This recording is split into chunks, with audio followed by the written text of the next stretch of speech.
What's up, everybody? Welcome to the gym. Thank you so much for being here. Hopefully you're having a great day. Man, feels good to be back on my schedule. It really does. I'm just so thankful to be in the studio, working, doing stuff, streaming, back to the grind. I feel like the last few months I've just been really, it feels like since Japan, I've just been going on big trip after big trip after big trip, and I feel like a weight off my shoulders, not just, committing to every single big trip now and being able to really focus my mind in on things, even just kind of just like the mental decision of making that, kind of promise to myself has taken a weight off my shoulders, which I'm very much enjoying. We've got some new stuff to talk about. A new stadium. Wow. New speculations for new sets. All that stuff. So let's take a look at what we got going on. Here we go. Jamming Tower has been revealed from Mask of Change. I just pre-ordered 6 booster boxes of Mask of Change.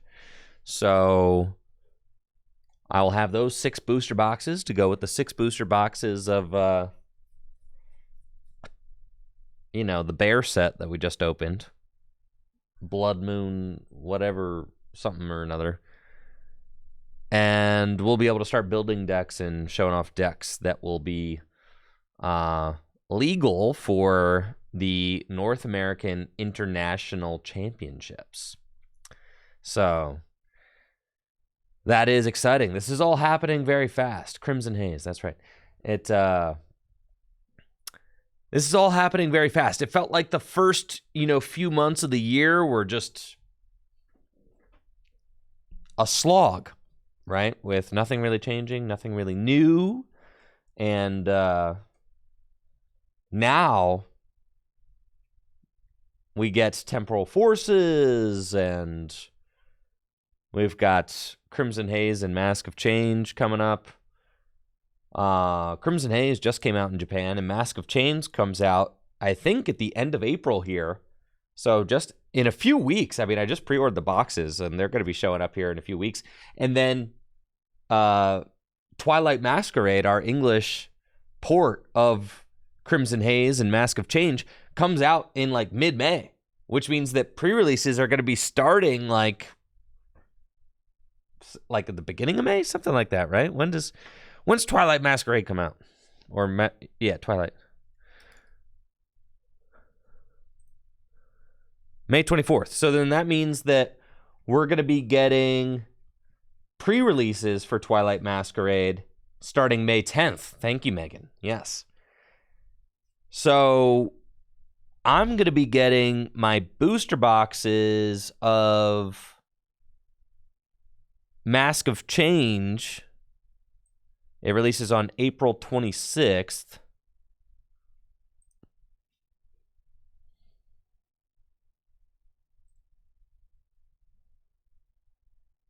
So I'll probably... Does it? Yeah, April 26th. That's a Sunday. Don't the sets usually release on like Friday? Yeah, thank you, Carbonated Skittle Water, for that Prime sub. I appreciate it.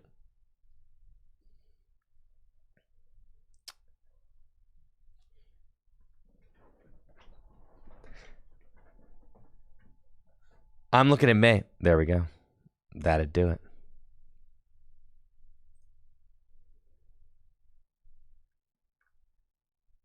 April.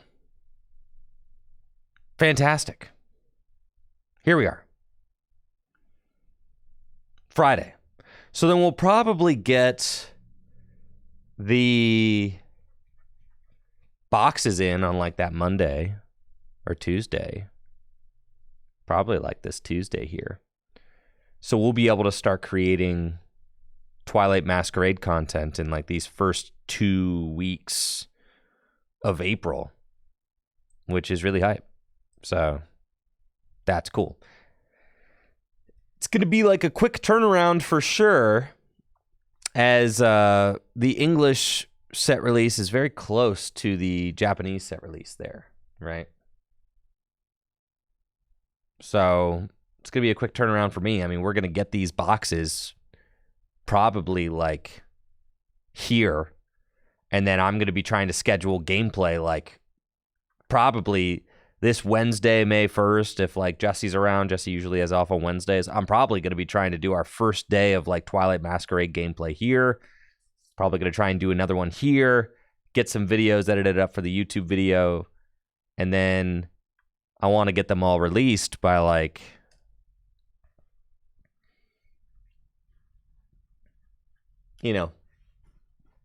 by the middle of the month. So busy.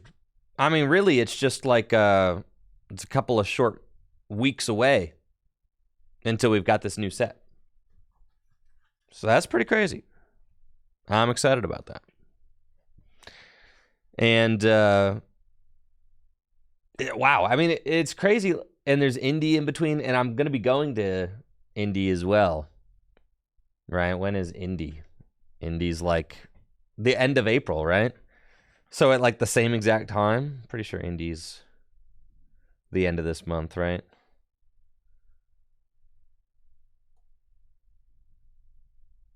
Let's see. May 4th. Yes. All right, let me look again. Yeah, so Indy's here. The set release here. Holy smokes. Yeah. Indy's there. I am going to Indy. Cool. Yeah, busy. That's pretty rad.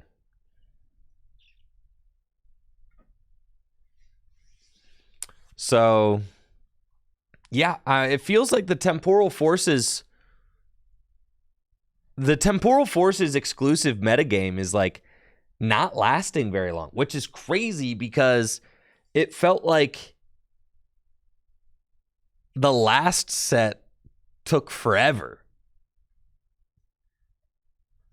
But now it feels like things are really kicking into high gear. So that's pretty hype. That is pretty hype indeed. All right, we got a new stadium jamming tower from Twilight Masquerade. You put it into play, all tools stop working. No more tools. It's pretty cool. We've never had a stadium with this exact effect before, but we've had cards with similar effects in the past. I mean, there's Lost Vacuum right now, which removes a tool or a stadium from play. But it has a cost. You got a Lost Zone card. And there was not jamming net. What was the Tool Jammer? There was Tool Jammer, right? Which is a tool that stopped your opponent's active Pokemon's tools, which is kind of interesting. There was Lysander Labs. Yes, actually, you're correct. I'm lying to you and providing false information. I'm lying to all of you.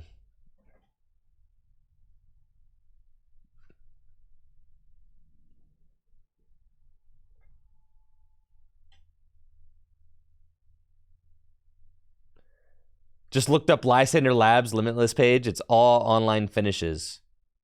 Yes, and thank you, Brandon, for the sub. Thank you, Carbonated Skittles. Thank you, Stealth Boy, as well. Yeah, this stadium isn't good. Isn't that crazy? Which means that this stadium probably isn't good either. Whoa. Yeah, this stadium literally was bad.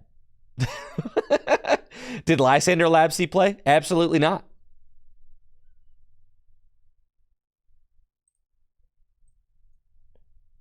Cards that remove tools cards that remove tools have always been better than cards that block tools. So,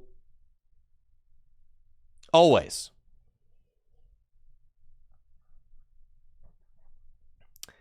I think that, yeah, I mean, I really think so. I think cards that remove tools are better than cards that block tools. It's probably an okay card.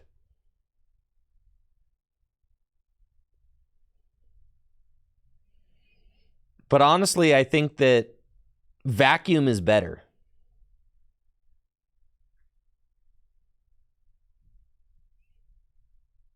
Is this format more tool heavy? I don't think so. During that format, there was like, there were some really good tools worth removing. I mean, there was Choice Belt during this time, which was huge, or Choice Band. And then there was also the tool that Spell Tag. All right. During this era, there was Spell Tag, which was really good. There's also Choice Band, which is really good.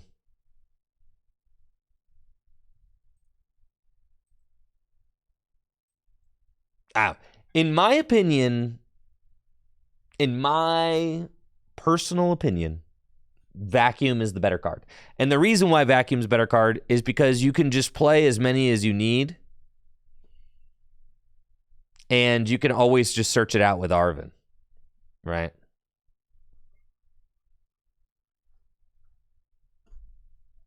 I'm telling you, this stadium, it's maybe some decks will play a couple, like maybe, but Vacuum's just the better card. This card is way better. You have to throw away a card. Sometimes throwing away a card is good.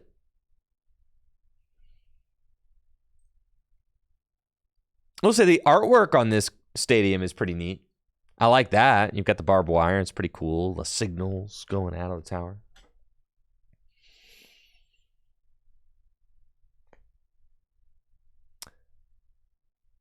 This is the only way to potentially stop Max Belt or TM Devo from getting their effects off. And Lord Beef, notice the key word in your statement. Potentially. You're playing at, like, potential, right? I hate stadiums that are not, I hate cards that are not proactive, right? It's always like, you're not actually doing anything. You just might stop something, right? And it's like, that kind of stuff is usually not worth it. Right. If they remove the stadium, they get their tool back, and that's bad, right? Zard could use this to stop Devo. I feel like if Zard's really worried about Devo, they just play the Charmeleon that can't be devolved, and then you probably just play more Charmeleons. It's potential defense when you know they're going to put the tool down. I mean,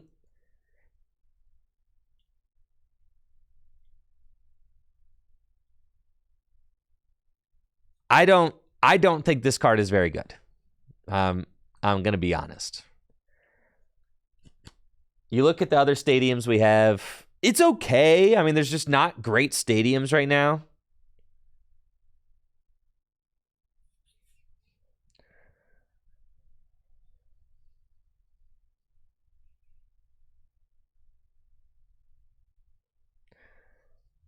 Yeah, removal's better than disabling. That's exactly it. That's exactly it. The vacuums are just better. Like, just play vacuums. I know tools are good right now, but this kind of card is still not great. It'll be okay. Okay, fine. You want me to put this in a spot? It probably will be about,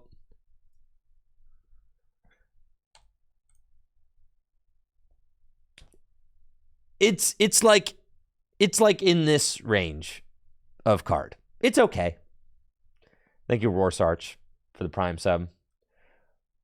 Rorschach for the sub. Thank you. Rorschach. Wow, you already knew.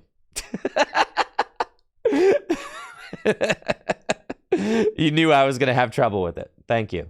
Yeah. Thank you, Rorschach. There we go. Rorschach. Probably not Rorschach, huh?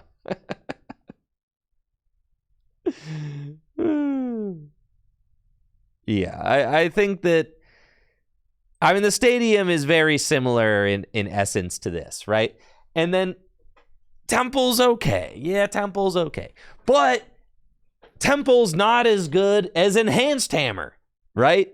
And we've got Enhanced Hammer coming out, and the only reason that we played Temple of Sinnoh is because we didn't have Enhanced Hammer. But now we're getting Enhanced Hammer. So then Enhanced Hammer is going to be better than Temple of Sinnoh, just like Vacuum is better than this Jamming Tower.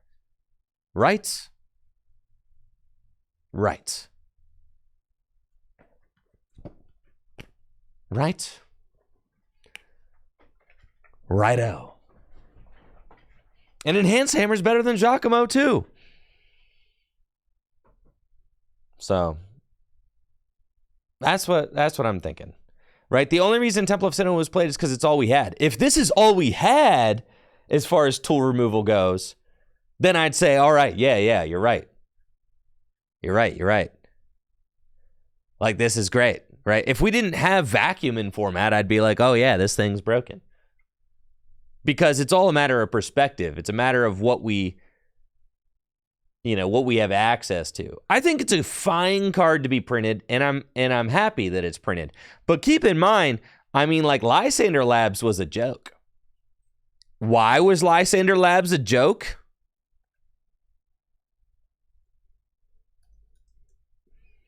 Lysander Labs was so bad, I forgot it was printed. This is how bad this card was. I forgot it existed. And I played heavily through this era.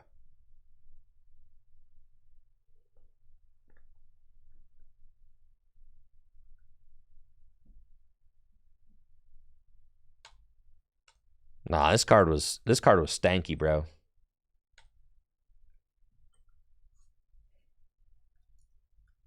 And you know why it was stanky? It's because we had this right there. This card was always better. Was it not? Not a single person in the chat will try to defend that Lysander Labs was better than Field Blower. Not a single person. Because Field Blower was an insane card. So in a similar sense, I think the Vacuum's better than Jamming Tower. But Jamming Tower, it's a fine card. It's a fine card. It'll probably find some places to see play. And not every card has to be incredible. But also, I don't think it's like, I don't think this card is all that.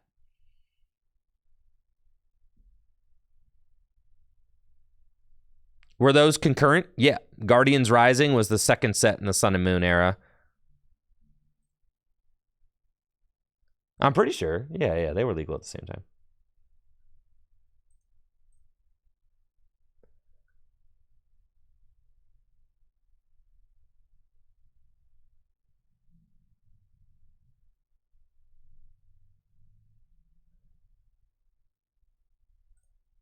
Yo, you're telling me that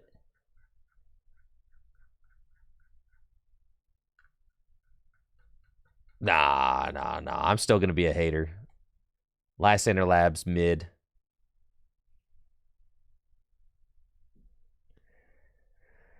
Labs existed post Field Blower. It did. There was a point in time where like Labs was all you had. But in the formats where you had Field Blower was just better.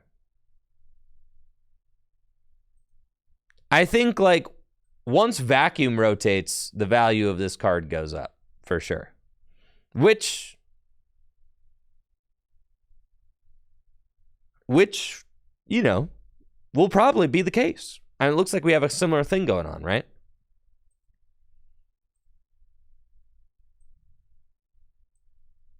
Listen, tons of bad cards have this many results on Limitless, okay? Tons of them.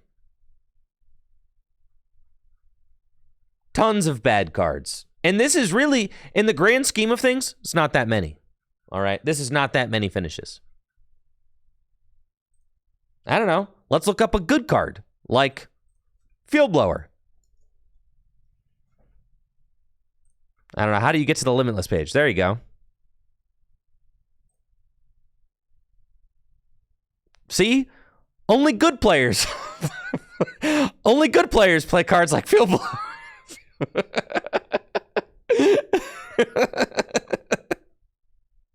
Yeah, all the best players play Field Blower.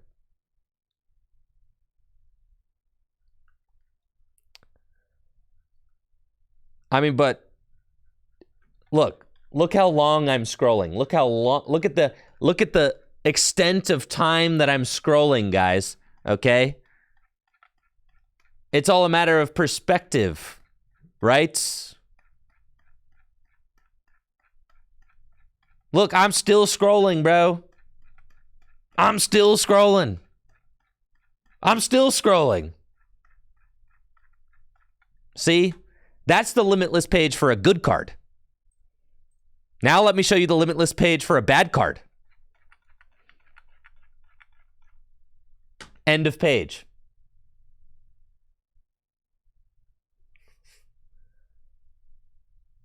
It's not really an equal argument. No, it's a fantastic argument. Yeah, it's got visuals and everything. Lysander Labs had to expand it too. And guess what? Nobody played it because it was a bad card. There you go. Card is mid. It's fine. It might even see some play. I'm not denying that. I'm just saying this card's Limitless page will look more like this.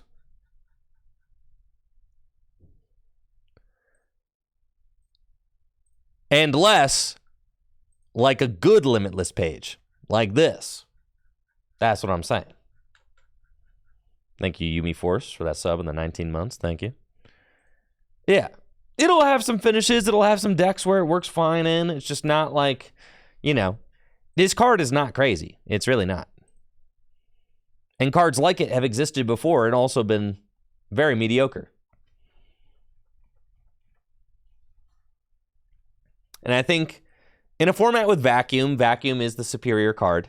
Yes, Jamming Tower can do some things that Vacuum can't do. It can stop a max belt, right? Sure. It could stop a max belt. It also could do nothing. Whereas Vacuum always removes something.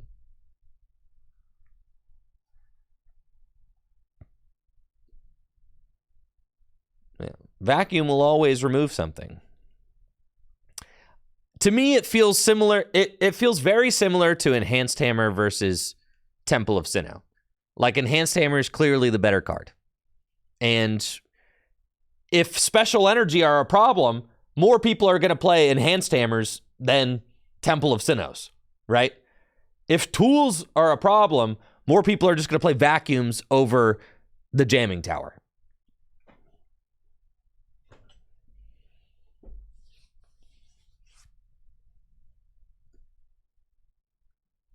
So the reason I loathe playing cards like this in my deck is because they have a very high possibility of just being like a nothing card, right? They have a very high possibility of being a nothing card. You put it into play and you're like, oh, geez, I hope it stops it. Your opponent just counters it and you're like, it did nothing. Oh, geez, man, I hope my plan works. And it never does.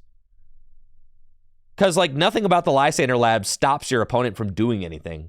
They could still just continue playing the card. It's not like a defensive card like Path to the Peak, which actually stops your opponent's deck from working.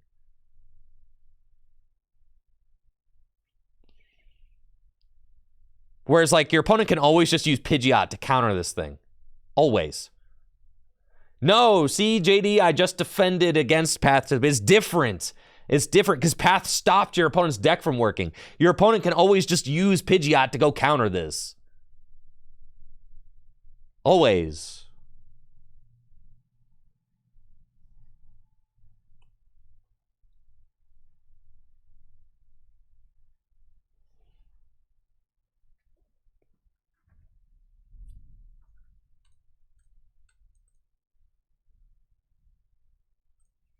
Yeah, Path is way different. But I will say there are situations where Temple of Sinnoh is good, right? But the reason why Temple of Sinnoh is good, and this is a difference, right? This is a huge difference. The reason why Temple of Sinnoh is good is because you can use it proactively, right? And also because we don't have other forms of special energy removal. Enhanced Hammer, I would argue, is still better. It would still be better to go Enhanced Hammer, Iono, Enhanced Hammer way to gift energy, Iono knockout. But Temple of Sinnoh also works. You could just do Temple of Sinnoh, Iono knockout, whatever. It's the same thing. You're turning off the effect of the special energy before you take the knockout. In the same way, I guess, you could use Jamming Tower to stop Heavy Baton before taking a knockout. Sure.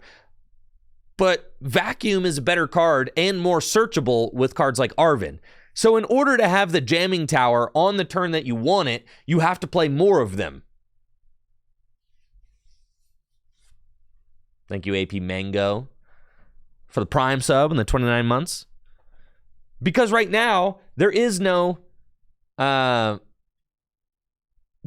stadium search.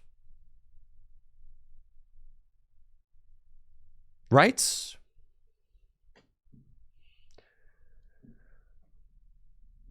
There's no stadium search. So, like, you're just always better playing a searchable card like Vacuum, especially in decks that play... Don't talk to me about Sawsbuck, all right? Don't talk... Don't talk to me about Sawsbuck, dog. Ain't nobody setting up the Sawsbuck to go get their Jamming Tower. I promise you, is nobody's going to do that.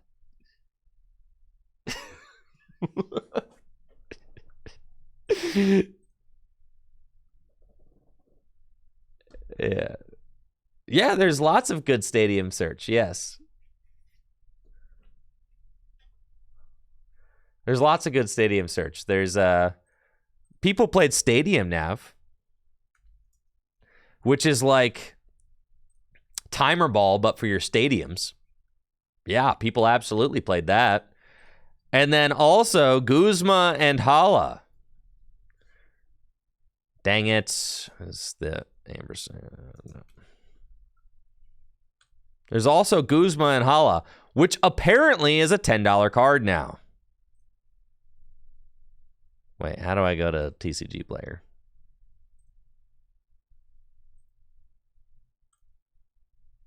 There we go. Allegedly. Guzma Hala's stonks, dude. Look at that. Oh, yeah. Look at that price chart, baby.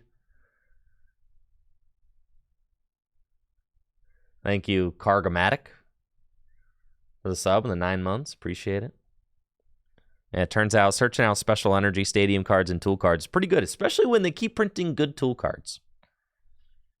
That's good. Now, I was a Guzma and Hala hater when this card was legal. If you've been watching the channel for a long time, then you'll remember. Yeah, I thought this card sucked. And I'll defend that take. It did. All right? That card did stink. But in Gym Leader Challenge, it's broken. All right, different situation. But in Standard, during its legality, man, that card stunk, bro.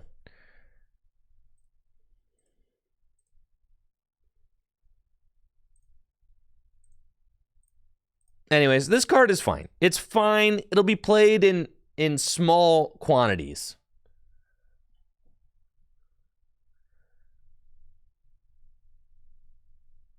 Yeah. Jay Neko says, why do rotated playables get price spikes like this? Gym Leader Challenge. Yeah. Because this is one of the best cards in Gym Leader Challenge right now. Tons of Gym Leader Challenge decks are playing Guzma and Hala. Because of the release of broken tool cards like TM, Turbo Energize, stuff like that.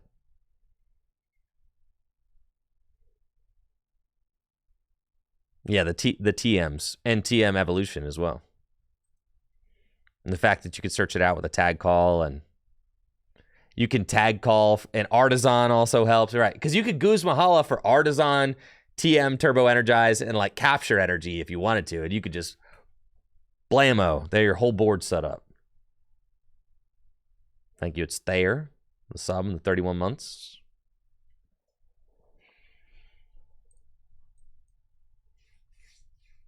But yeah, this card is fine. It's just not that good. It's fine. It's never going to be as good as Vacuum. And I'll die on that hill. Yeah. This card's not as good as Vacuum. I don't even think the people that like this card think it's as good as Vacuum. I think that I think we're arguing about the middle ground. I think that we're arguing over mid is what we're doing right now, right?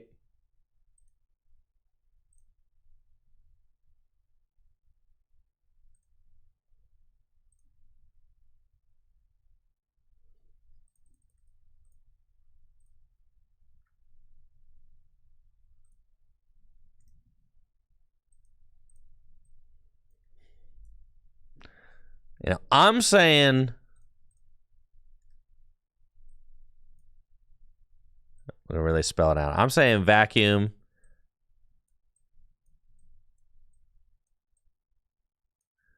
is like up here. And I'm saying like the jamming tower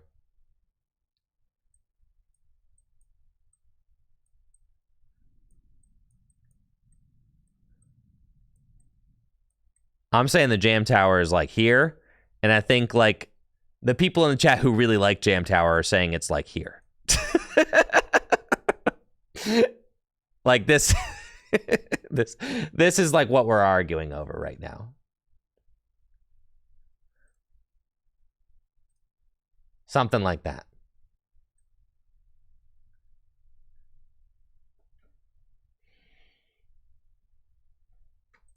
Right. Well, Field Blower would be up here, even above Vacuum. Field Blower would be up here.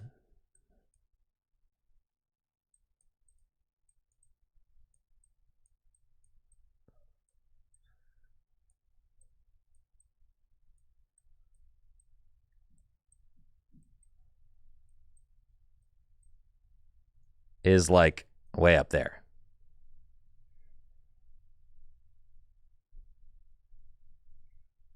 Yeah, Field Blower, yeah. 3 screens above what is visible. Exactly, yeah.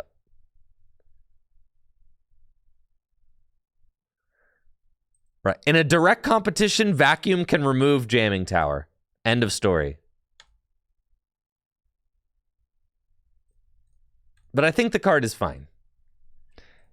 I'll put it in the same tier as Temple of Sinnoh. And if you want to argue to me about how good you think Temple of Sinnoh is in this current metagame, sure, go ahead. That's fine. I just don't think Temple of Sinnoh is that great of a card. Personally, I would never put Temple of Sinnoh in one of my decks.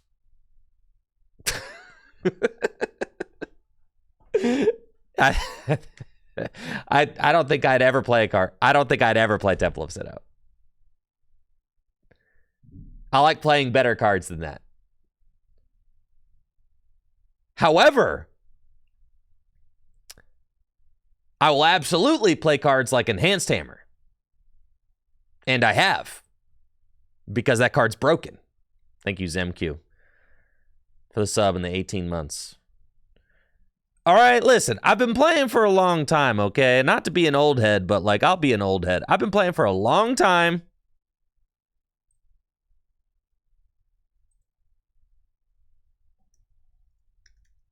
Back in my day,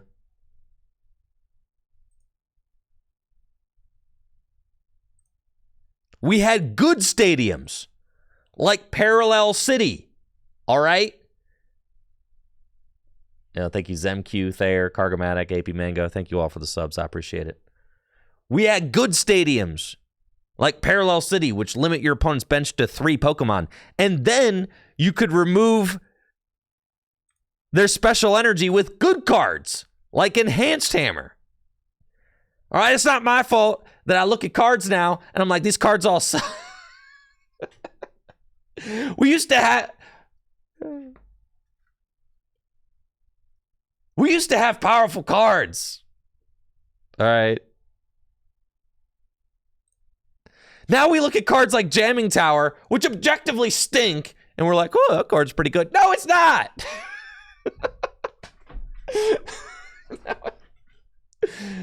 We used to be a nation, all right? We used to be a real nation.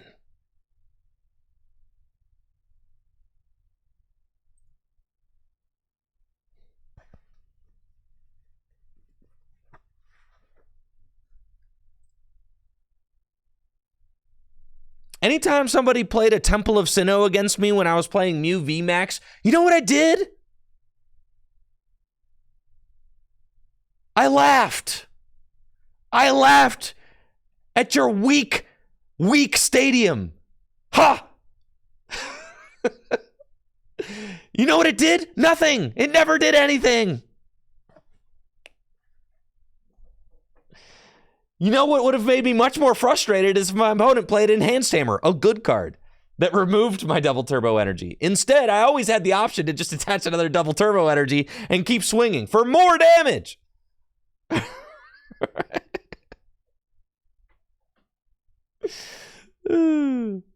Right. Anyways, that's my rant.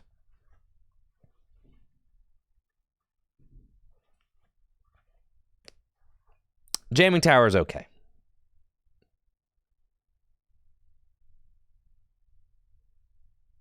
I know. Make stadiums broken again.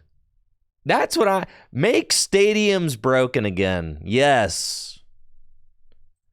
So true. 3 Parallel City. Imagine playing against a deck with 3 Parallel City in it, 2 Enhanced Hammers, and Garbodor. Imagine trying to operate your strategy under such conditions. I turned off your abilities, I removed your energy, and I limited your bench to 3. Your go, bud.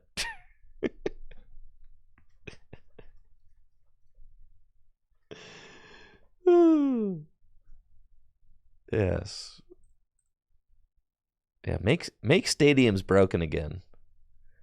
And my guys got 40 more hit points and they do 10 more damage.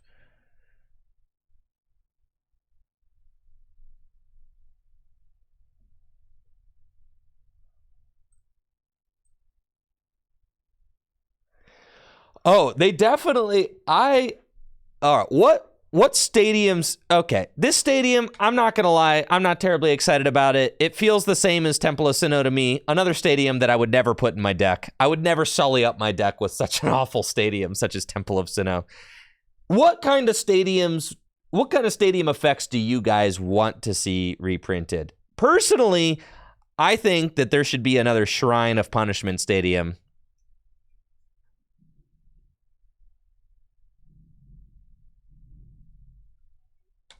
This is what I want. Give us a shrine. For Pokemon EXs.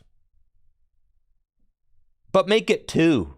Man, that'd be so broken, man. I would love that. This is what single prizers need, bro. These Pokemon have too much HP. Rebel, rebel, rebel, rebel.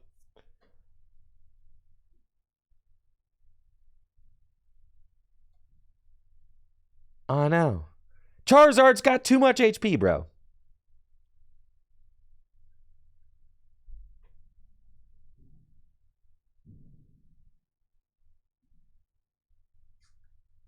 Oh no. Today's a blessed day. I don't need to open a Jake Gearhart tweet. Why are you baiting me?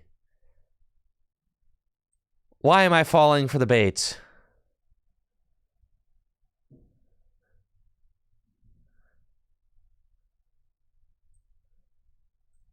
Nah, bring back the shrine, bro. Bring back the shrine. That'd be busted. All right, fine. It doesn't need to be buffed to 2 damage counters. Even just one. 1 damage counter return on Pokemon EXs.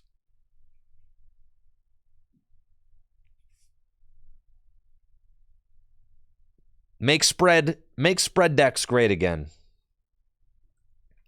Yeah, while we're at it, reprint Tropical Beach. That's facts.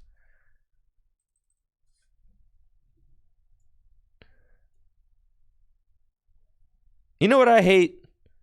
I hate that we've got knockoff Beach.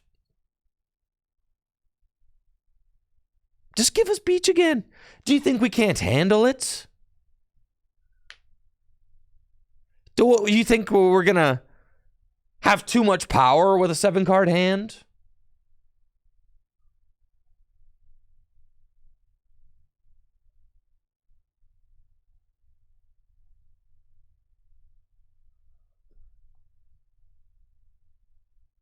Jubilee Village is insulting.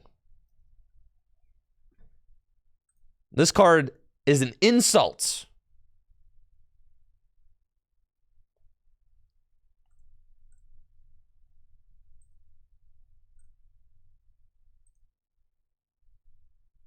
I know, Cleffa is so good.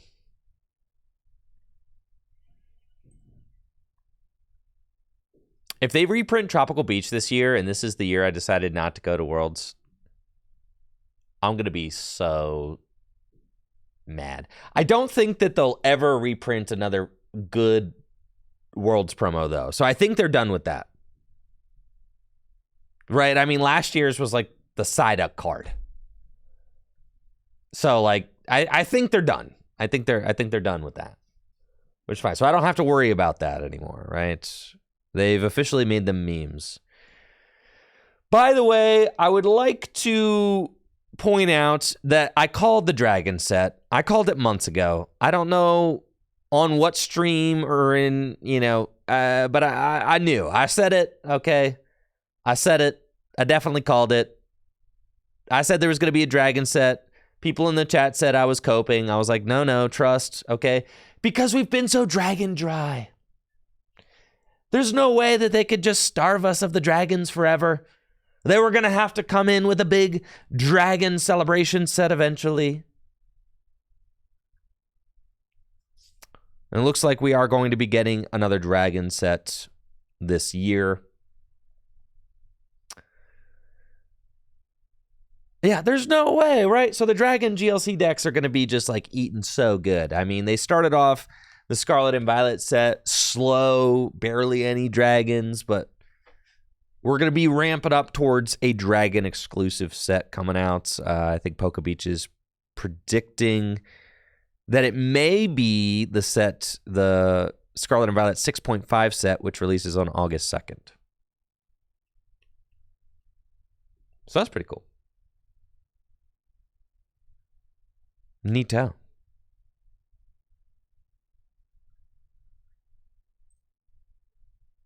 And that's it for the Pokemon news. New dragon set on the way.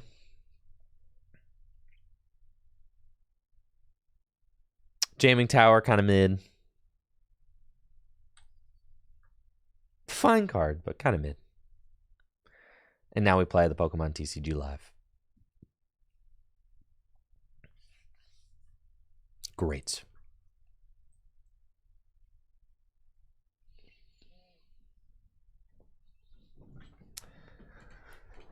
I know. Need the set to be more like Dragon Vault, less like Dragon Travesty. That's pretty funny. Dragon Majesty.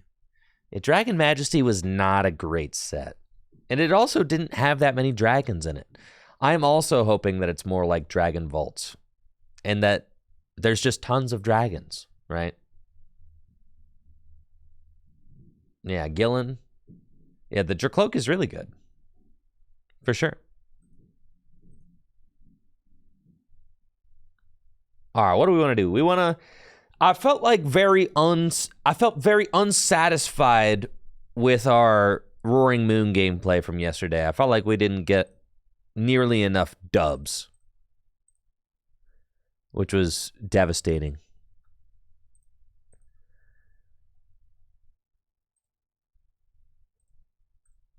We could also play the new Gardevoir deck, though.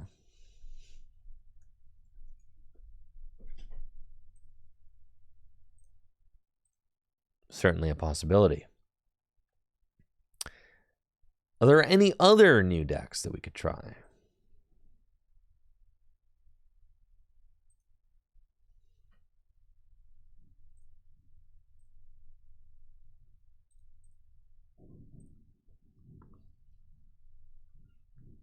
All right, here's our Gardevoir deck. Very fun.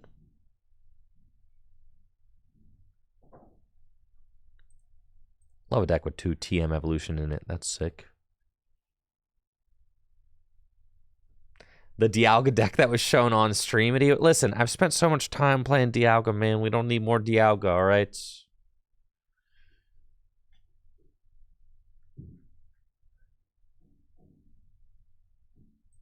I spent so much time. Listen, I've wasted too many hours on Dialga.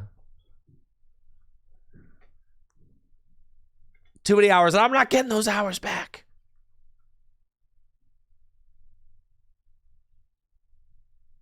All right, however, I'm convinced that if you put two copies of TM Devolution in your Dialga deck, you could definitely beat Charizard, all right? That's all you need. 2 TM Devos. You're in there.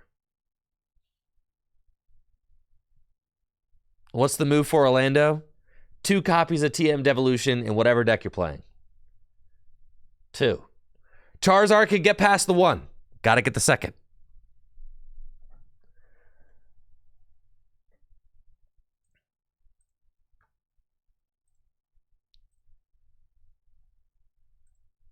Two TM Devos. Now the Future Hands deck.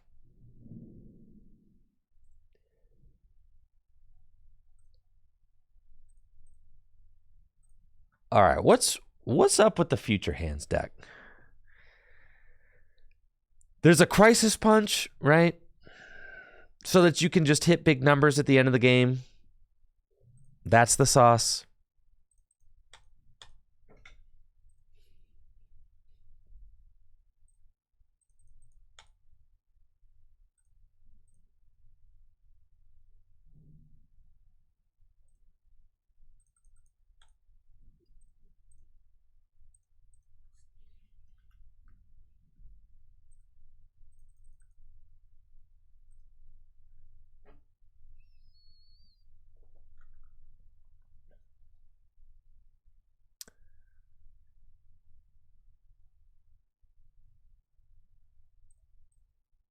$15 energy.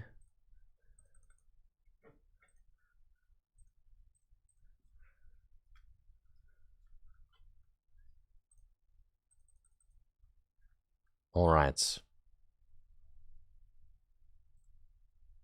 This seems great. I like this list.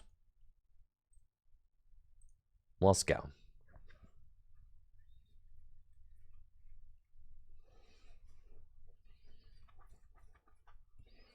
I wish you could change the arts more easily in this game, says Gillen. Yeah, amongst other things. I have a couple of notes. I have a couple of quality of life notes for the Pokemon TCG Live. A few.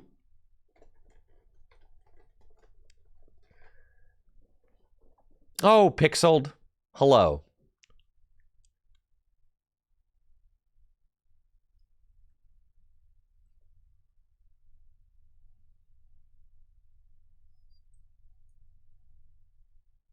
Thank you, Drakner, for that Prime sub. Let's see what the Turbo Hands deck can do. We should win this match. This should be a good one. Looks like I'm up against a Gardevoir deck, and I'm going second. I don't have the strongest opening hand, but I can win if I draw into a Miraidon with a couple of buffs. So let's see what we can do.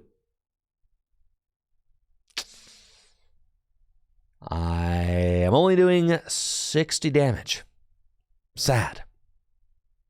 But that's okay. We should still be fine. Radar. We can get the Miraidon and the Iron Crown. I've got free retreats into the Miraidon with the Future Booster Energy Capsule. And sadly, I am 10 damage short of the dub.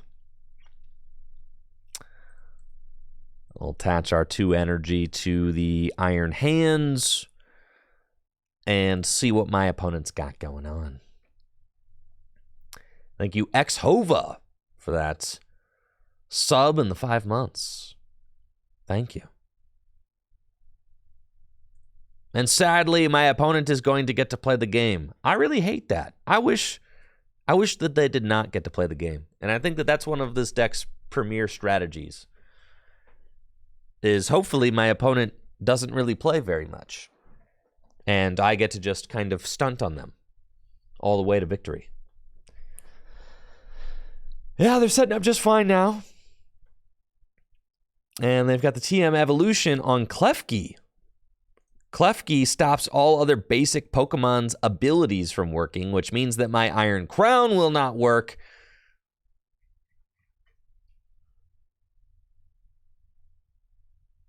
Which means that I cannot take this knockout with Peak Acceleration, which is not cool. Now, I could go for Future Booster Energy Capsule and Generator and just go for the 2 prizes on this thing. That seems like really irresponsible. It feels like that's a game-losing move, if I'm being honest. Right? Whereas just using Peak Acceleration again kind of seems better. Get some more energy in play. Do some stuff next turn. I don't really think that it makes sense to pivot quite yet. So I think I am just going to get the baton into my hand now and go for a Generator now before I thin too many energy out of my deck. So we'll try and do that. We hit 2. That's great.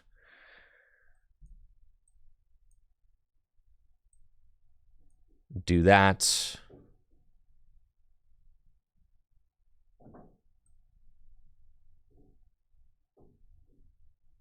Do that. And I can Peak Acceleration. And I think this feels fine, right? I think I can even accelerate a Psychic to the Miraidon just in case they don't take a knockout this turn.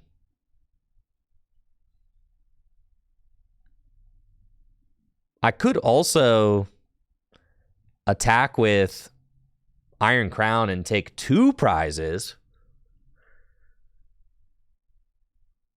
by knocking out the Klefki and the Ralts, which is kind of funny as well. That is kind of funny. Kind of like that.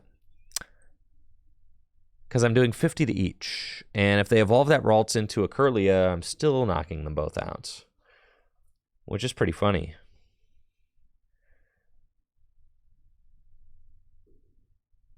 Sure. Let's do that. That's fine. What's up, D1? Your first regional. Orlando. Unfortunately, I am not going to be at Orlando, D1, but I'm excited for you, and I hope you have a good time. And good luck. Make sure to have fun.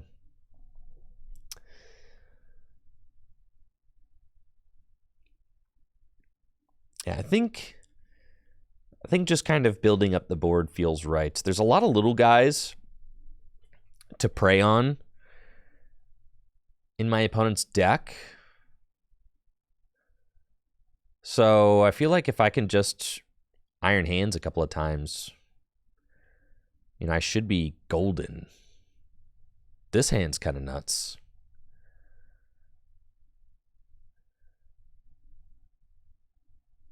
And yeah, I might even twin Shottles, dude. Kind of crazy.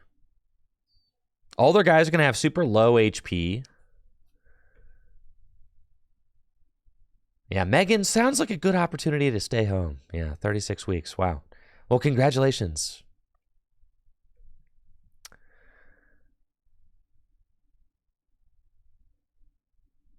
All right, so they're going in with Gardevoir, which is fine. I mean, I can just take a knockout with Iron Crown. Knock out Ralts and Klefki, right? And I forced them to take that odd prize, which I'm really happy about.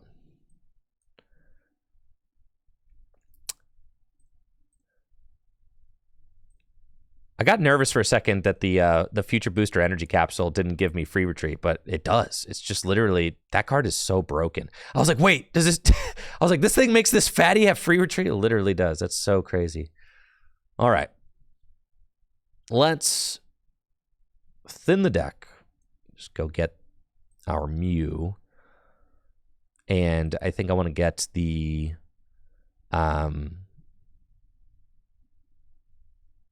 Yep, want to thin. We'll get Mew. I can Arvin for the Baton, just in case they decide to like counter catcher and knock out my Iron Hands or something. I get to keep that energy, which I really want to do. So I'm going to get that, and I'm going to get a Techno Radar. Thank you, Steven the Red, for that sub in the 11 months. I'm going to Techno Radar away this Miraidon because we're not putting another single prizer into play at all. And now that we've kind of thinned the deck as much as we can, we want to attach to the Iron Crown. I'm going to retreat, put down these fellas, and throw a couple generators, see if we can get some extra energy into play. We cannot. No. It's fine. We go here and restarts for 2. All right, how about a third? That's what I'm talking about, baby. Okay. And I'll toss those over here. And then give them the old twin Shottles. Yeah, that's kind of crazy. Boop. Boop. Nice. Go get 'em, Iron Crown. Take our 2 prizes. That's pretty sick, not gonna lie. I really feel like I'm kind of in command. I'm in Cobalt command. Yeah. This feels fantastic. We've got Mew in play. I've got a ton of energy on my Iron Hands. And I just need to... I mean, really, the other crazy thing is that I can use the broken crisis shot too at the end of the game, like if I need to, which is just totally nuts. You know, and they're gonna go to 1 prize because I give the Miraidon up, and then I only give them 2 prizers for the rest of the game, so they're gonna eventually go.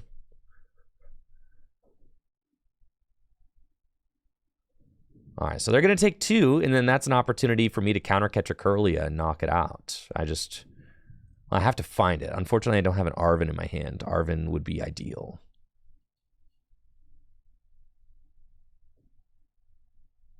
This could be troubling if I don't find a counter catcher right now. But I guess... how much can I arm press for? 60, 80? So we're doing 240? It's not quite enough. All right, Iono or... It's looking like Iono is probably the best play here. And I don't want to give them Town Store because that just gives them an out that they wouldn't otherwise have. So I can put that there. And we'll Iono. That seems good.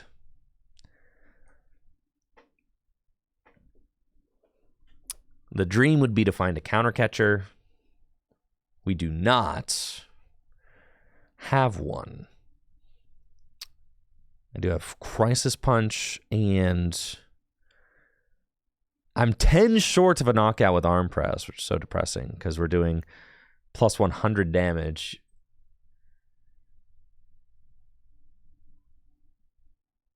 So I feel like you do just swing with Arm Press, though, and then I could maybe, if they like damage another guy, I could do Twin Shadows for game. Or Twin Shadows for like 3 prizes or something. So I think we just do that.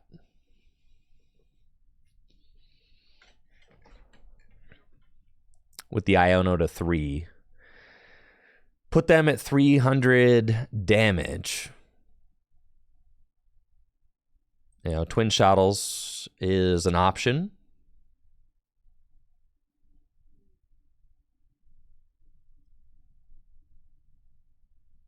And kind of just hope that they don't have a response.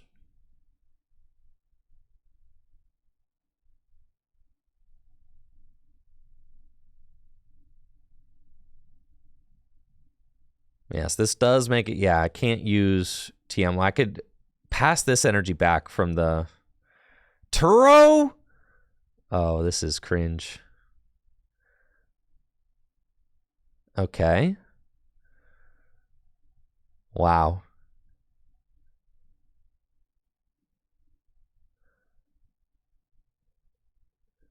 Unfortunate. But they don't have any more draw. So I think they just have to swing, right? Which is fine, because then I can go and research. Let's go. Okay. We're so back. The Crisis Punch is meaningless. We just let her rip. And we whiff everything. We whiff everything again. Okay, that's fine. Balloon Burst can do 180 unless they find their tool. So let's thin. And see, we've got 2 counter catchers in the deck, 1 lightning energy. And I think we have to just retreat and Arm Press again and try to deny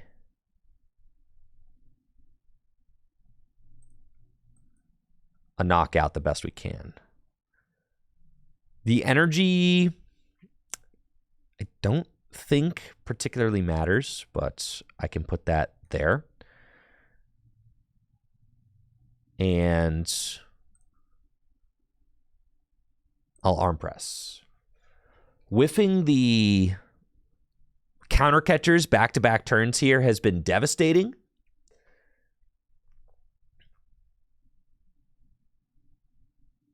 Yes, they definitely can take that 2 prizes with Screamtail. But then I can go Iono and knock out Screamtail and Gardevoir with Iron Crown. So if that's their play, unless I guess, yeah, they do have to put 2 damage counters on it. No, they don't, but they will. No, they shouldn't. They really, they have to because of Roaring Scream. Yes. But I guess ideally if they could have attached 1 from hand and hit for just 40, that would have been the ideal play, right? Because now I can Twin Shadows and knock out both of these. How do I get the fatty out of the active spot? I retreat it.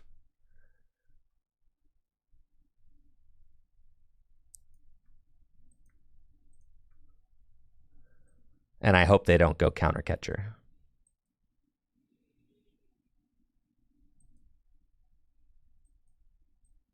Okay. That's fine. They can't counter catcher, you're right, because they're at 1 prize. So then that's the play for sure. All right, so we go here. Thank you, Luna, for that sub. Thank you, Steven the Red, Hova, Drakner. Thank you. All right, but then I have to win. So the problem is... then I have to win, right? And how do I win if all I'm doing is twin shadows? I guess I could boss and you're hitting for 70. All right, so that could do it. Yeah, we're fine. All right, retreat.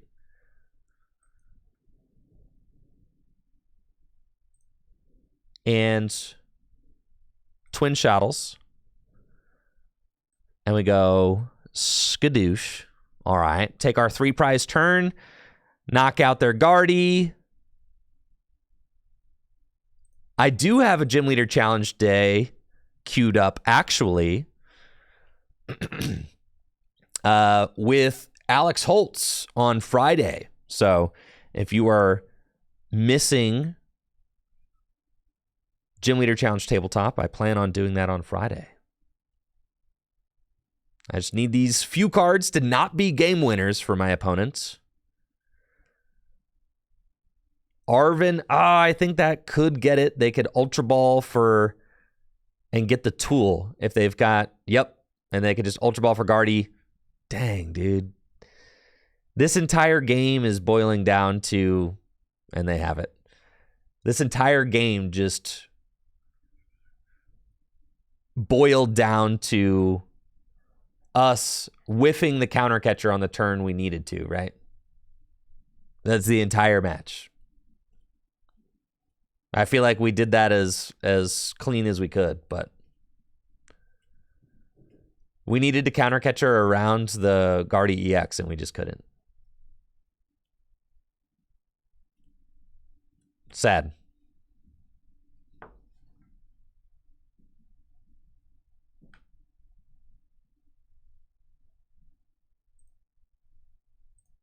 Yeah, that was sad. Oh, yeah, so true. We would totally play Jamming Tower.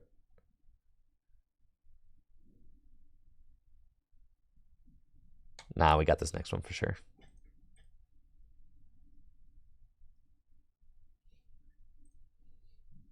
Well, I think... No, if we just find counter catcher on any of those turns, then we just win.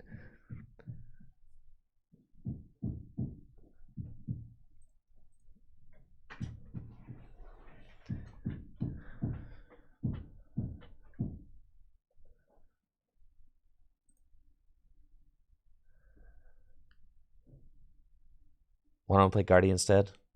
I don't know. I'm kind of feeling the hands deck, honestly. The hands deck's kind of sick. I want to learn the ways. Yeah, GG's Treble Doggo, for sure. I know. Not being able to counter catcher around your Guardy was pretty terrible for me.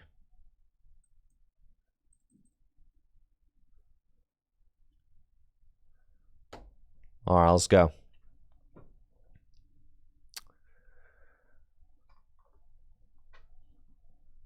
Looks like I'm up against Chen Pao Baxcalibur with the broken Turbo Hands deck. Oh, yeah, lots of construction going on downstairs.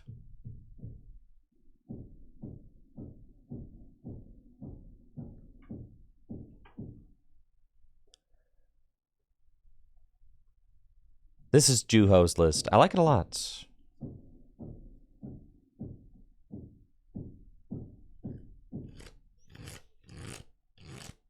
All right. Playing against Chen Pao Baxcalibur. They've got a really solid-looking turn 1. Couple of Frigibacks. Greninja, Bidoof, Chen Pao in the active. I mean, this is pretty much everything that they want. I am just going to try and slam into this Chen Pao for as much damage as I can. That's really all I can do. We've got Arven, which we're going to have to use for, I guess... No, we can't Prime Catcher because I need to get a Techno Radar. And then we can get the Future Booster Energy Capsule. I've already got one of those. We could get the Heavy Baton. Seems fine.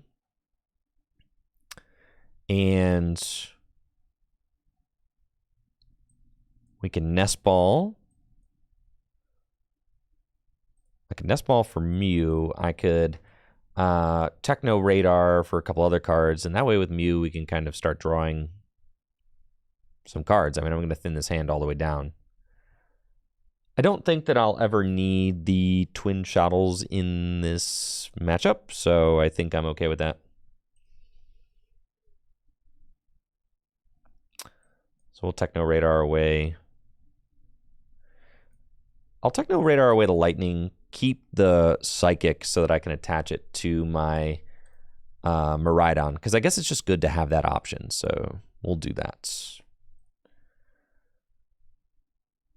So that way I can use, you know, Sparking Strike if I want to.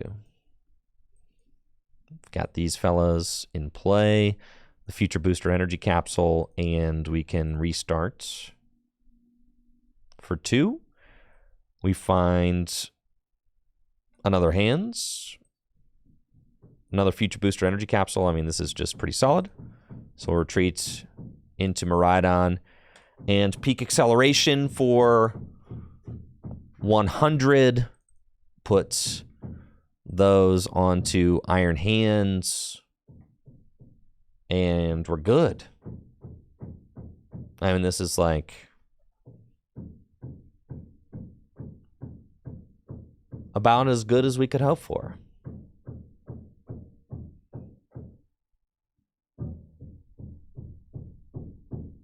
Dang, bro.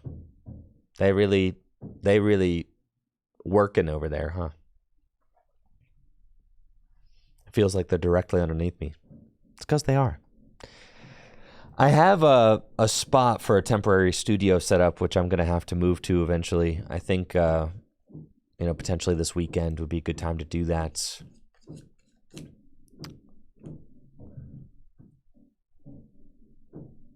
So I'm probably going to start moving over there. Full Grip did just purchase the building behind us, so it's where our new offices are. My opponent's got the Prime Catcher. This is sad. And the turn 2 Baxcalibur, so they've got everything they need to, be up and moving.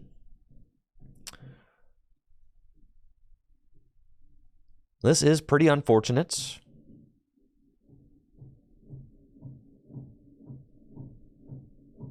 I feel like here I kind of just Miraidon them again. And I go get another... Let's see. If I Iono and just find one more buff, I take the knockout. So I think that that's probably the best play. We set them to a hand of 4. I got to find another Miraidon to protect against... Oh, but I need one more buff. Oh, that's the sad thing, right? I need one more buff to take this knockout. I think we just do it, though. We definitely take the knockout. Like, I've got the other Miraidon to protect against Bundle, but it's better to just take the knockout. And right now, we're only doing 100, so we want one more. Techno Radar away. This guy.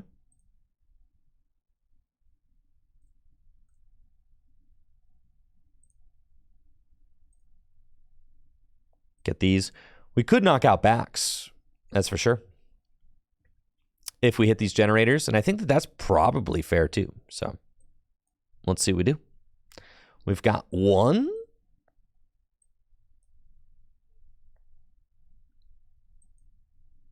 We've got 3. All right. That feels pretty nasty. So we can just...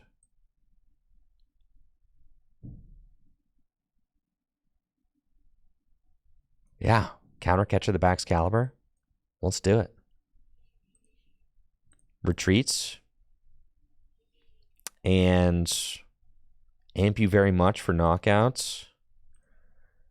I don't really need to play any of these other two guys. I think I'm kind of fine.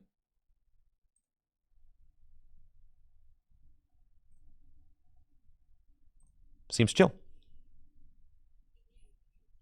There we go. We'll take our 2. Plenty of energy in play. Research off the prizes. Yeah, we are so back. Just like that. Now, if they set up a Baxcalibur again and take this knockout with Chien-Pao, then I'm going to go up with Miraidon and take the knockout on Chien-Pao. And I'm going to bench this other Miraidon, which is why I didn't want to bench anything yet, because I may have to do that.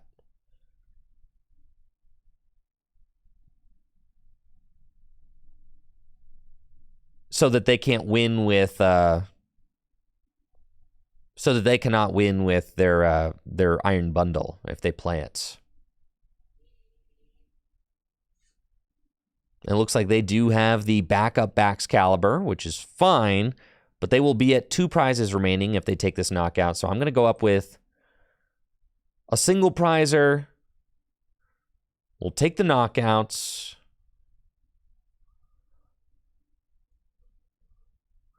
They've got their Bibarel set up too. So that is tough. That's not good for us.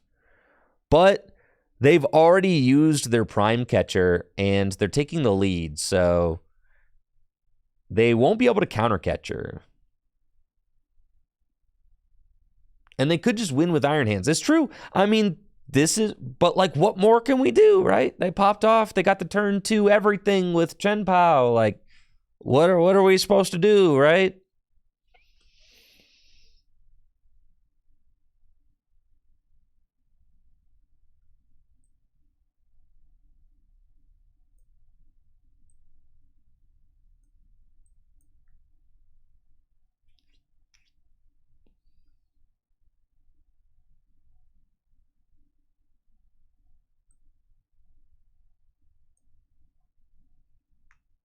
Iron Treads? No, we're not actually going to play Iron Treads.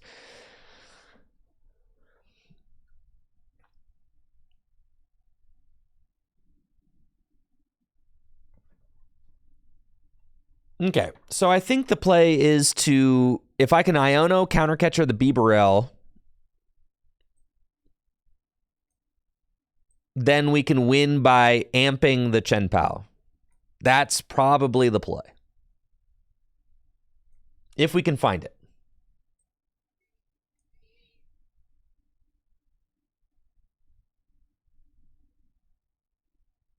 And we cannot find it.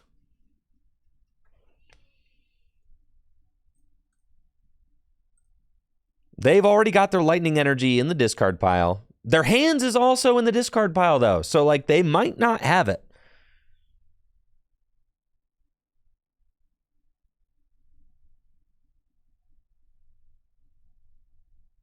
They might not have it. So we've got to take this knockouts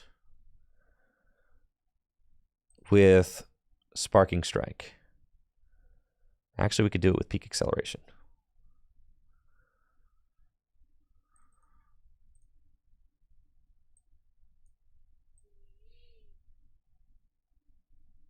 Sure. Take the KO. We have to hope they don't have it.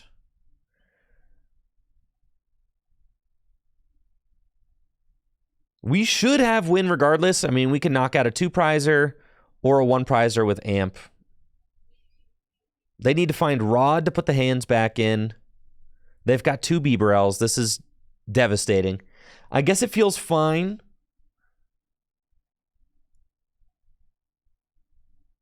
They find, yeah, they have it. They're just going to have it. Yep.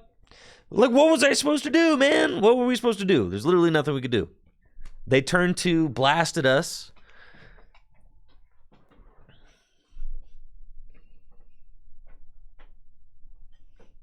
What are we supposed to do?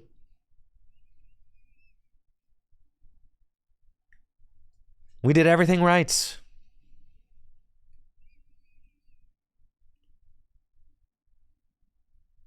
Play more counter catchers.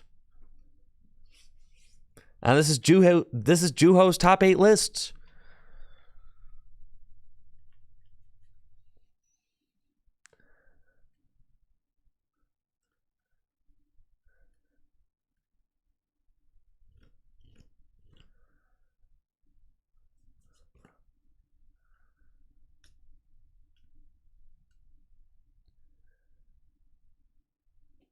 Yo? Dang it, bro.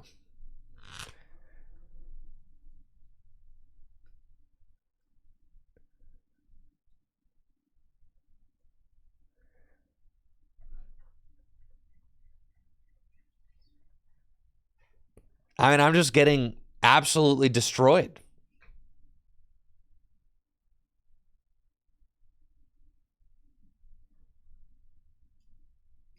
Like, what am I supposed to do about that?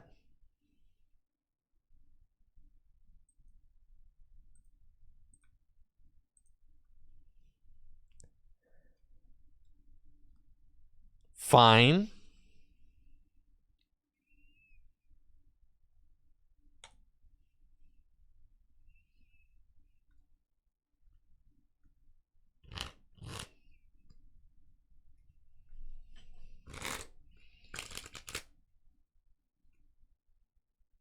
Does Turbo Hands have any good matchups? Theoretically.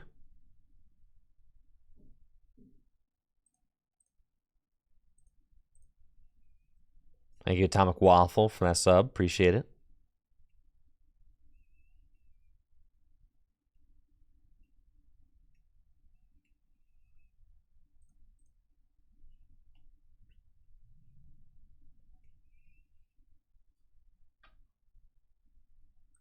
Let's try this again. I've got a few more in me.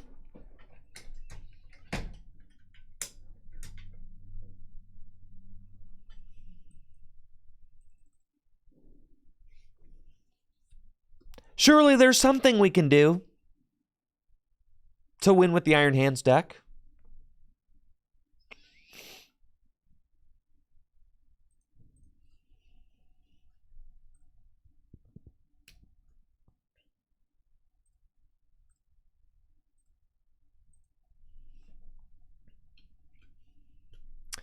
We can beat Lugia. Oh, okay, we can beat Lugia. Oh.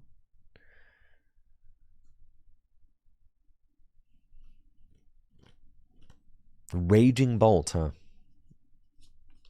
All right.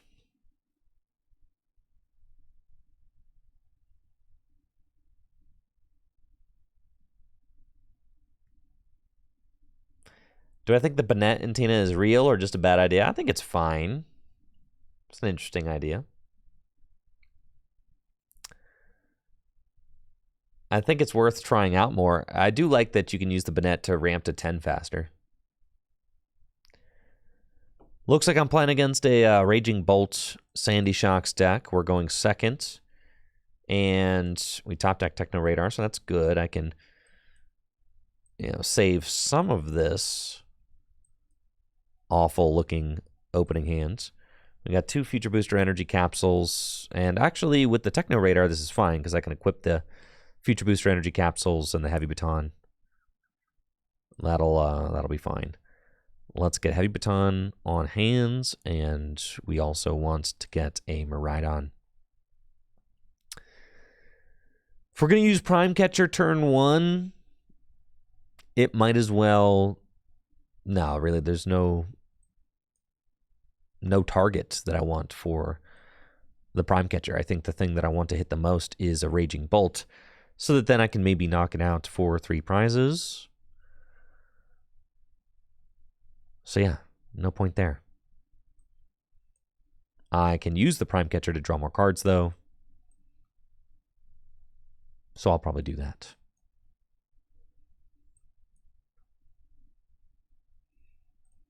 We'll see if I draw maybe one more Pokemon. Just the energy, that's fine. And then research. Okay. Not the strongest looking hand. But that's okay. Generator for 1. And then let's peak acceleration for 80.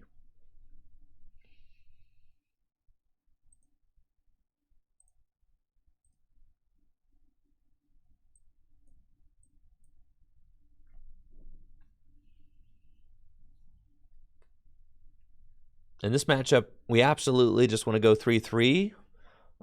They don't play enough single prizers for us to want to go 2-4-6. We just are going to try and knock out, two prizers for 3 prizers each. That's, that is obviously what we're going for. That's why we swung into the Raging Bolt turn 1 with peak acceleration to try and soften it up. 160 damage, very easy to hit with Amp. And that's what we want to try and do. If they capsule, then that would be tough. We'll have to figure it out. If they do that, Pokemon Catcher would be bad. Thankfully, they hit tails. This is good. And they'll just use Bellowing Thunder to take the knockouts. All right, no capsule. That means I do have the option to take 3 prizes on this Raging Bolt.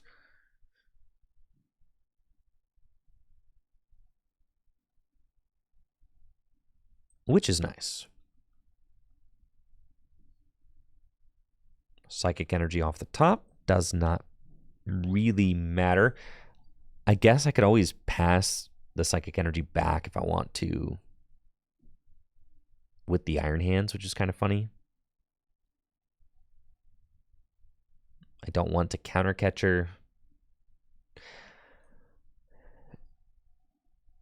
Yikes, yeah. Hand is just not great. I can't, draw any cards. So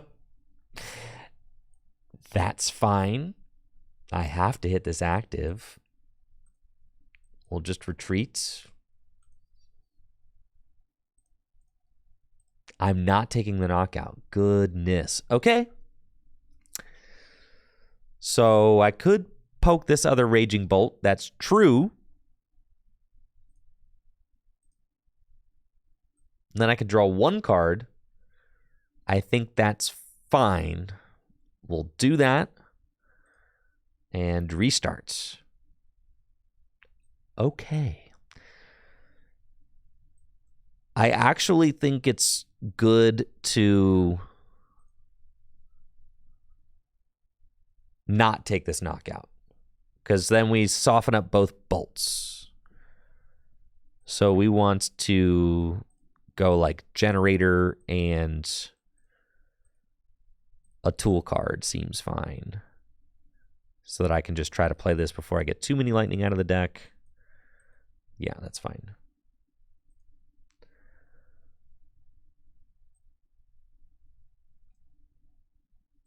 Nice. It's a good rip right there.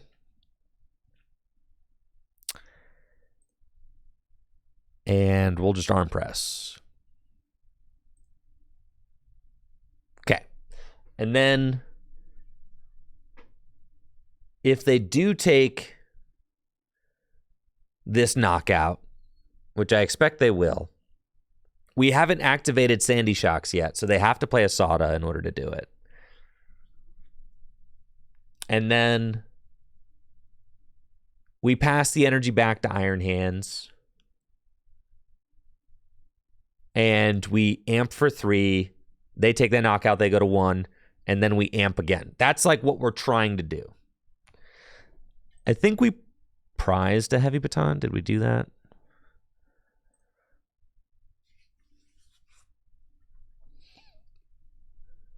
We're trying to KO both these. Our plans are kind of foiled if they put a Ancient Booster in play.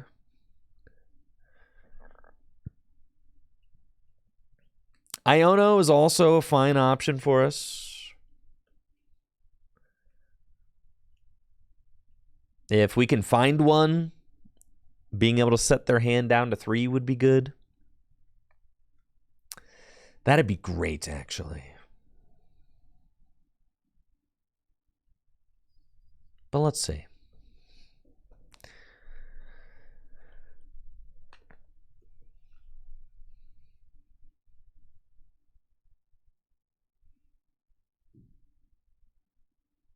All right, Bellowing Thunder. They take the knockouts. They don't remove the baton, thankfully.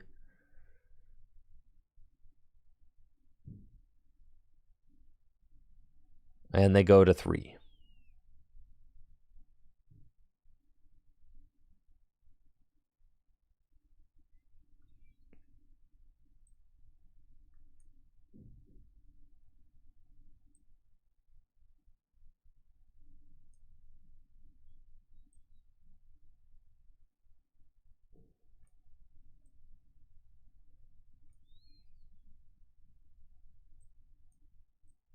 That's fine. I'll just do that. We have to try and attack with multiple hands. We just keep top decking energy. This is so bad. I get to draw 1 card with restarts. I mean, I suppose.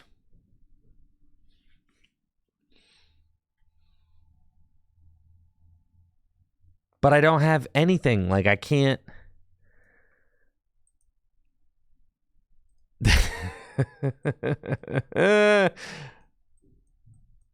There's no baton. There's no generators in the deck.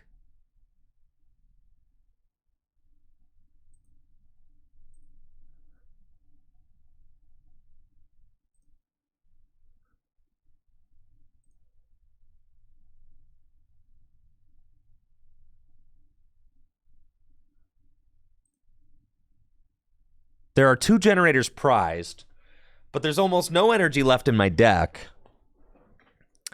But it's possible I rip like a bunch of generators here.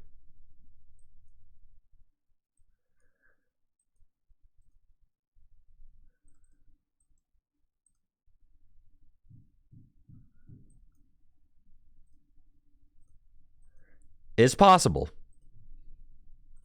Okay, so we amp. I'll take my 3. And I need 2 generators. All right.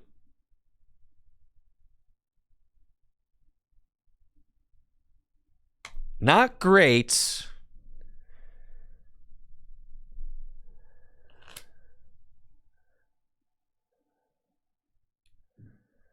But we've got Iono. So there's always a chance.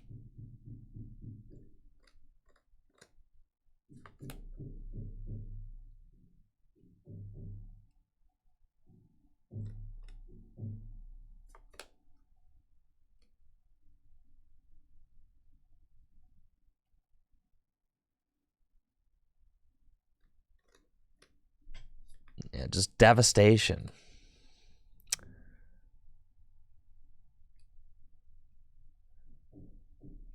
There's not a lot of energy left in the deck. I guess this should have been the Miraidon in hindsight. They do give us Pokestop, which is nice. I feel like they're going to have enough energy in play that they can guarantee, like, pretty much guarantee win.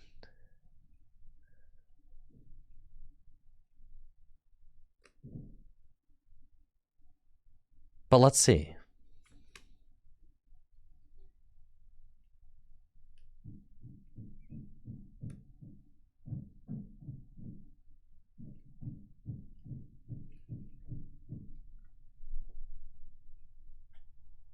Because they can just leave.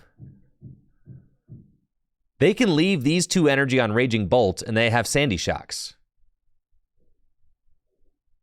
Right? So, like, this is horrendous. Absolutely horrendous.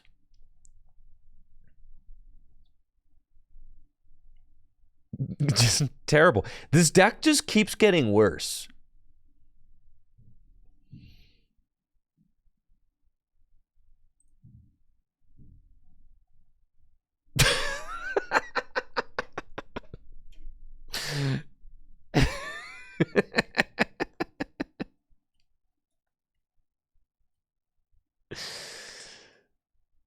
That's not good.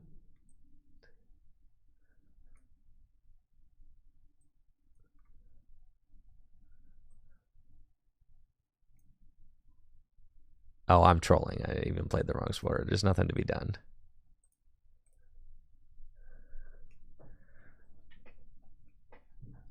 Well, how does this deck... How do you get 2 top 8s at, like, the largest internets ever if the deck is just non-compliant?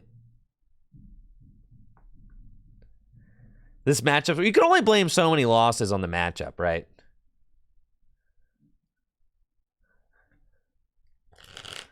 Don't prize Double Generator. Don't prize Baton. Right?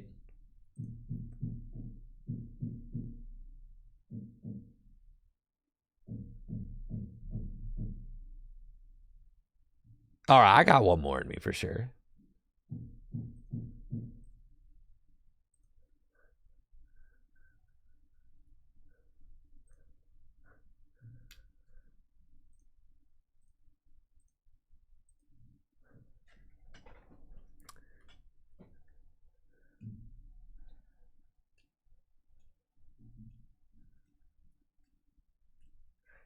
If I use, Catcher Greninja, Iono, and Genome Hack Greninja, but I don't have any other... I double prize Generator. There was no way to get more energy in play.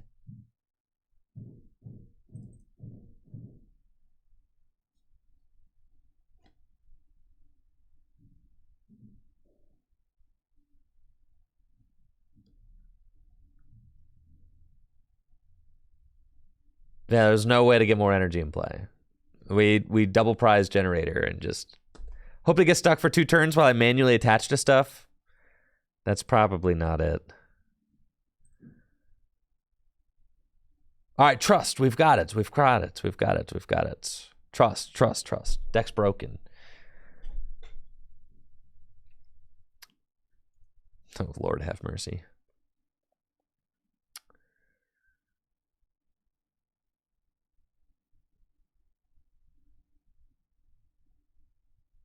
Yeah, with Baton Prize, we should have gone 2-4-6. I agree, yeah. All right, looks like we're up against Entei. We've got a fine opening hand. They've got nothing, so maybe this will be the one that we win.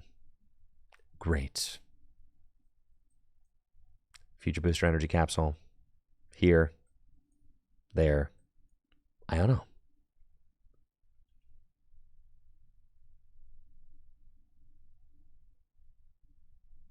Not the, most incredible hand ever, but that's fine.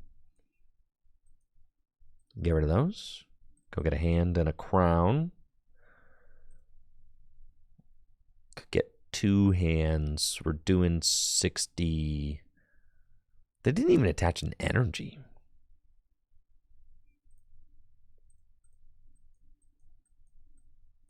We do have the Psychic in the deck.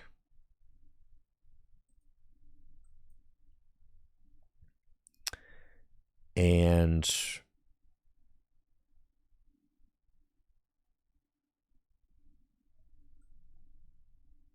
put a Heavy Baton here. Peak Acceleration for 100. we'll just get the Psychic Energy onto the Iron Hands. I like getting the Psychic Energy onto the Iron Hands early, because then you can pass it back. It also means that you're going to have generally more Lightning Energy in your deck to hit with your electric generators, so that seems pretty good.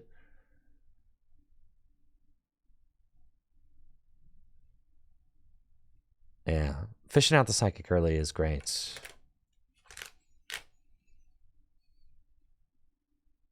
And we don't exactly have like a hand or like a board state, you know, or anything like that right now. It looks like this was not an Entei deck. It actually is a Charizard deck in disguise with an Entei.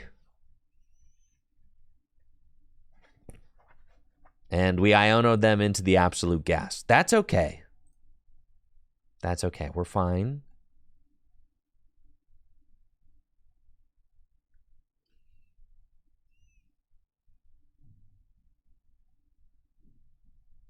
No worries.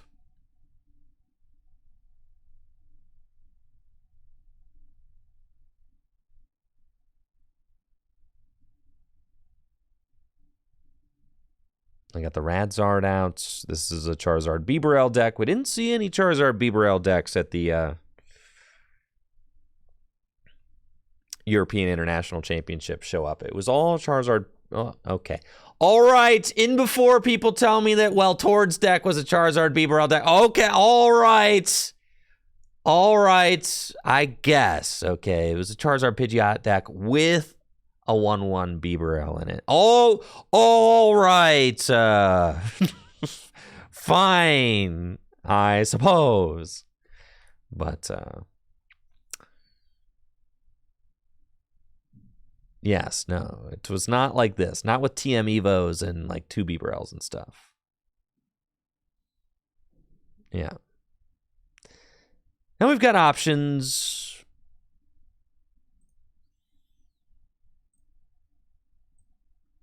It doesn't really feel good to like... This feels like trash. Like, what am I doing? This hand is absolutely garbage.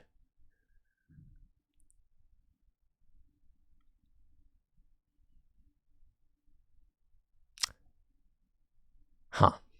I feel like I kind of have to...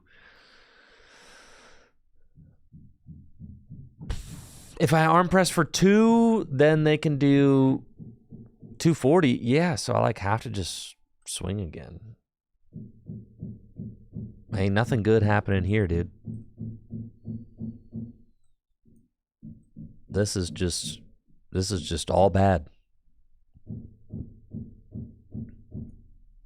That's fine. This is terrible. Yep. Absolutely terrible. It's cool. If we keep thinning with peak acceleration, then, you know, thank you, Knife Laugh Love, for that sub and the 25 months. Thank you. If we keep thinning with peak acceleration, eventually we will draw into better cards. This has been an atrocious showing. But to be fair, this is like exactly what my experience with the Turbo Hands deck was leading up to UIC. And then I see it gets 2 top 8 finishes at UIC, and I'm like, oh, maybe there's something good about the deck that I was missing. And then I take it on to the TCG Live, and I start playing it, and I'm like, huh, no, actually, there's just a million ways to lose. It's terrible. The deck is terrible. How? Make it make sense.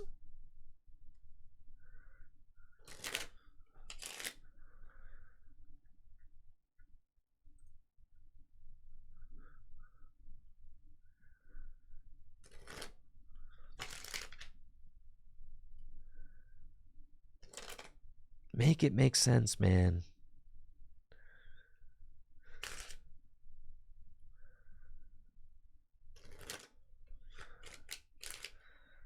No, this deck is like worse than Miraidon and Roaring Moon were. Miraidon and Roaring Moon were like self-respecting decks. that like did stuff. This is not a self-respecting deck.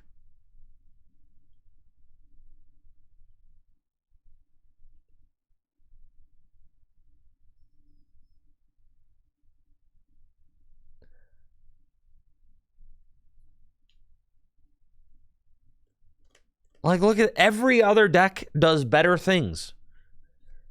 Every other deck. This entire deck is like, oh, geez, please don't remove my big fat baton. Please don't mess with my strategy. I mean, like, look at this. Turbo what? Like, my hand is absolutely unplayable.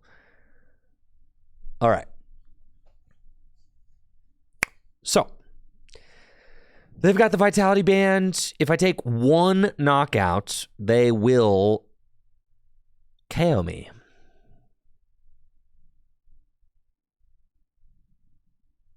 And I'm not passing the energy back anywhere meaningful.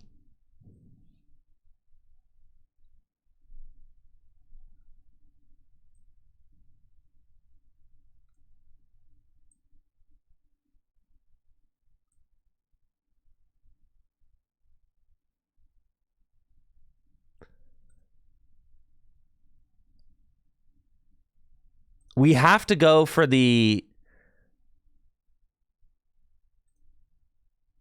Yeah, we have to go for 3-3. We have to, right? This is the strat. I have to go for 3-3, and I have to 2-hit KO this Charizard. I'm going to pass the energy back to Miraidon. I'm going to Sparking Strike this thing. Then I have to hit a bunch of generators and finish it off for 3, and that's game. That's the only way we can win.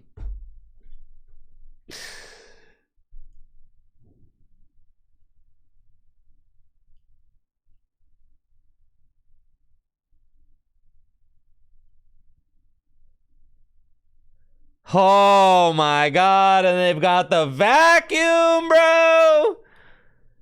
It's over.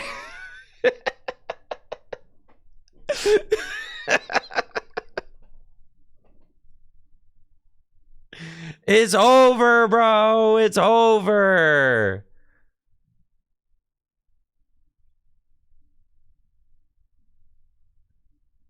And there's a Delphox involved. Actually, you benching the Delphox was the only way that you can give me a win condition here. Thank you very much for that. You should not have in any way, in any reality, benched that stupid fox. But now, you have given me a route.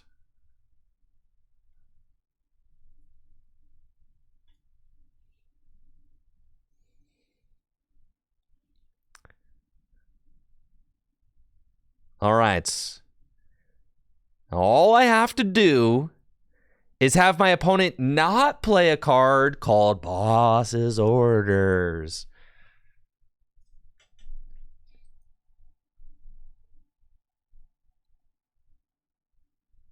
They never have boss. Trust.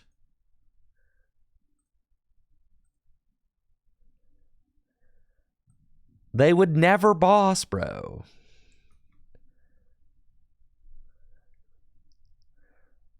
I guess there's no point in putting that baton there. Should have been the future booster, but whatever. Here we are. Okay.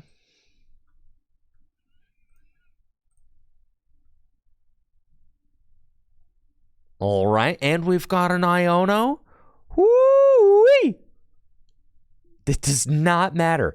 But, I mean, it could matter, I suppose.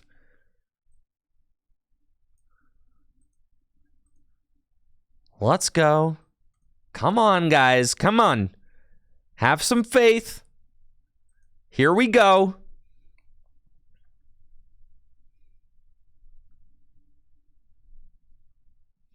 All right. Peak acceleration. 120 damage.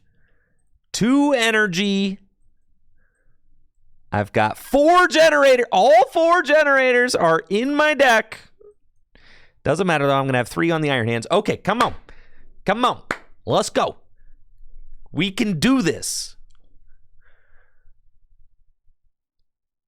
We can do it. There's no way they've got it. They've got Delphox in the active.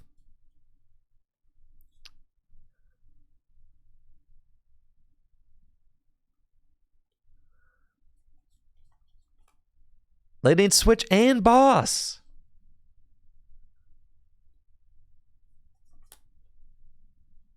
I'm telling you, the only way they lose this is by benching the stupid Fox. They should not have done that. Oh my God, they've got the Boss. Please stop. This is the only way you lose.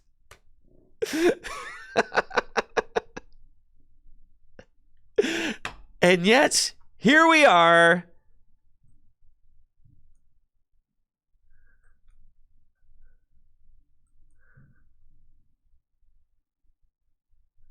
Yes!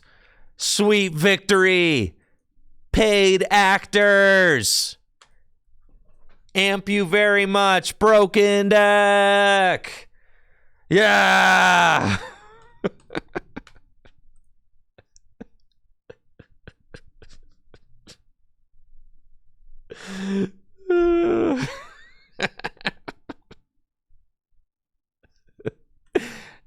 And that, ladies and gentlemen, is how it got 2 spots in top 8. Right there, yes. That's how it wins. Oh. Oh, okay. All right, all right. Got it, got it, got it.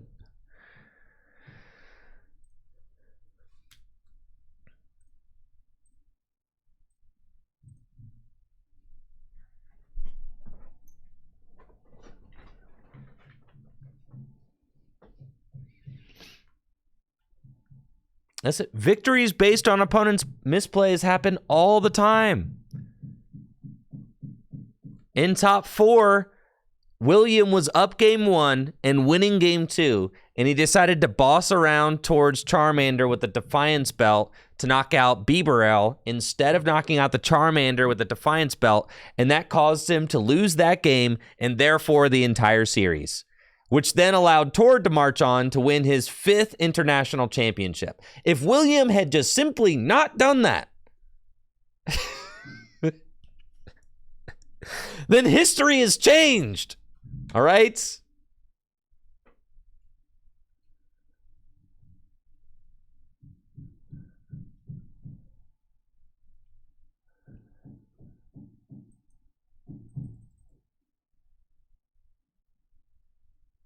Yeah, same with Alessandro not discarding a trainer card with his Ultra Ball. Right, same thing.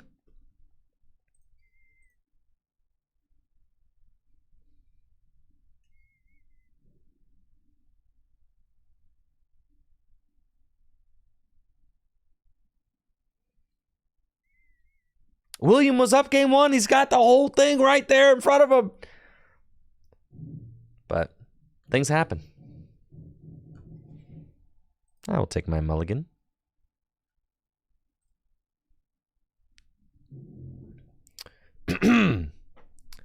Looks like I'm playing against a Raging Bolt deck. This matchup is a little bit sketch, but that's okay. We'll be fine.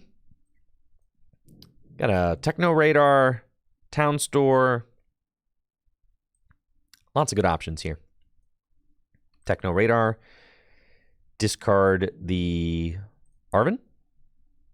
And let's get a Mid-Rhydon and an Iron Hands. Slap those things down.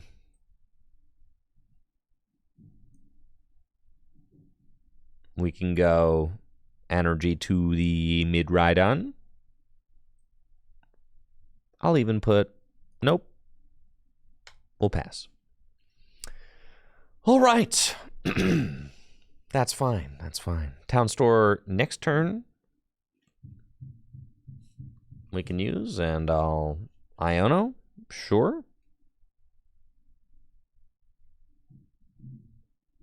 Town Store will guarantee us the pivot into Miraidon, which is nice. And this matchup can be sketchy. We don't like the Ancient Booster Energy Capsules. We don't like 2 prizers with 300 hit points. I did see all these gold Pokemon catchers in their deck. What's up with that? They got Sato's Vitality for 1. Yeah, I'm not going to lie. I mean, if you go catcher, knock out my Miraidon turn 1, that's pretty bad for me.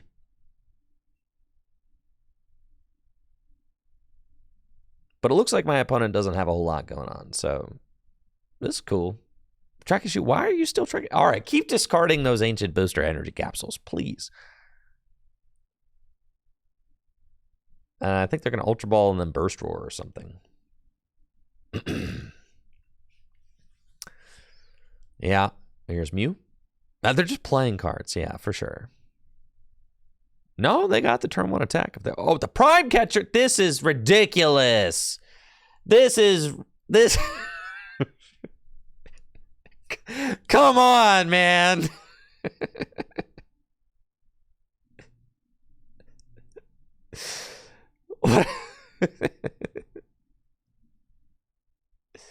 All right, I guess. Sure.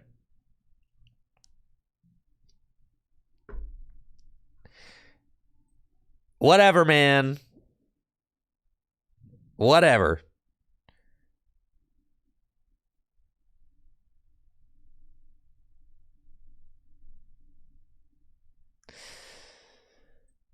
I'm just going to hit some generators. How about that?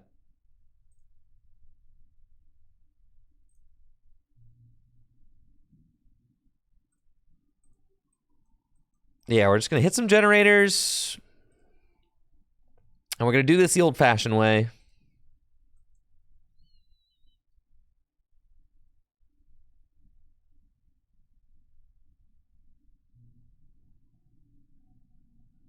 You guys want a generator for 2?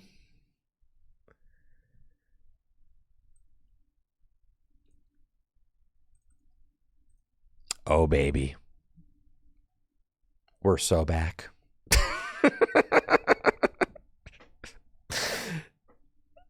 All right. And so what? I'm doing 60 plus 60, 220. I mean, I can arm press Mew, but then that activates Sandy Shocks, and then they can return KO me pretty easily. But I've got the Heavy Baton. I was thinking the Shocks is better to take out.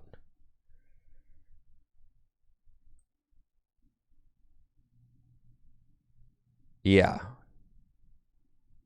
I think that, or I mean, there's also something to be said for just swinging into the Raging Bolt. And then I think we just swing, and then we knock it out for 3 prizes the following turn. Like, aren't we just doing that instead? I think that seems better. They're not hitting a knockout, right? So let's just arm press.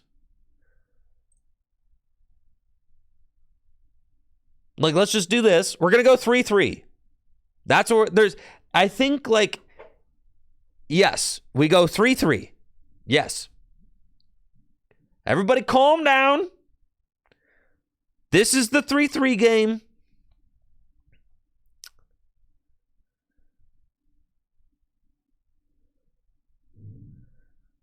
They're not going to gutsy pickaxe me. All right. If they do gutsy pickaxe me, I'm going to be really salty about it. I'm going to be really upset.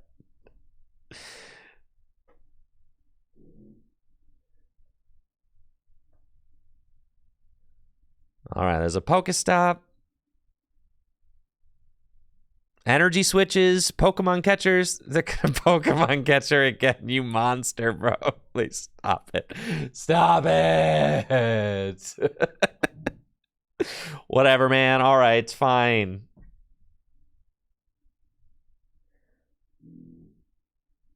Okay, so then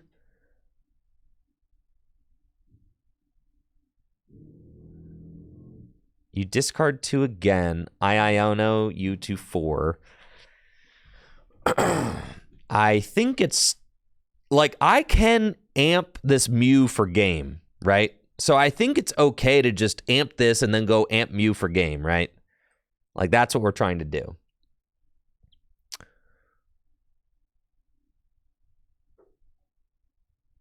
So we just go Iono.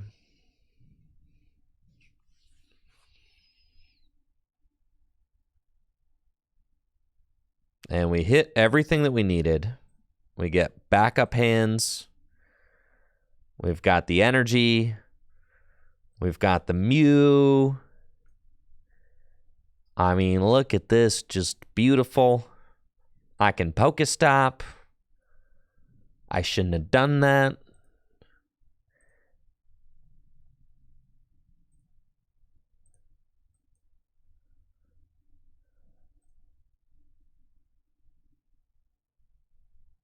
Okay, we're fine.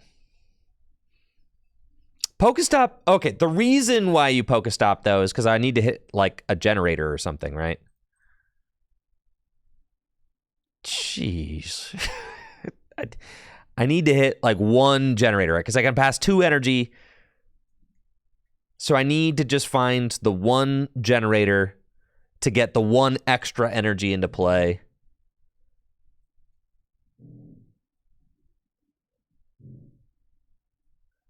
No, don't you dare put the Lost Vacuum jinx on me. Don't you dare do that. You pass 3 energy with this? Yo, this card's broken. It's 3 energy? All right, never mind. I'm chilling. Yeah, all right, the Heavy Baton's broken, actually. I thought it was 2. You know, if that goes to show how little we've used it, there's no way they get the Lost Vacuum. Come on. Ain't no way, dude. Ain't no way. They take their 2 prizes. We pass the energy back to hands. We counter Catcher Mew. GG's. That's it. That's it. Just like that.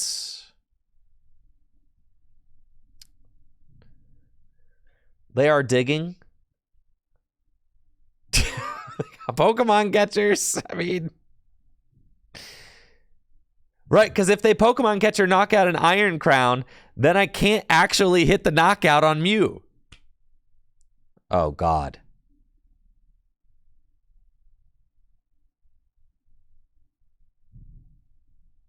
Shh, don't tell them that. Because I discarded this. We're fine, we're fine, we're fine, we're fine, we're fine, we're fine, we're fine. We're so fine. Yeah. They didn't see it. They didn't see it, bro. They didn't see it. They didn't see it. No, we should have never hit that Pokestop because then we could hit the Iron Crown and then we open that up as a lose condition. All right, pass all this energy back to the Iron Hands. This game is over. You're sauced. Amp you very much. 180 damage on your Mew EX. That's right. That's right, buddy. GG's. Amp you. 3 prizes. Back to back. I win. Feels just like ADP. We're so back.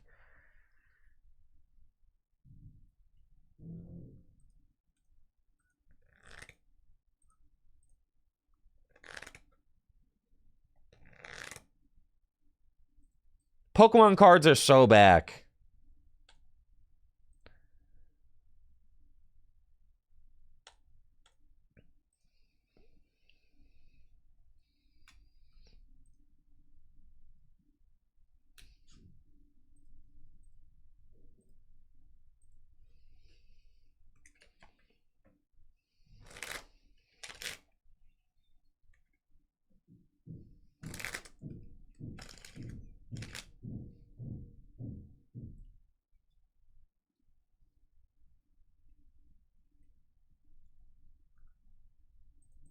All right, let's go.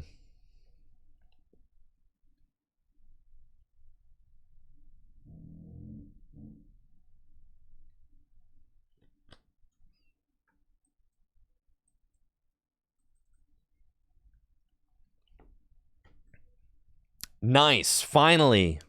Good matchup.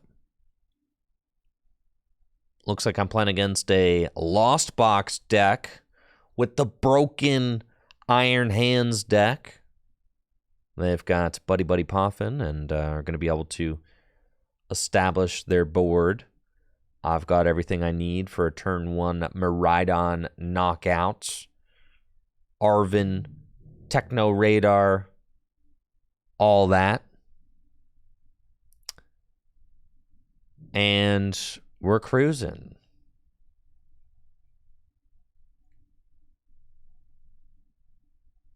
Yeah, they might be playing Hoopa. That's true. If they're playing Hoopa, you know, our hands doesn't love Hoopa. Hoopa's got an attack that does 50 damage times the amount of energy I have attached to my Pokemon, something like that. And it's a fighting type Pokemon. And it's Tina. All right. Tina is what we are up against. Cool. There's a hands. Love it. And we've got Techno Radar. I mean, all these cards are important.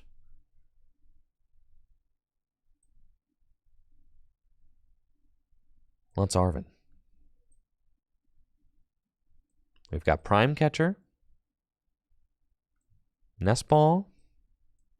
There's Mew in here. Miraidon's in here.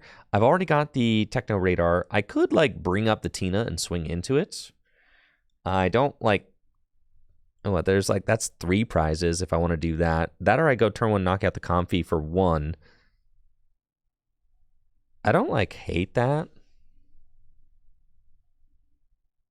But I kind of need more draw and just more stuff going on. So I'm thinking that it's going to be Nest Ball and Future Booster Energy Capsule, which is fine. We can Techno Radar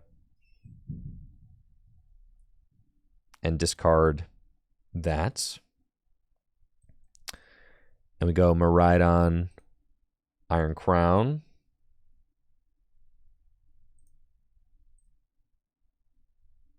And slam these guys down. Future Booster Energy Capsule. Future Booster Energy Capsule. Nest Ball for Mew.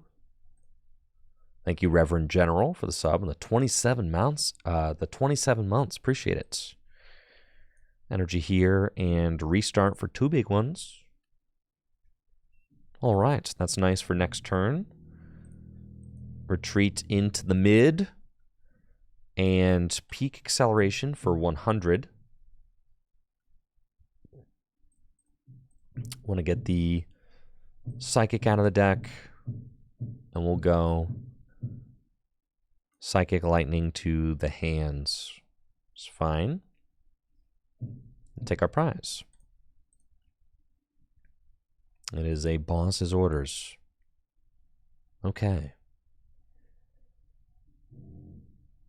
And then we have to map out our final 5 prizes. We can use Mew EX to knock out a Giratina if they allow my Mew to live.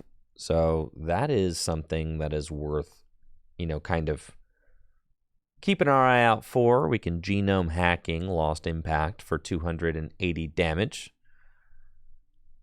And we'll see what they're able to ramp to here on turn 2. They're at 6 cards in the Lost Zone now. If they Flower Selecting one more time, that's 7. And here comes the Lost Zone card number 7, which means that they will be live for a Mirage Gate. And... you know, I mean, they could totally sauce me up. Mirage Gate, Gust Up Iron Hands, knock it out. But they probably don't have all that. No, come on. There's the Jet Energy. Nah, it's an Abyss Seeking angle. See? We're fine. We're totally fine. So here we have a decision to make. I think And we could arm press this Tina for knockout, go to 3. Or we boss a Comfy and take a knockout that way. So if we boss a Comfy, then we go to 4. I think it's probably correct to just research.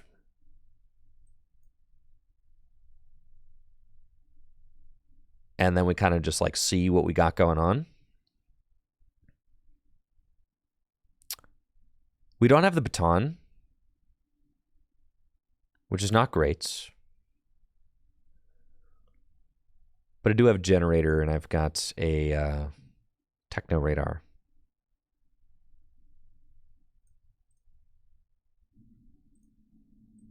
Cool, we can techno radar. And discard research.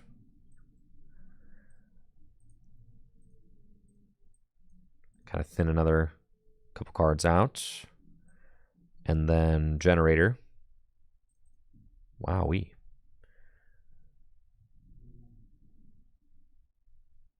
Okay, so we're only taking this knockout with hands if I think it's correct to just put another hands down and peak acceleration. But then we know they're probably going to gust and take a knockout. And if I'm doing peak acceleration for 100, I mean, yeah, 180 is certainly hittable. That's fine. We just do this. Attach here, and we'll just peak acceleration for 100. I think this just seems better. Yeah. I think we punched to amp for 3 while building our board. That's like what we're going for, right? I think that's fine. Right? That seems fine. Because we want them to have to knock out the Miraidon. I think that was like our thing the whole time. We really want them to knock out the Miraidon.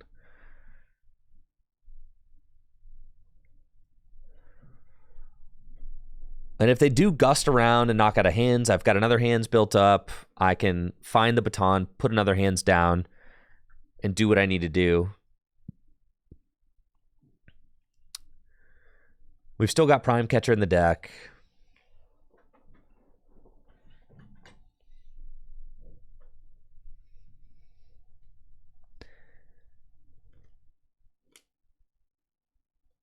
Yeah, I think this seems good. Because the problem with using arm press for 220 there to take that knockout is that we still put ourselves in needing to take 3 prizes.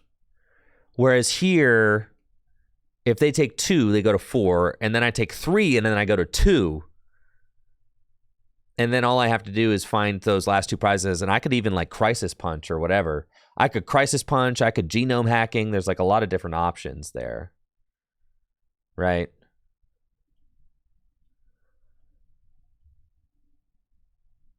I think we're chilling.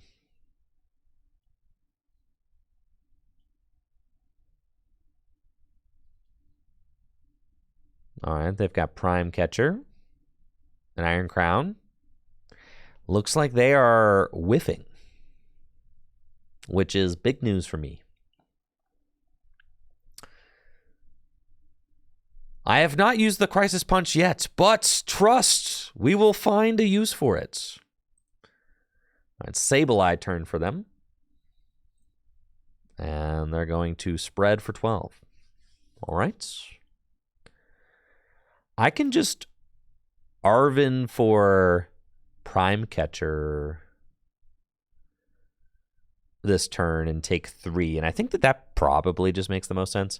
For like Prime Catcher and Baton, right? We just do that. Well, I mean, if it's going to be that easy. I still think it's correct to Arven. We're definitely going to Prime Catcher this nerd right there. And then we still want Arvin to just guarantee the baton. So we're going to do that.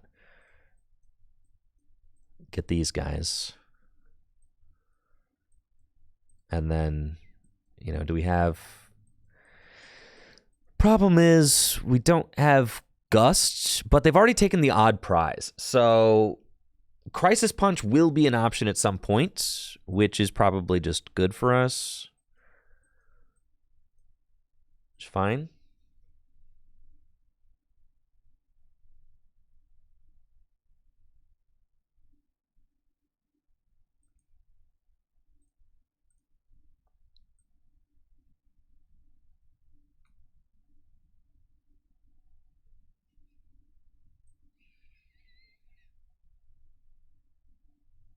Okay, and I don't want to put down anything that can be like stalled out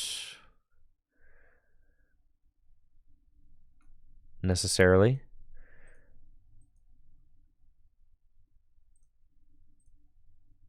And then we amp for 180.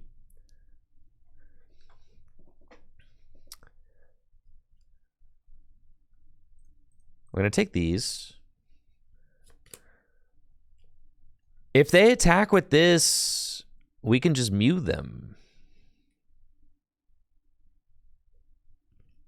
And they have 5 prizes left to take.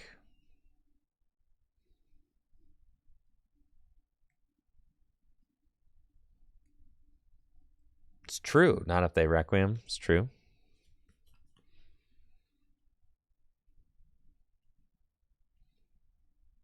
That's true.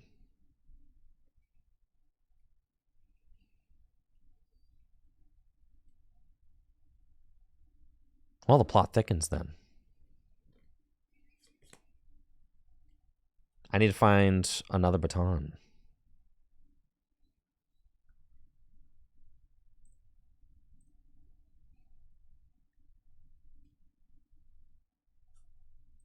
All right, this is fine. No, we've got no bosses left in the deck. And our energy's down. That's fine. We start attaching to Mew.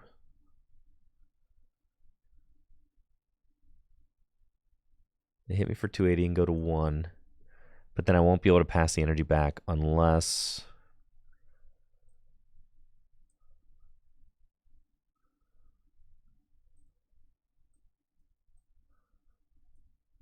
I need to be able to Crisis Punch, right?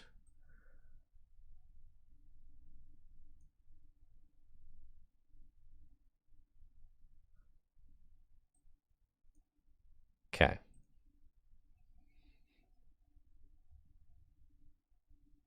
But I need to have the energy attached to something meaningful. So the meaningful energy attachment could be to like an Iron Crown, or I could... How many generators am I down? I'm down 3 generators. I feel like I don't attach this and just draw 2 with restart.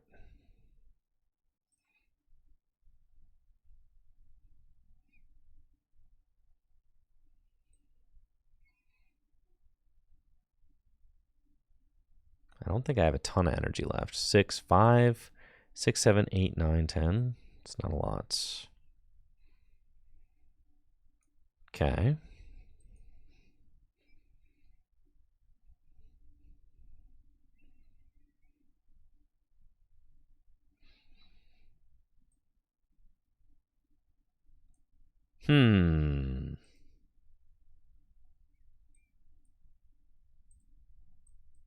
We've got 1 generator left and 2 lightning energy left.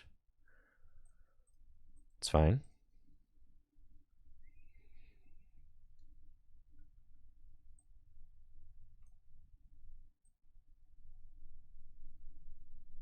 If they take their 2 prizes, they do activate my...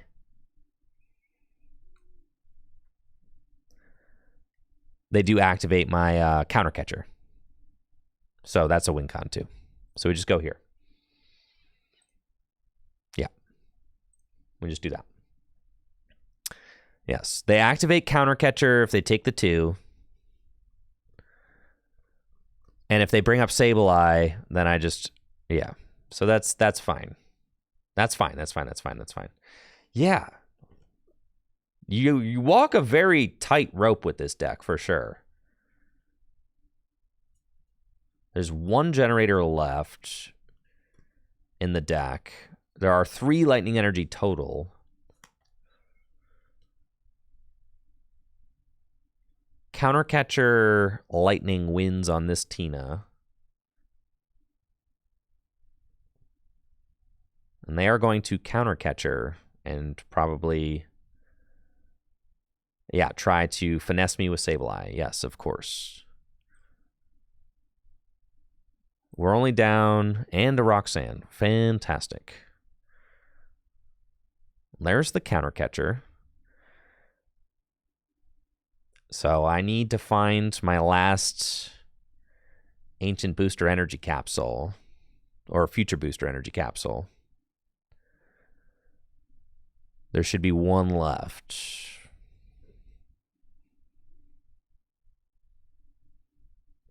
Okay.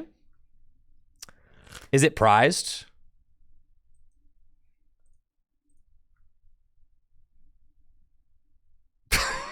You gotta be kidding me, bro.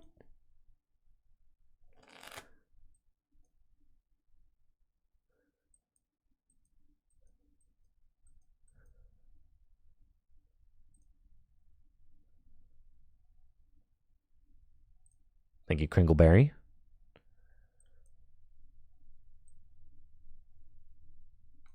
It's not GG's yet.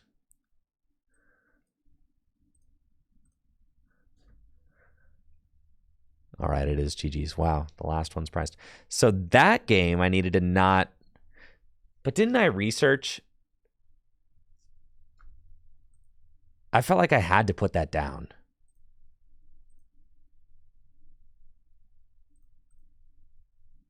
Dang. I felt like we... Yeah, I researched. I felt like I had to put it down into play, right?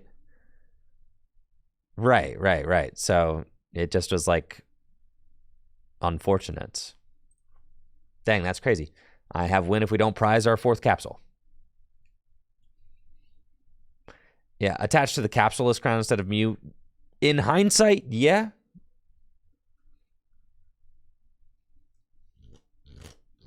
Yeah, I think needed to kill the full health Giratina and then take the counter knockout on V-Star with 100 damage. Yeah. Yes, I think so, right? So I had to go to 3, which still allows them to Roxanne. But it does keep my counter catchers alive. All right, that's fine.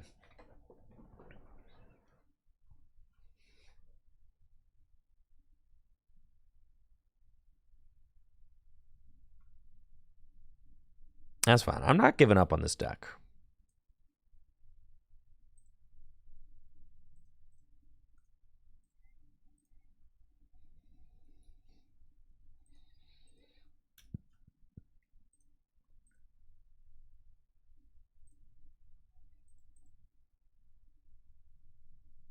It was an unfortunate prize there at the end, though. Very unfortunate. Why not give up on it? What if it's broken? It's broken. You just got to whisper to it, all right? I don't want to give up on it because there's no evolving. Isn't that great?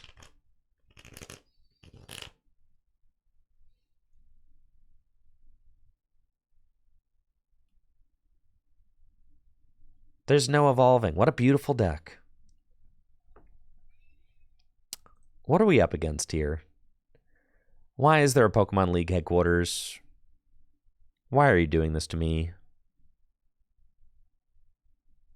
I'm not going to be able to Miraidon.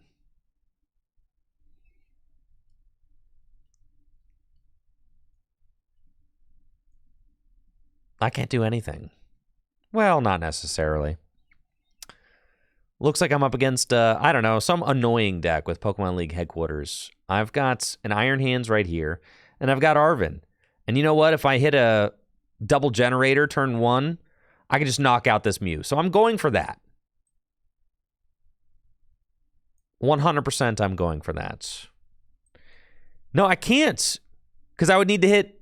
Never mind. Because they've got the league headquarters. Everything is atrocious. I have to research. And hope that I find my one-of town store. Yeah. All right, fine. Everything is awful. Am I really going to do a 2 energy attack with peak acceleration? Maybe.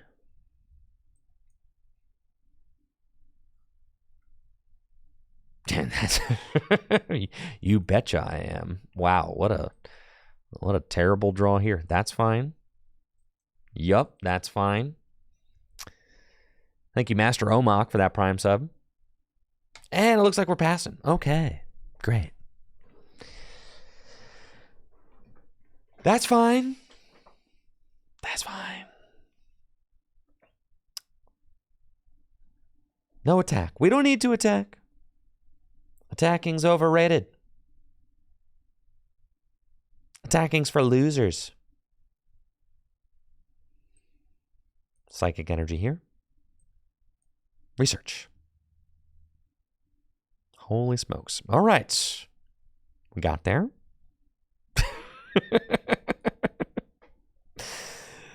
Yeah, we did. At what cost, I'm not sure, but we're here.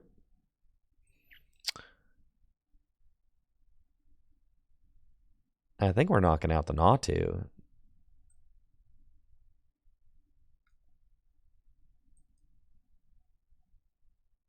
Item lock? I don't care about item lock. I just don't want them powering up a Spothra or something. I don't know. Natu accelerates energy. Banette, 30 damage at a time. I don't care.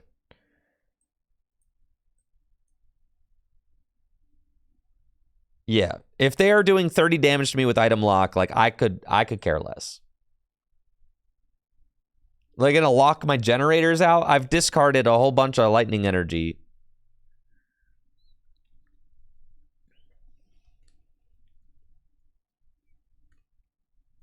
Yeah, we don't want their Natus evolving.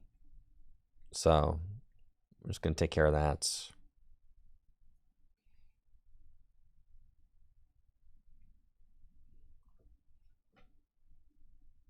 Iono is fine. We can amp this Mew EX. Eventually. Which is great. I can also just Sparking Strike it. I have to imagine they'll retreat into a single prizer. We still have not countered this troublesome stadium yet. And here's Banette. Okay.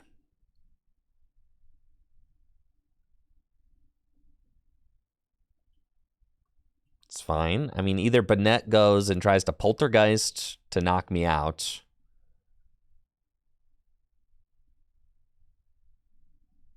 No way. The Poltergeist for 120. This is so tragic. And the one of Pokemon League headquarters is going to stop me from doing anything. Okay.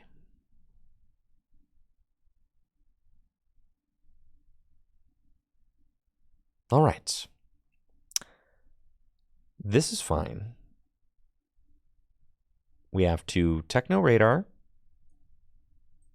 Away that. And get these guys. And I've got 1 generator. There's only 4 energy. I got 3 generators, but there are only 4 lightning energy in the deck. Oh, baby. It's not great. No, not great at all. But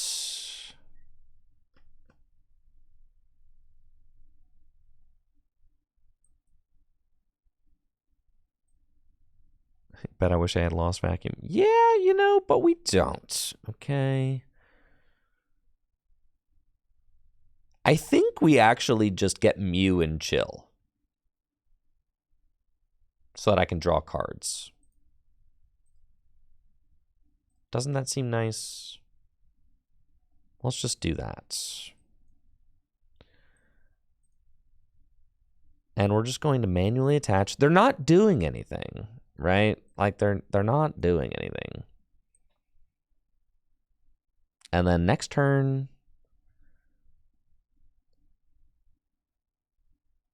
we do stuff. All right. I could draw one card.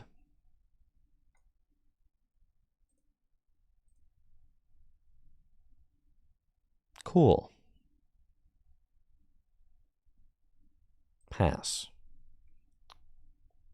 They're setting up a Spathra? Yeah, but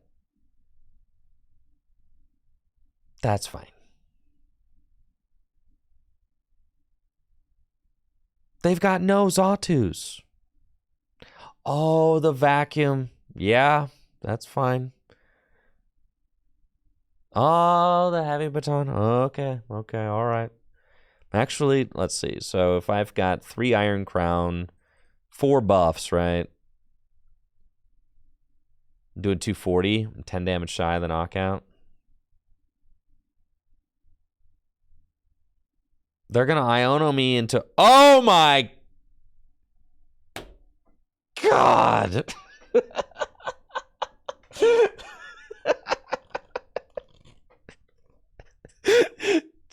You monster!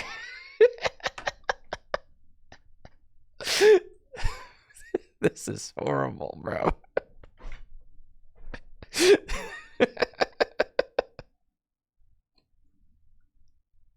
Just absolutely disastrous, bro. Absolutely disastrous. What a heinous outcome. Just terrible. All right. Fine. Keep it together. We can do this. No, we can't. All right, there's a heavy baton still. That's good. And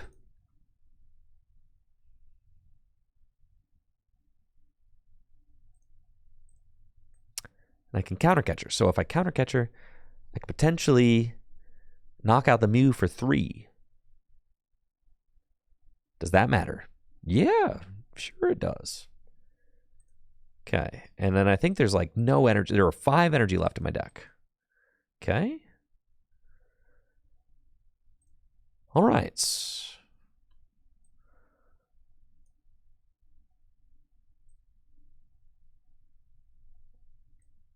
We want to do this. KO Zatu for 2. Yes, we KO Zatu for 2 and then Boss Mew for 3. Yeah.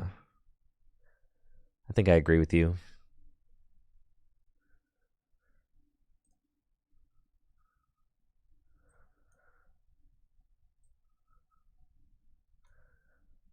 Right, so if we go... But the problem... I need so many energy on my guys. I mean, okay, sure.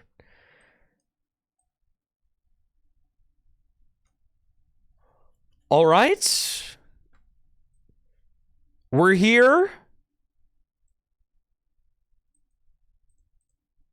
So now we have options.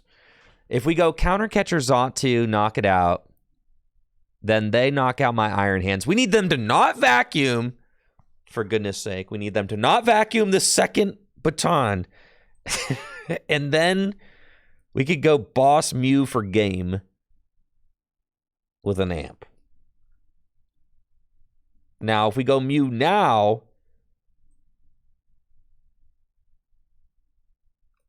isn't it easier to go Mew now? Right? I think it's easier to go Mew now. No, I don't actually have knockout on Mew now. I'm doing 2 plus 4160, so I have to go Zatu. All right. Yeah. Okay. All right. And amp you very much. Thank you, Amy, for that raid at 87. Yo, what's up, everybody from Pumpkin Amy's channel? Thank you so much for the raid. Hopefully you're doing well, Amy. Had fun at EUIC. Definitely make sure to check out Pumpka Amy's channel. She does some awesome Pokemon content, art, all that over there at twitch.tv/PumpkaAmy. Thank you for the raid. We're playing a little bit of Juho's top 8 Iron Hands deck today from the European International Championships, and boy, a lot going on here. But we've got the fat dub. Let's go. Wait, not yet. I need to find a counter stadium. This Pokemon League headquarters is literally ruining my life. Yeah, not great. Oh, I could have gone Crisis Punch. Wait, was this the time to go Crisis Punch? No, it's in the discard pile. Okay. I was gonna say, this would be the time to Crisis Punch, bro. Hilariously. Okay. So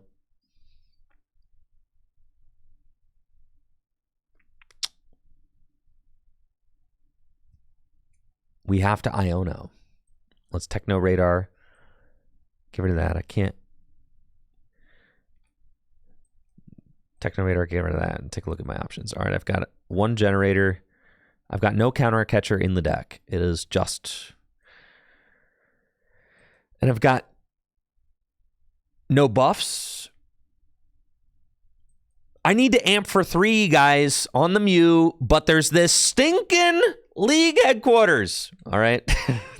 This thing has been there all game. All right, here we go. And there's nothing I can do about it. So we have to go here. Just draw the stadium off of Mew for 1? No, we have to Iono.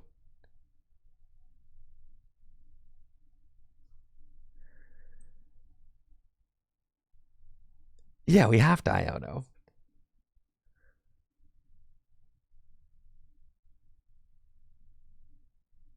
And sure enough, here's the town store. All right.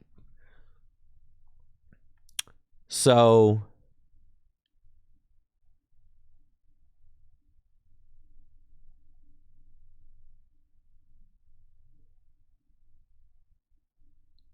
we retreat into Iron Hands still. But then if they evolve into Aspathra, I think they can, 3, 6, 9, 12, 15, 18, 21. Let's retreat. Yeah, 3, 6, 9, 12, 15, 18, 21. I think we retreat into this Iron Hands and just pass.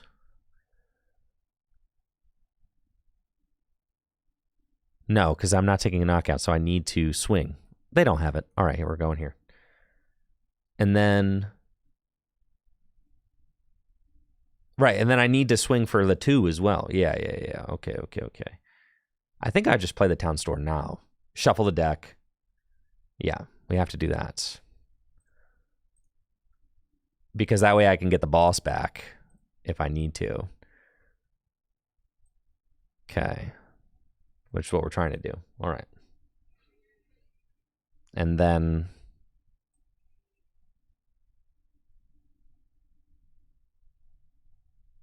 I don't want to get myself in a position where I get item locked. With Gust, I mean, what? They could have a boss's orders. How many boss do you think they play? They can't counter catcher. They probably have more than one boss. We've got another. All right. Fascinating. And we arm press. Oh, but I can't. What? They can poltergeist me for like.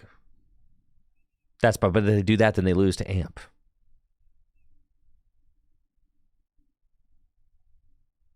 Yes, okay, and I've got 3, and 3 is the safe number. All right, here we go.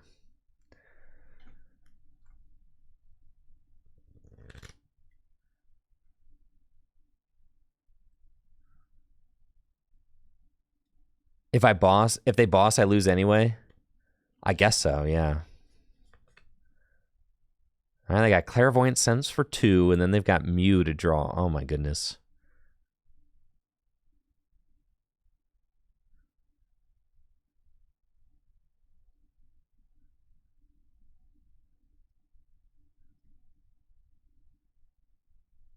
This is that's just game. They just a spot. Good God. Good God, bro.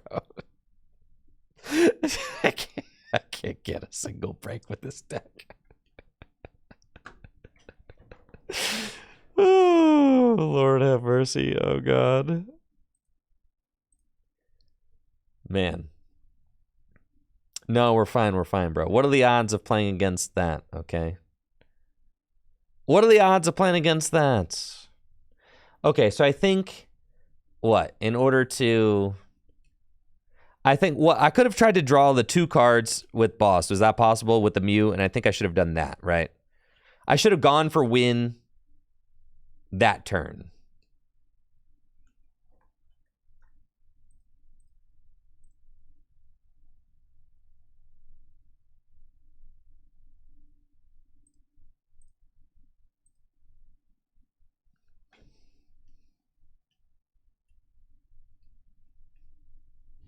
You've beaten the hands deck every time you've played against it. I have not been impressed about the hands deck whenever I play against the hands deck. That's true. But yet, 2 in top 8. Explain that.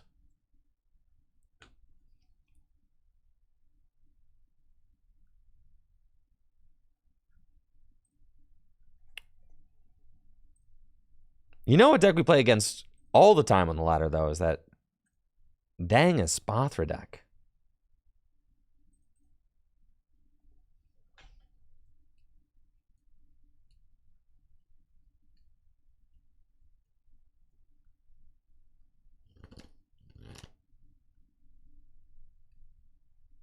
There was a lot of Lugia to you, I see. There was.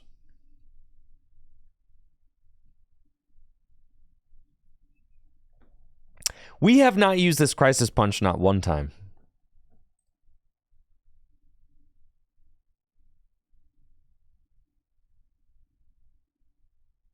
All right, here we go. Ancient Box.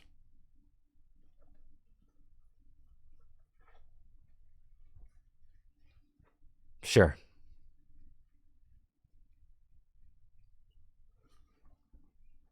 Just kidding. It's not Ancient Box. It's Chen Pao de Dunsparce. With Bibarel. What is happening here? Okay. We're up against the Chen Pao de Dunsparce deck.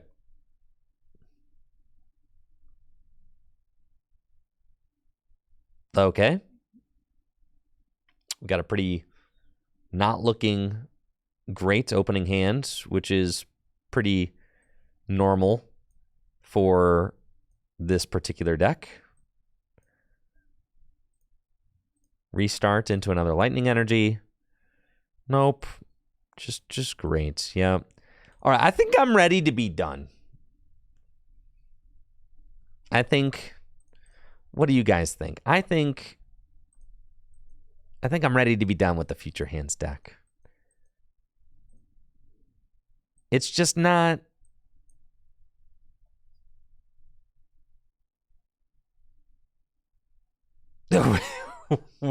Winstreak says, it's my birthday, so I just ordered $100 worth of cards for a Turbo Hands deck, and now you're ruining my birthday!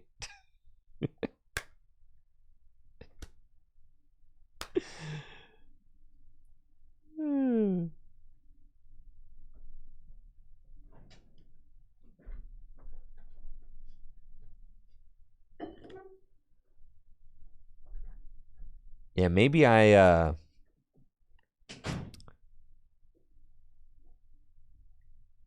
maybe I'm ready to go back to evolving.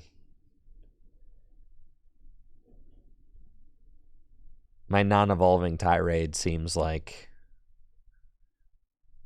maybe that was short-lived. See, like, every other deck is just, you know, better. Every other deck is better than this one. Every single other one. They're all better.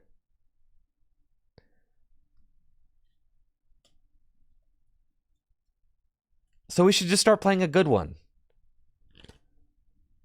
Not Lugia.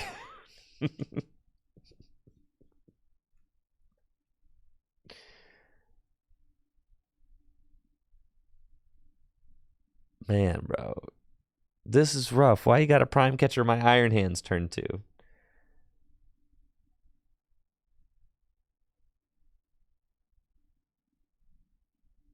YRG, I thought you loved Lugia.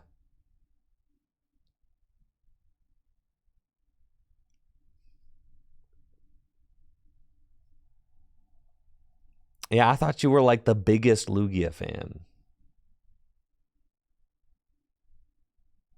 Man, this is terrible. Wow. What a nightmare.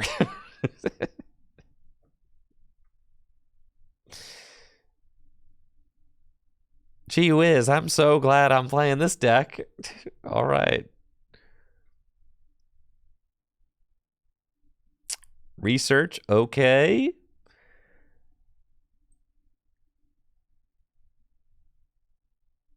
I'm going to bring up the Frigibacks.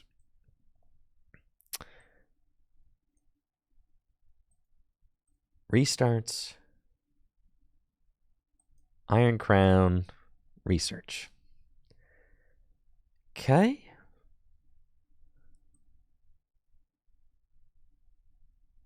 They probably play the ice guy, so you kind of have to like put 2 Miraidon down, as much as I don't want to do that.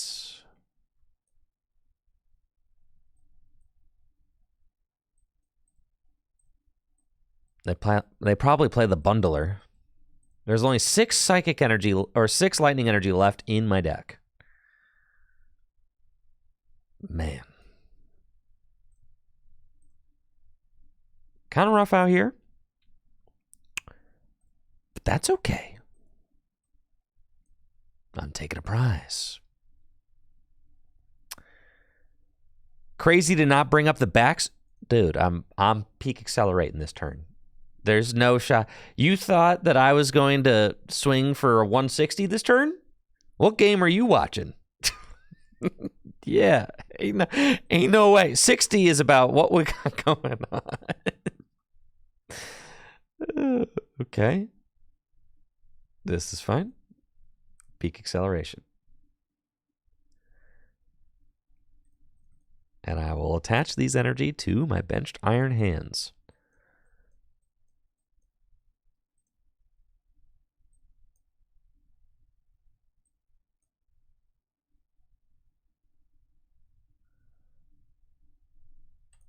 And we'll take the single prize, which is the lightning energy. All right. It's cool. And then, maybe they have to just swing. And then, listen, this deck gets so much better when we get Iron Thorns, all right?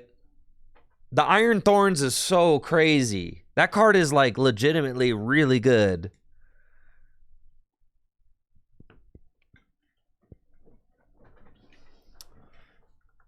You do not have the boss's orders. This is so nuts, bro. Please stop.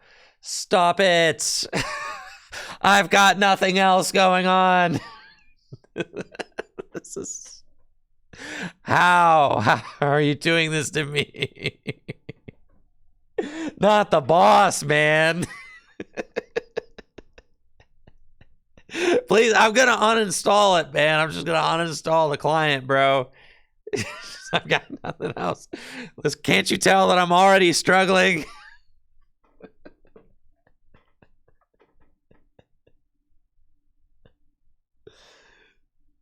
Oh my god. All right. What can be done here? Surely there's still a route. All right. Top deck Iron Hands.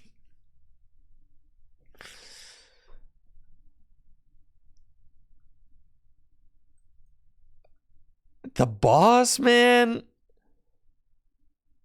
I've got every single energy. I cannot possibly win.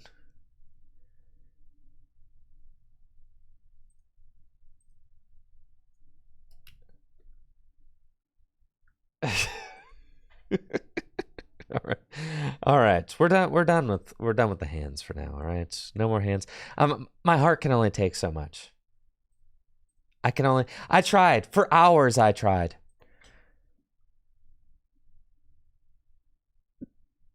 For hours. It was horrible, guys. It was horrible. Everything about it.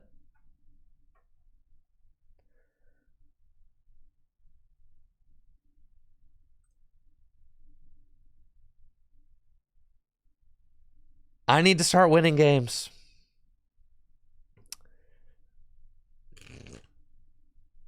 That was disastrous. No, that deck made Dialga look really good, actually.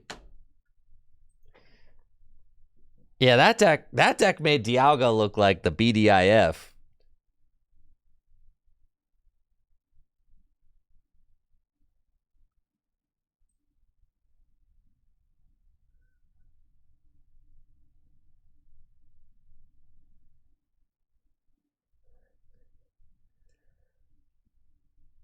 In a lot of the games that I played, there was nothing to be done. I mean, surely there were probably like a couple plays here and there. Like, obviously, it's like my first day really just playing the deck. But there was, in a lot of those games, I mean, like yeah. Like, what are you doing, dude? They turn 2 prime catcher your guy. They turn 3 boss your guy. Like, you're like, okay, I guess I just lose.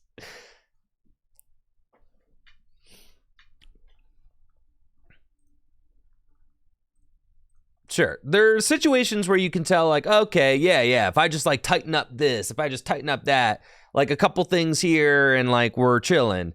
That wasn't the feeling I was getting with that deck. The feeling with the Iron Hands deck was like, I feel like every deck I'm sitting across from is just outclasses me.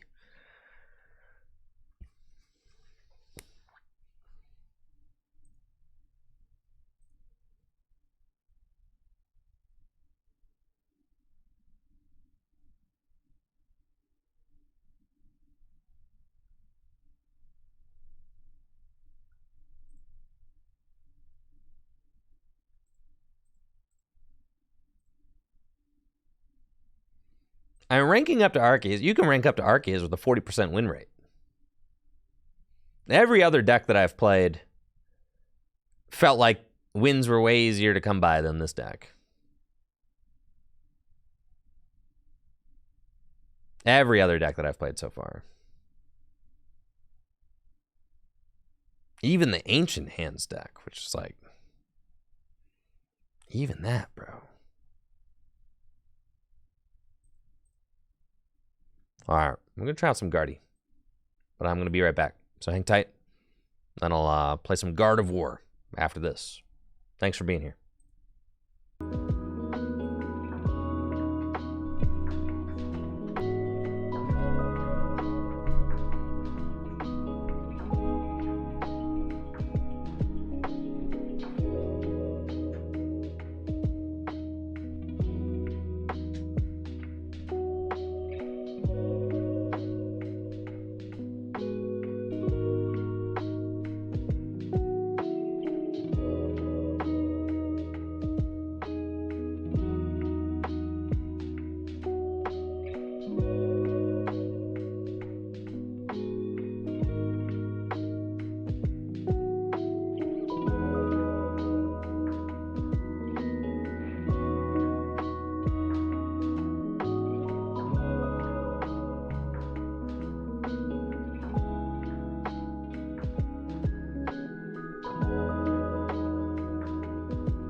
You know,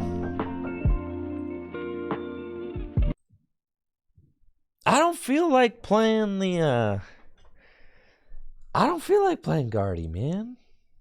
Thinking about it, I really don't. I'm not like super intrigued by the Guardy deck. The Guardy deck seems like, bleh. Honestly, I'd like rather play the Dunsparce deck. The Dunsparce deck is like cooler.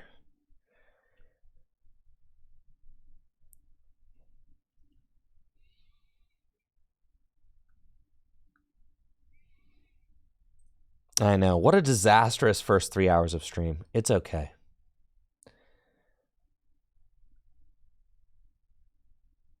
I felt like I got a lot of... I mean, Charizard, if we want to like just win games, we ought to be playing Charizard, right? I mean, that's just...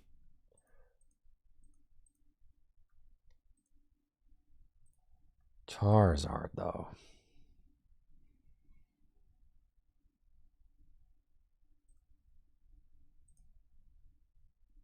Then I gotta play Charizard.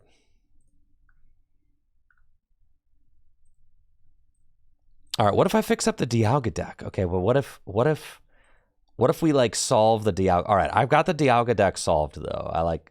All right, I learned some things, and I've got the perfect Dialga deck now.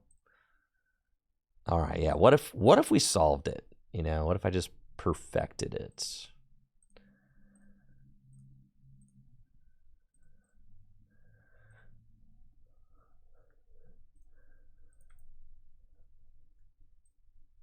The perfect Dialga 60, precisely. Yes.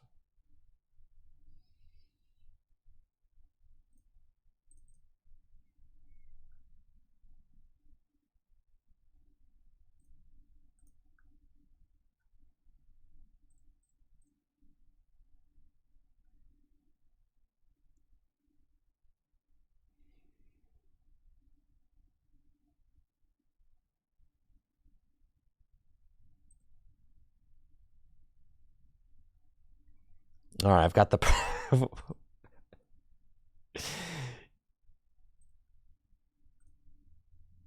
Yeah, what if I've got the perfect Dialga 60 now? I do, bro. I've got it.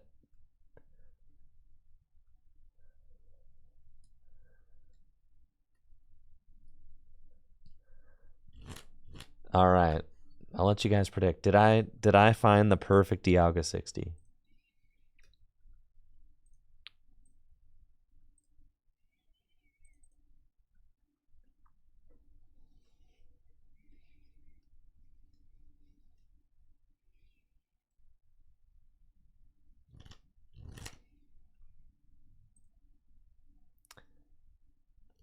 Like, what other decks am I interested in from UIC? I guess there's Espathra, right? Play Arceus. Let's just play Arceus.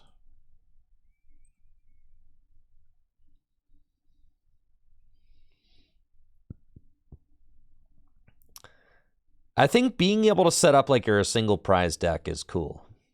I like that. All right, we're playing our broken Dialga deck. We've got Zamazenta in the active. I don't know what I'm playing against, but, you know, they've got a guy. That's fine. I'll just Nest Ball. We'll get a Beldum. See what I've got in the deck. All right. Everything looks good.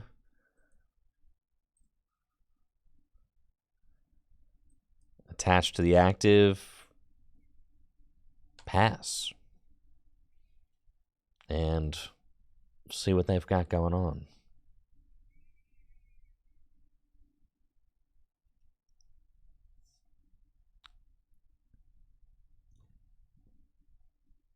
I think that... Okay, they're playing the Turbo Hands deck. This matchup is very good for us. I mean, they like have to swing into Zamazenta, which is fine. Unless they go turn 1 Prime Catcher, which is like kind of annoying, but it's also fine.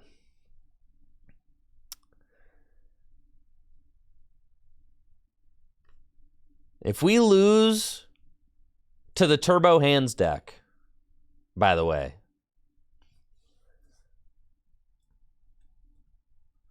we're getting the VOD channel. They are going Turn 1 Prime Catchers. Hilarious. The VOD channel is going to get caught up. Natalie and I just kind of fell behind. But they're just going to go peak acceleration onto themselves? Like, okay, it's fine.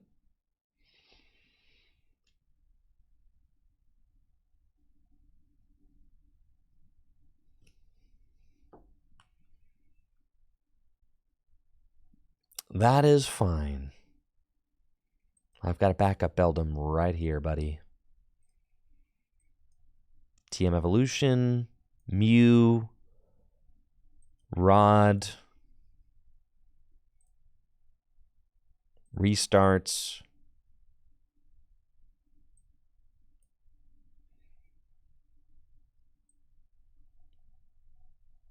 It's just Iono.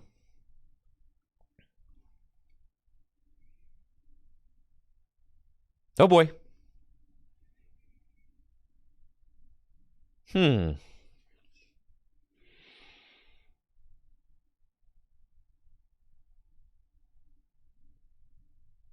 Slightly bad.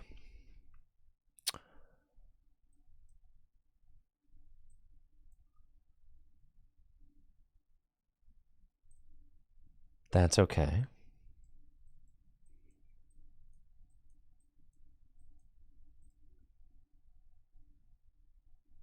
We have to go evolution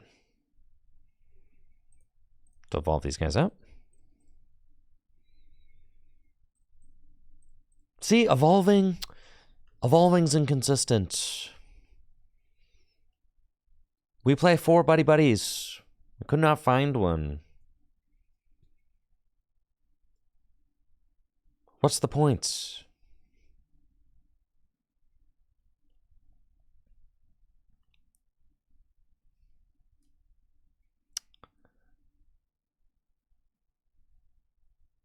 I just have to deal with this one Miraidon.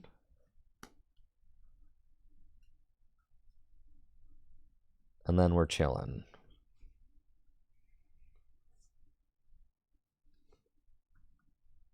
They've got a hands and a crown, sure.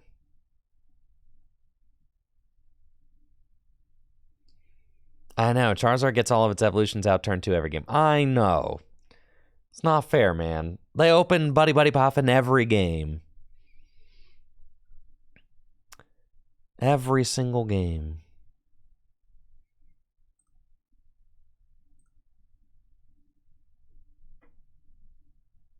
But that's okay. I mean, really, we're comeback deck, so we're going to be able to route our comeback just fine. Got Generator and Baton, sure. They want to get some energy onto the Iron Hands. And they can Sparking Strike, knock out my Zamazenta, which is annoying, but it's fine.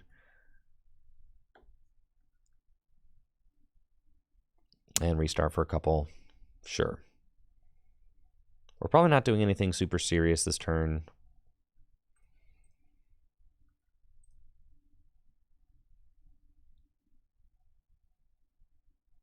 We've got one Matang out. It's not ideal. We've got to go get a couple more Beldum. We've got 2 Matang in our hand, which is also not ideal.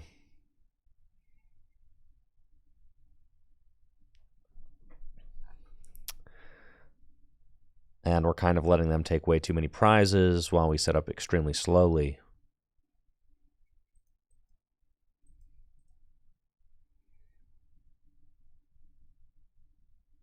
Which is pretty bad. So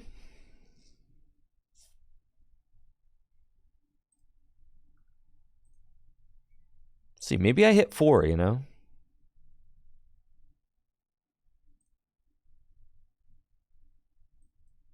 Maybe we hit 0.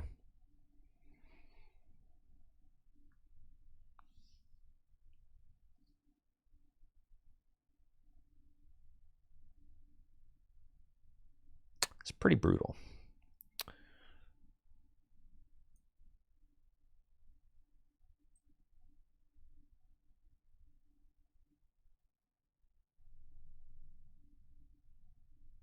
Okay.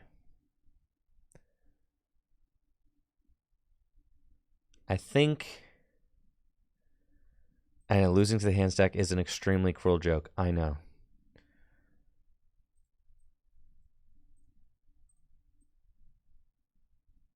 Believe me. I know.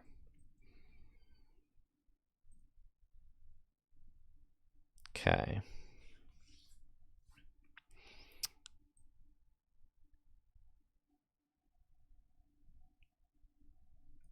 Buddy Buddy Poffin. Gotta get these guys.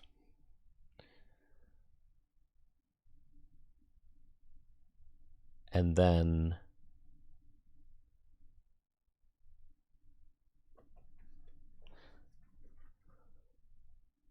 the correct thing to do is probably sack the Mew, funny enough, and just hope they don't amp it for 3. Sack the Mew, they go to 2. I can Metang 3 times. Yeah. That's fine. We just pass.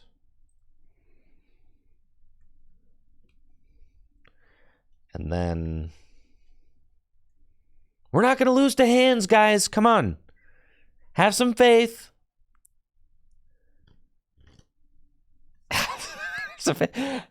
Hold on tight.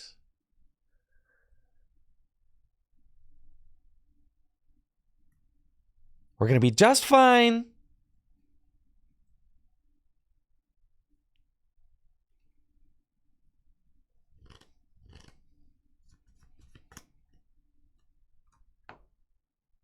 I got to restart for 1, sure. The problem is they could pass this energy back to Mew and V-Star me, which is not good.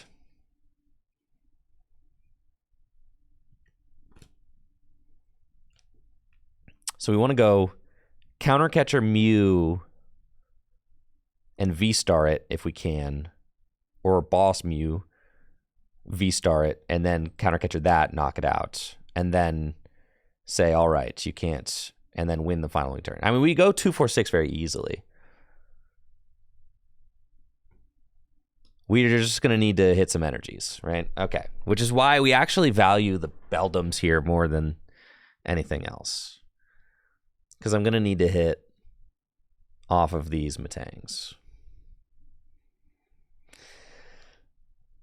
So we've got an interesting thing. I mean, like, obviously I would rather...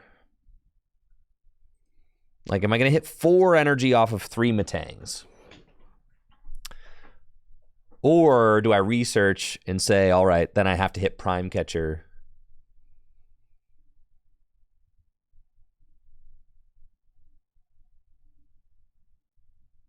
Thank you, Marshy Juice. I think I'm going here.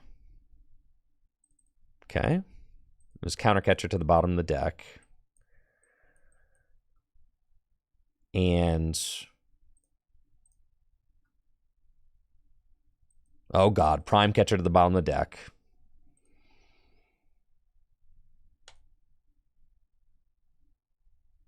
Okay. So that's not good. So I was 1 energy short. I need to research into an energy now, but the problem is there's pretty much no chance that I can hit the Prime Catcher or the Counter Catcher because they are both on the bottom of my deck. So...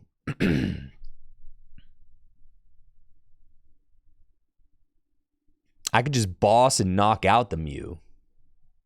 And then if they have boss in hand, they probably just win with Iron Hands.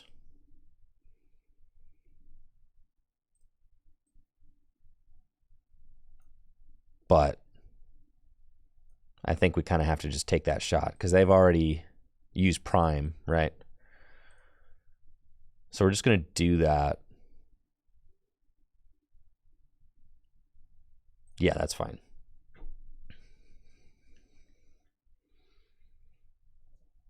They at most they play like maybe a boss, right? So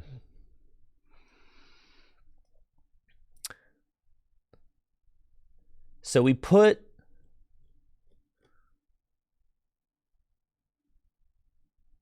oh, we're so bodied. That's it. Good God. Just so bad, bro. It's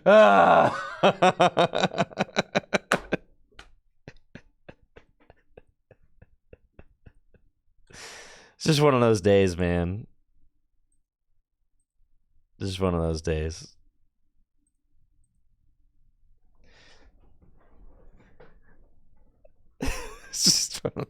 It's just one of those weeks, bro. All right, run it back, bro. Run it back.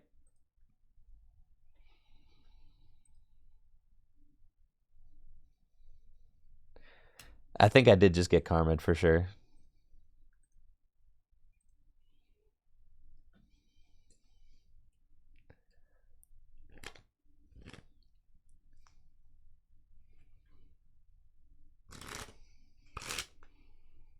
Things are turning around, all right? Right here, bro. Right here. Trust. God, just absolutely miserable. Granted, we didn't do anything. We just didn't even set up.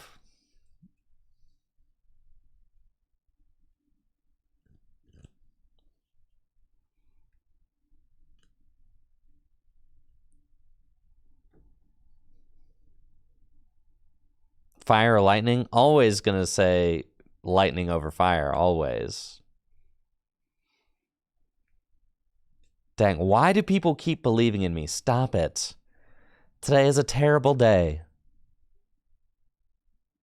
Stop believing in me. Start hating me, like hating on me.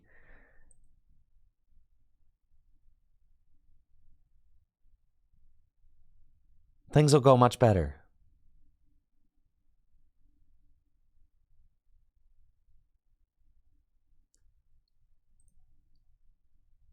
All right, we've got a redemption match. A redemption match, folks.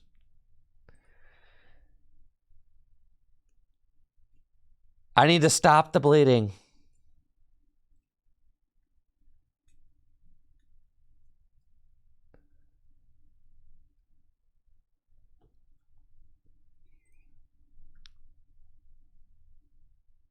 Okay, sure.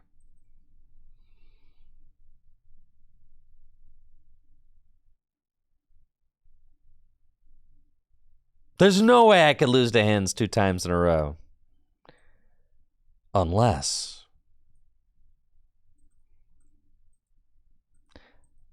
Okay.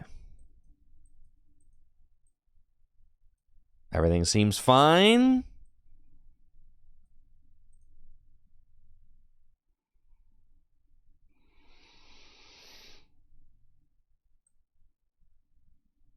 Okay. Pass. Why 2 TM Devos? It's the only way we beat Charizard, I think.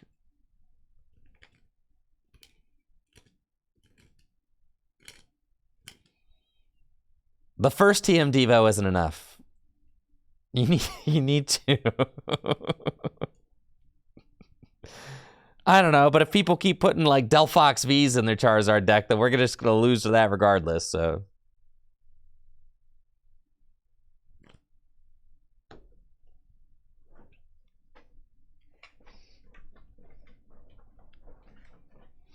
Oh, Snoopy, I also have a greater than 50% win rate against ladder Zards with my original list. I also do. However, against real players playing Charizard, it's not the same. Yeah.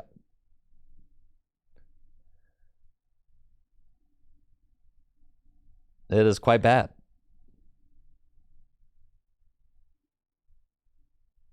All right. I don't know what they did I mean, come on. This doesn't even count. Like what? I can only win against people doing this? Yeah, frustrated, are you, huh?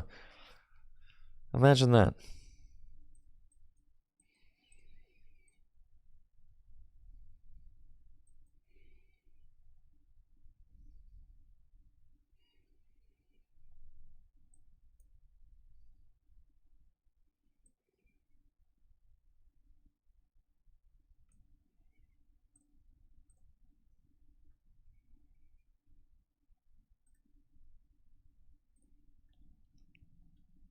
Well, Metal Maker. Okay.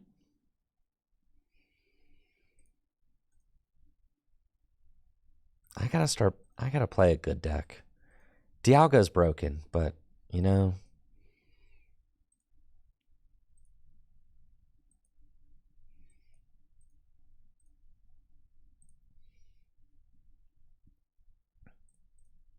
Here we go.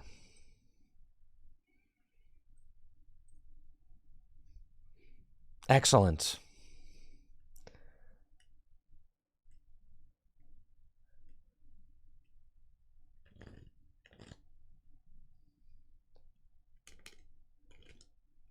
No,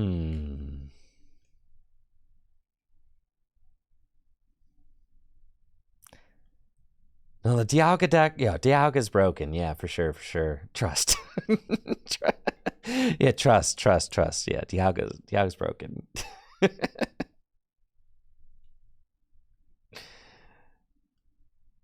Oh, they finally got their lightning energy on Miraidon.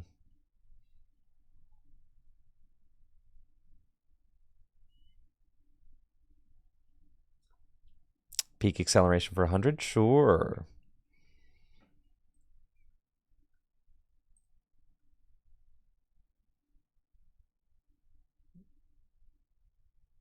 Then we should be fine here.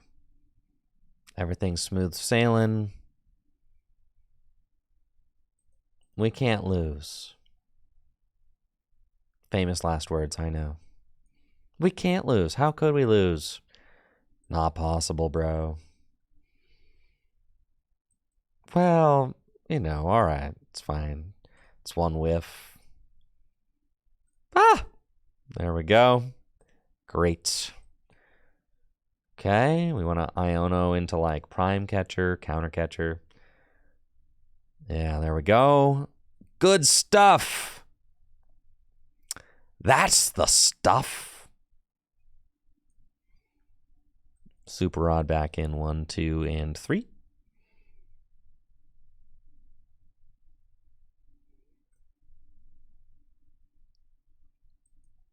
Buddy. Get that guy.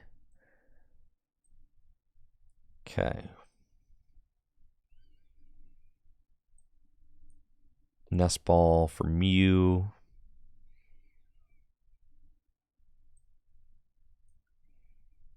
And then, honestly,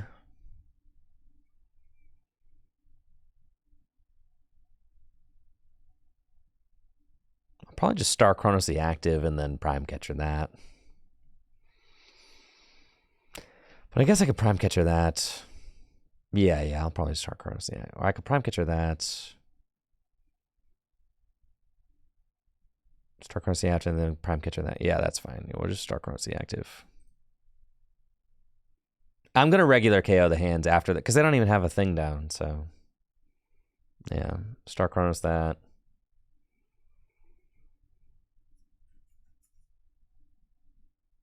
And then we Prime Catcher the hands and knock it out.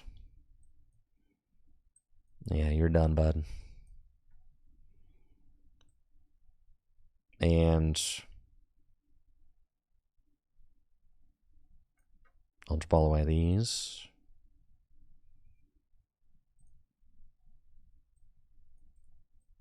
Get this guy. Go here. Metal Maker. Take the 1. And Metal Maker again. Take the 1.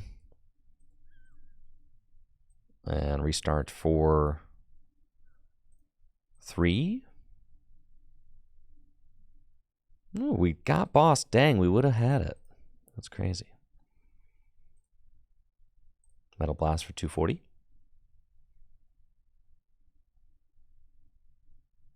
I know, we're so back. Listen, I couldn't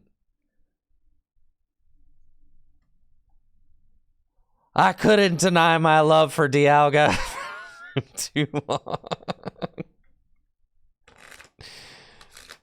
Hyper Blower.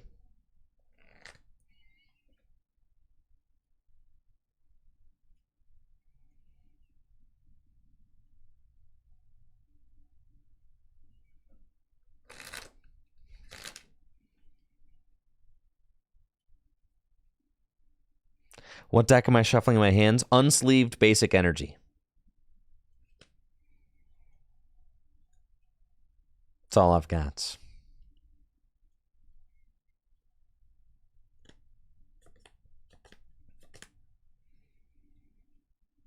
I'm going to try and...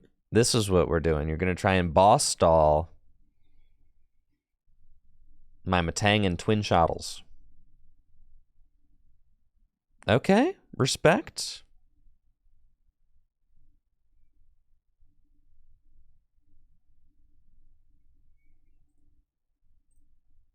Metal Maker?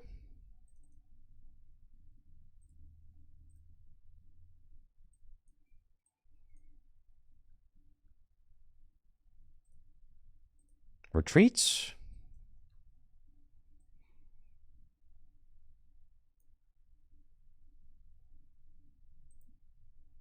Yeah, we're chilling.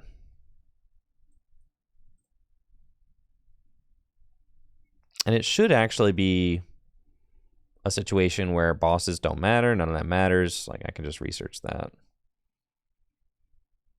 Because all we want is Rod if we need it to put back into the deck, to retreat, whatever.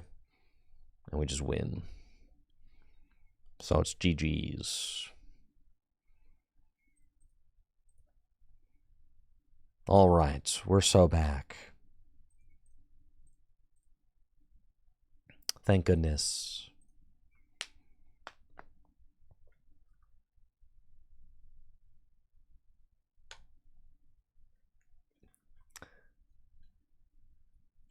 I got no agenda. I can just... We're going to do a long stream today. I gotta stream until I find a deck that, like, is winning games. That's for sure.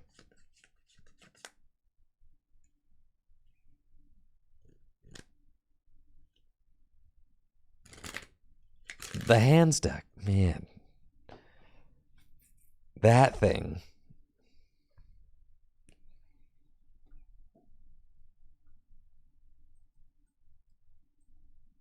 Yeah, Arceus Armarouge, that's cool. It did get 17th place. Meta UIC. It's pretty neat.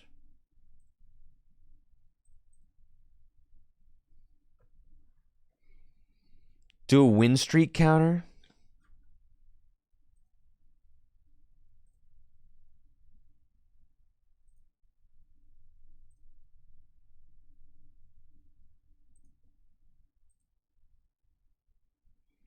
Oh, yeah, that's the deck I want to play. I want to play the Arceus Grabber deck. Yeah.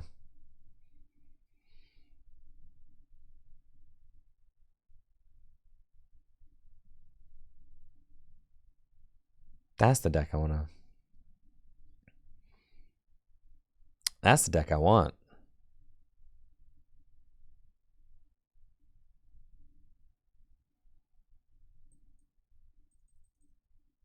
That sounds sick.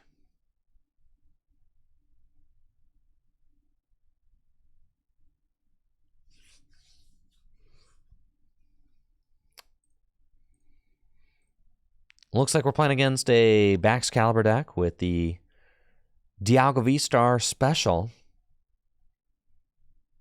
We'll see what they've got going on. This should be a good matchup for us, especially since we were able to find a TM Evolution. That is good. We can use TM Evolution to get our Beldums evolved up into Metang real fast. And we are playing 2 copies of Zamazenta in our list. So that also is very good for us.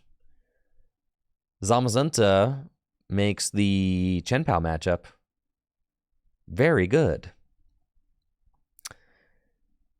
The scariest part about the Chen-Pao matchup is the potential for a turn 2 attack with Radiant Greninja. So just have to watch out for that. What's up with this Dunsparce, okay? We keep seeing... Is it so that you can fill your hand to 5 and then... Well, I guess, right?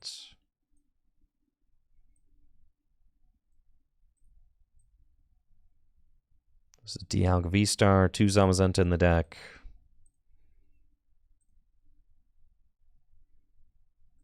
One TM Evolution. Ultra Ball away these. We want to get...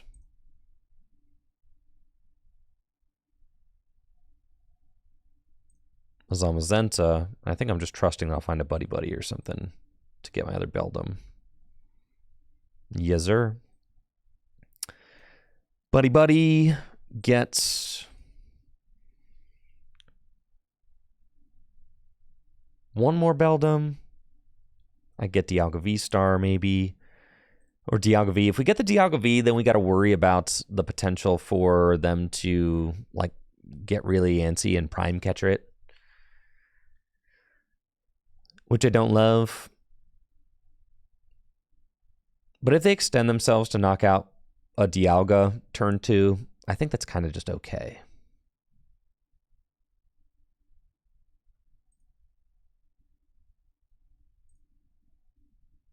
I think this is fine.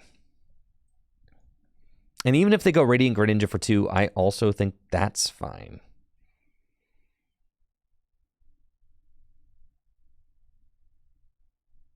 I think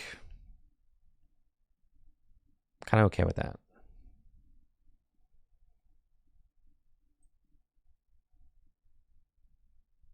I feel like I put the Dialga down. Okay. Well, evolution.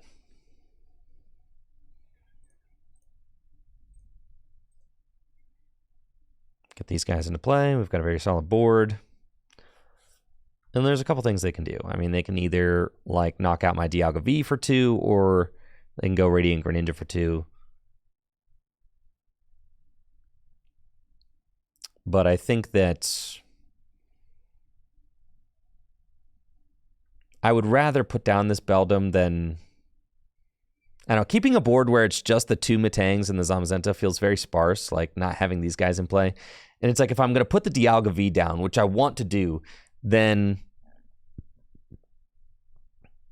I want there to be an upside if they decide to knock it out. So the upside is that I get to keep 2 Beldums.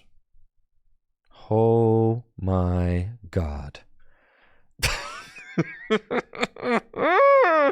Not the Iono of death, bro. Please. Why is my life so sad, bro?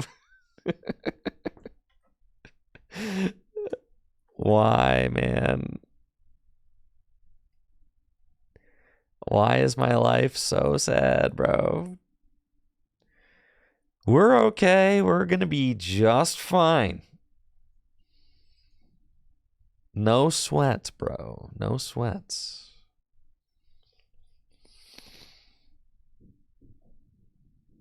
They got nothing. They don't even have knockout on my guy. Not the 6th energy. That's ridiculous. The 6th energy, dude. You've got to be kidding me.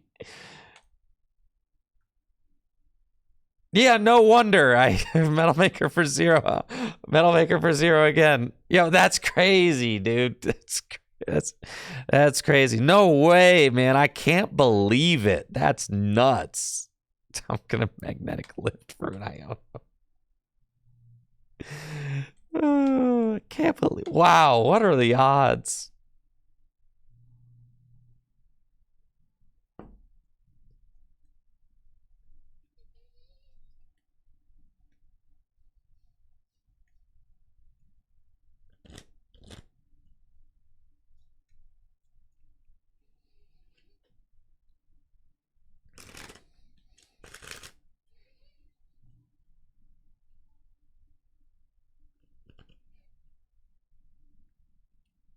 This is fine. This is fine. How many energy run? 14. We've got half of them accounted for. Yes. 2 on board, 5 in the hand. Yup. That's fine.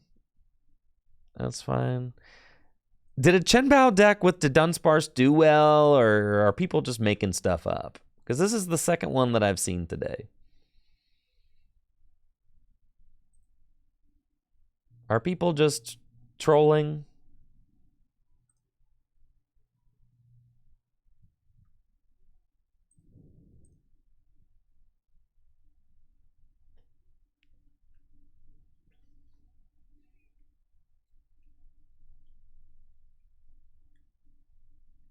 They might be.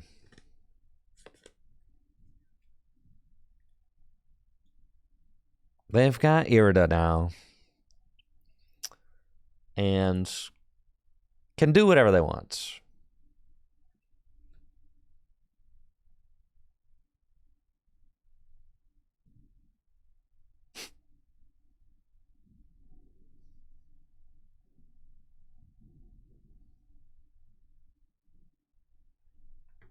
Prime Catcher up Matang. Yes, this is a fine play. And then they want to knock out 2 Beldum. Sure. So I would like to find a Prime Catcher off of this. If I could, move a guy into the active spots. That'd be great.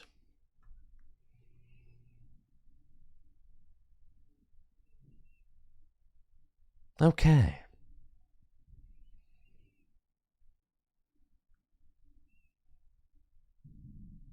Everybody stay calm. Everything's going to be A-okay.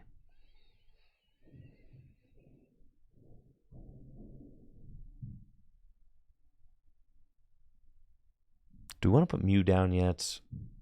Mew could be good at some point. Sure.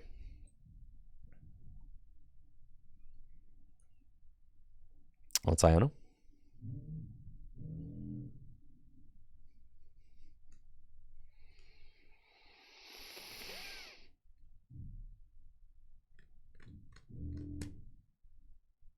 Not great here.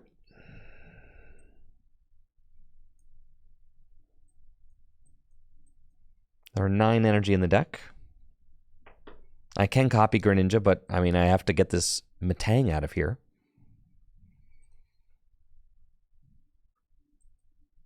Which looks like it is not happening.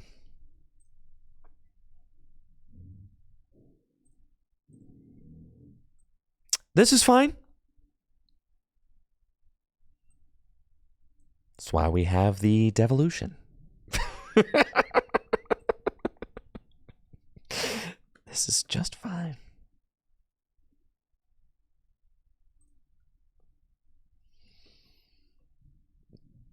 No problem.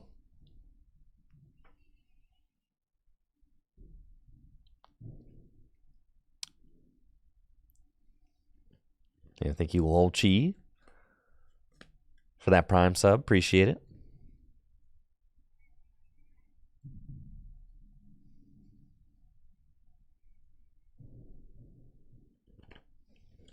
Oh, there's Baxcalibur again. See, but they're not prepped for Devolution TM number 2.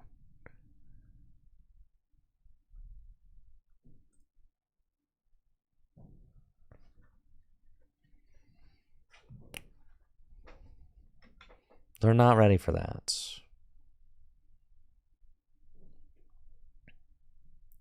We are definitely in a bad spot, and this is not good. Things have been just not flowing, if you will. I mean, this is about as good as I can hope for if they're just going to Moonlight Shuriken again. Sure. I can't do anything meaningful with Zamazenta, so I think that's probably why they decided to just do that.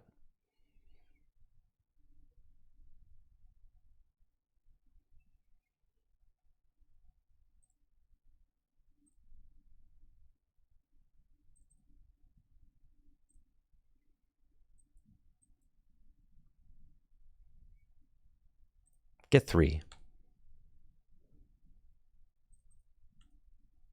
Let's go. Okay. All right.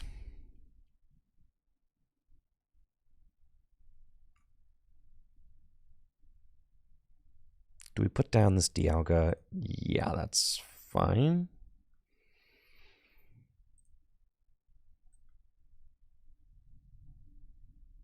And then research. The Dialga's fine.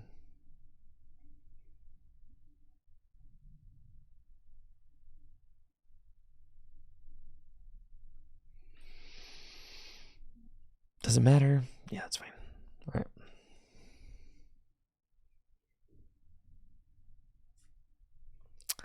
Ah. I did not hit my Dialga V-Star. That is fascinating, isn't it? Yes, we probably have to KO the backs.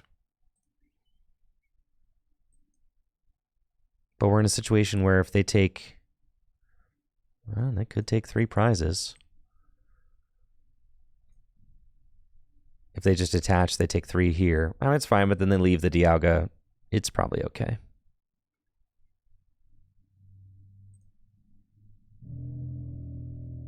Okay. Well, how would I attach... Ideally, I wanted to get rid of the Greninja so that they could not Moonlight Shuriken again. But here they can just attack with... Yeah, they can just attack with Chenpao and knock out my Dialga, which is pretty atrocious.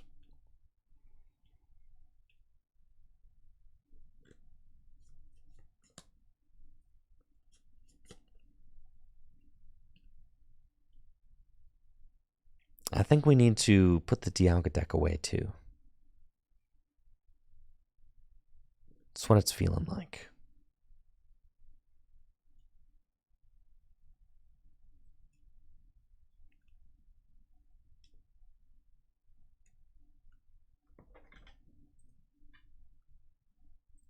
Iron Bundle, huh?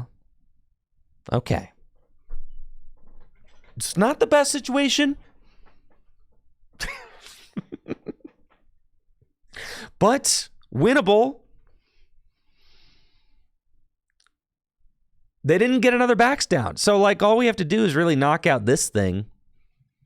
And we can Arven for the Prime Catcher and knock it out. So, like, we're okay. We're okay.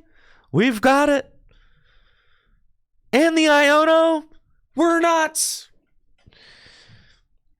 Okay.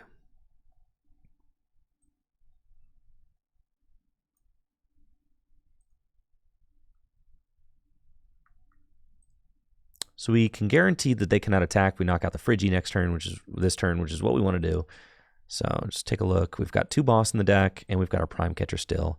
We've got 0 energy in the deck. Right.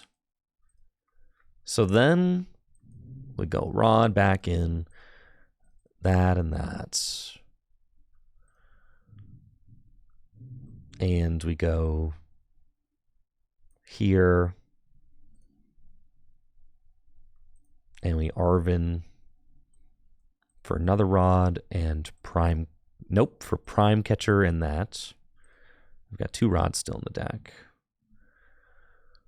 And we start using Metal Maker.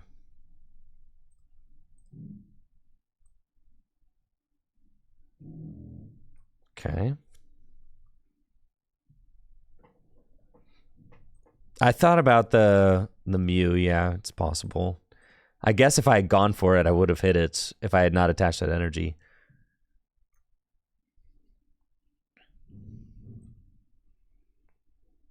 But I think I want to have the energy on Dialga so that I can like V-Star a couple of turns in a row, right? Like that's kind of what my thought was.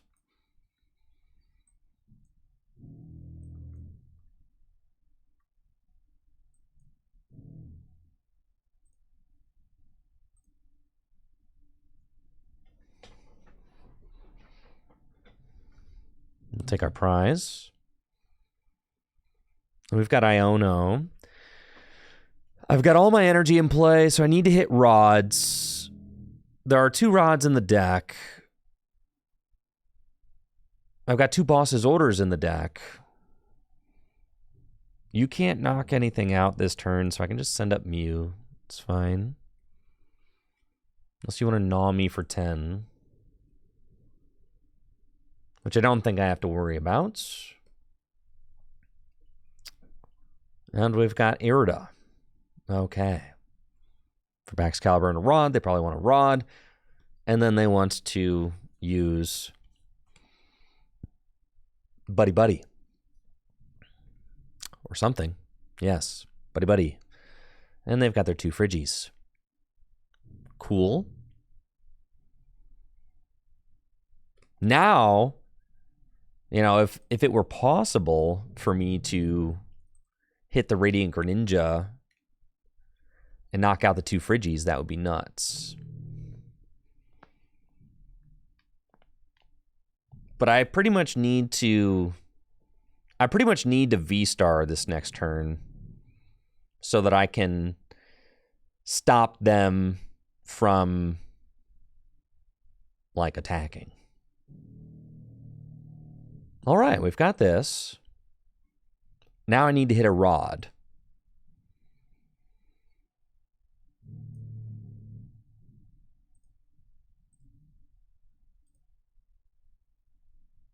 Okay, so we Iono.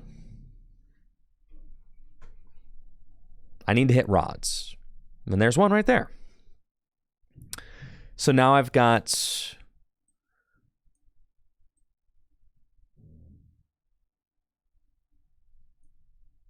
to hit, so I Ultra Ball away these. Get the Zamazenta. And then I can go and try to draw my other Rod, I guess, before I put these energy back in with restarts. All right, we've got Boss. That's good. So I can go Rod, 3 energy. And then we go Metal Maker, Metal Maker. And we should have it guaranteed. Yeah.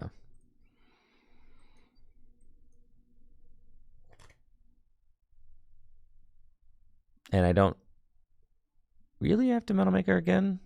I'm like, fine. So I think we retreat. And we Star Chronos.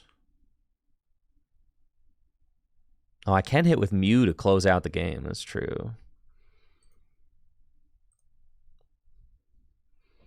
If I can get 3 energy onto Mew.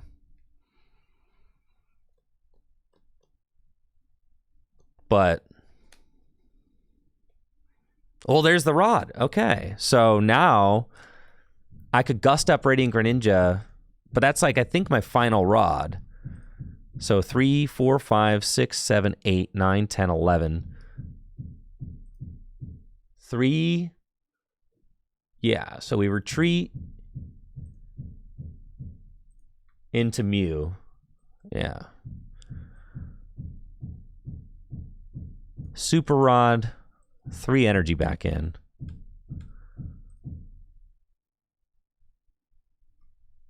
And then go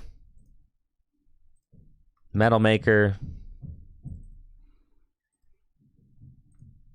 and Metal Maker.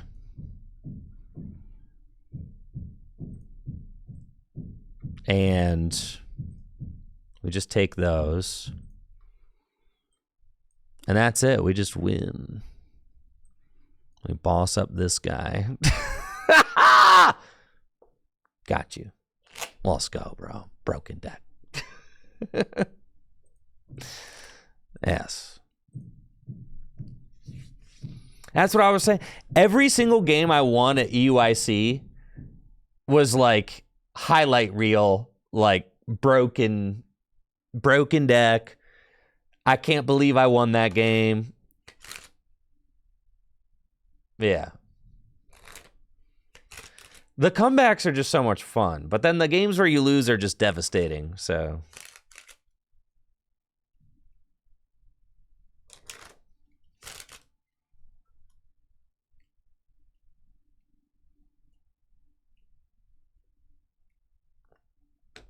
It feels sick to be like losing by a lot and to be like, nah, bro, I can still win it.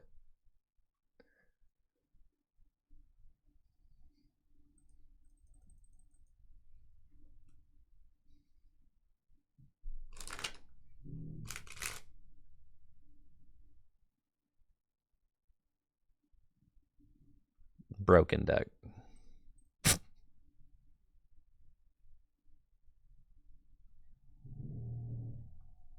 Oh, this isn't good. Control, right? Yeah, we cut our control cards. So I don't think I can beat that. I don't think so. I don't know, maybe. I guess anything can happen.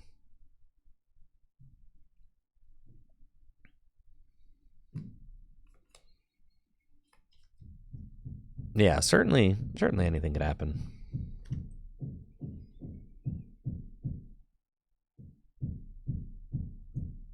So I think we just go...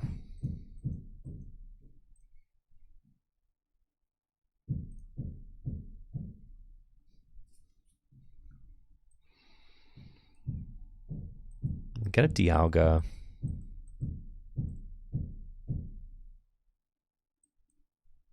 And then just get a Magnetic Lift.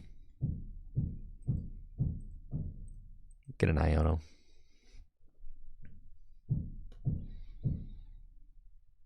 That's fine.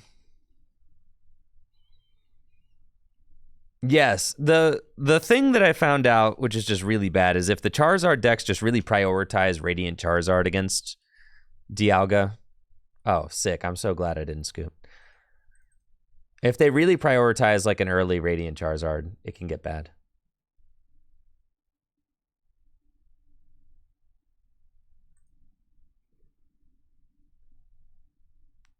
Metagross feels good into control, but people don't even play control anymore.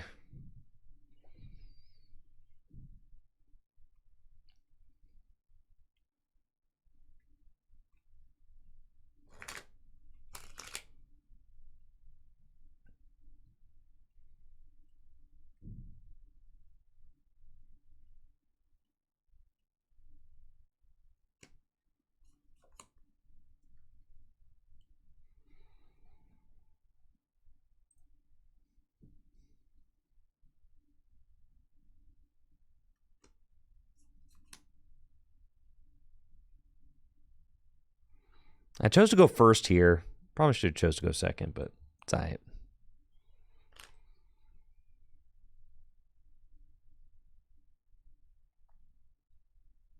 Looks like I'm up against a Lost Box deck with the broken Matang Dialga Zamazenta special. We've got Mew in there. Cool, seems fine. Top deck Ultra Ball means that I can Ultra Ball for Mew and draw some cards. I think we'll just do that.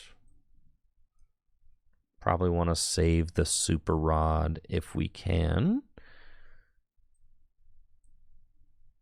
So we'll get rid of those. Get the Mew.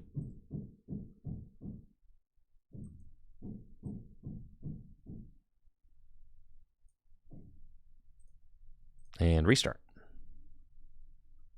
Cool.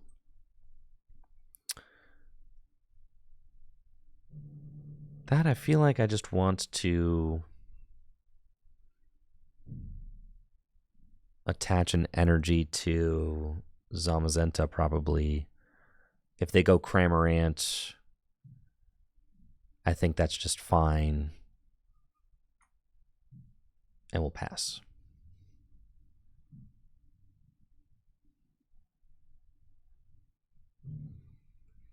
I'm trying out the Zamazentas so that you can play as kind of like a single prize board state. Or like a mostly single prize board state.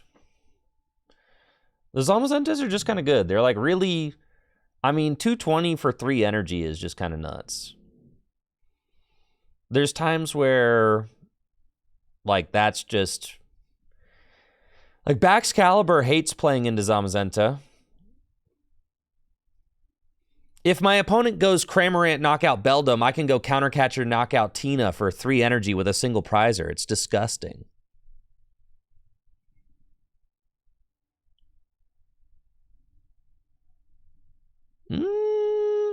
This kind of stings. They didn't do anything. I don't want to get rid of my rod, but I will. So let's do it. Ultra Ball. I'll get the Dialga. And restart. That's cool. I've got Matang. And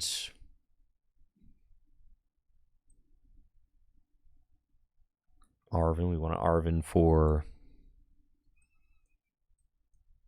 probably like Prime Catcher and TM Evo. And then Metal Maker. Woohoo! And then we'll go here and here. And then Evolution. Get these guys into play. And now we're kind of cooking.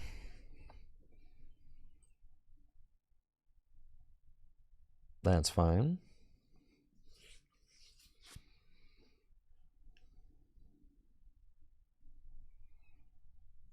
I think the Zamazentas make sense with, like, if I'm playing 2 TM Devos, which is what I've got for the Charizard matchup right now, then 2 Zamazenta is really good. Because the Zamazenta just combos with the TM Devolutions.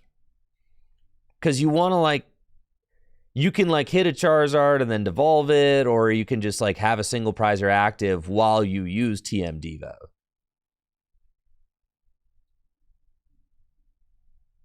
So that's like our strategy versus Charizard decks in this current build. Is like 2 Zamazenta, 2 TM Devo, and we're just...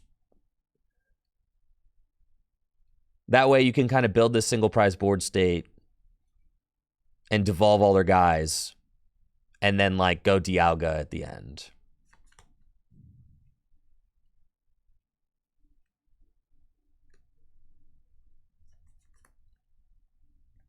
It's also just a tough guy for a lot of decks to deal with. It's like tough for Tina to deal with this card. It's tough for Baxcalibur to deal with this card.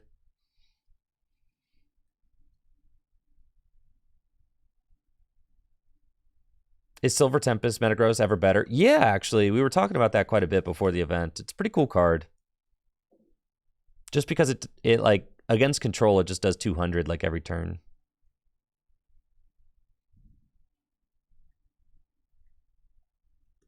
I'm not exactly sure what they're doing here. They used their V-Star already, which I'm okay with. That's fine. And then, yeah, they did nothing. So, I've got Prime Catcher 2. No Energy Scene. I'm just going to Prime Catcher up. I mean, I could Prime Catcher up the Radiant Greninja and... Nah, we would rather just V-Star this thing.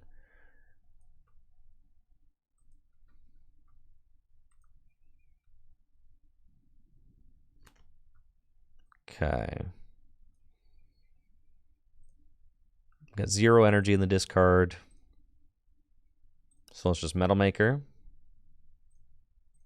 We've got 1. I need 1 more. Oh, baby. Let's go. And we attach. And V-Star.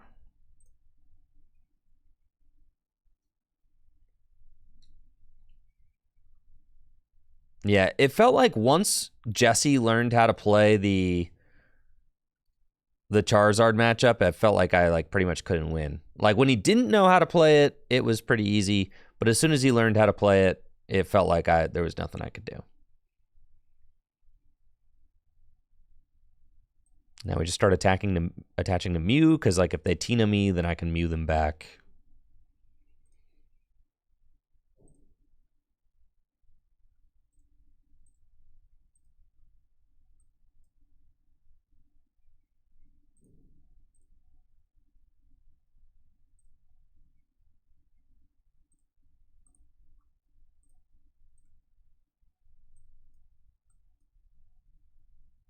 Okay.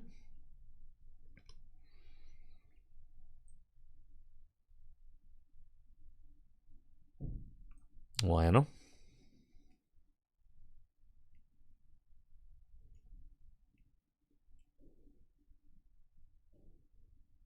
And I think we're just chilling with that.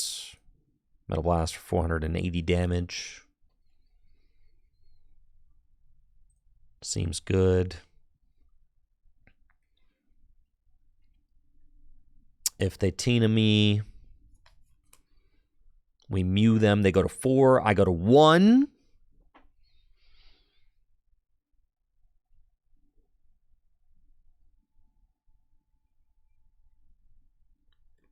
Which is fine.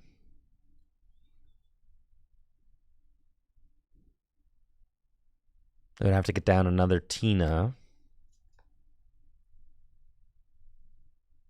Oh, you got it, Nick, for sure. I want to figure out the perfect Dialga deck as much as anybody. I know Drew Kennett did bring Dialga to UIC, and Drew is a really good player, and he day 2'd with it. But I felt like I needed more. Like Lugia is a fake deck, so you don't have to worry about that bad matchup anymore. But it did feel like you absolutely need to prioritize the Charizard matchup and figure out how to finesse it. Like, I mean, do the Tord, built his Charizard deck to beat Control. Similarly, with Dialga, build it to beat Charizard.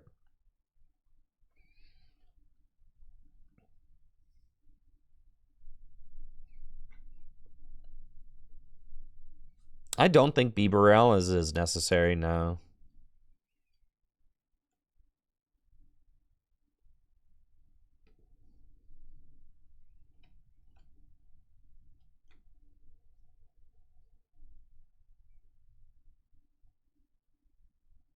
All right, it's putting the Tina back in, and then nest balling for the Tina, and we'll knock out to my guy. So, I mean, this is fine. And I've got the Mew response KO right here already. What would be even more cool is if I could go boss knock this out with Tina or with Zamazenta.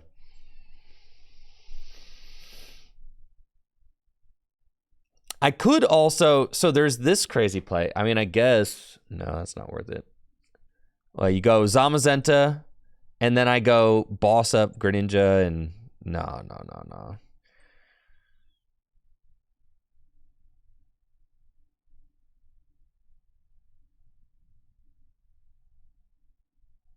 Not worth.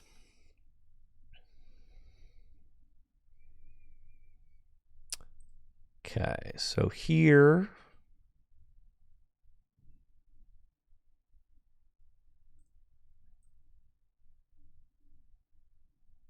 Just want to rod in a Dialga V. Do we want to? No, I think we just want to go double Zamazenta. Yeah. And that's our board. Because I like guarantee knock out this Tina. Yeah, right? That's just what we're doing. Like, see how annoying of a board state we can create?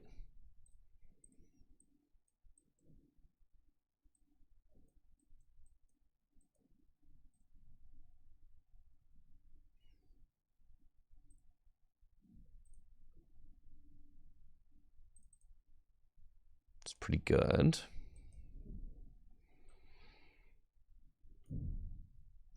And then Metal Maker again. Restart for 2.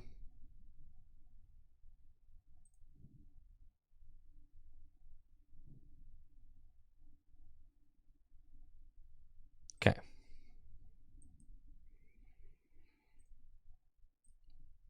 We'll have 1 prize left. And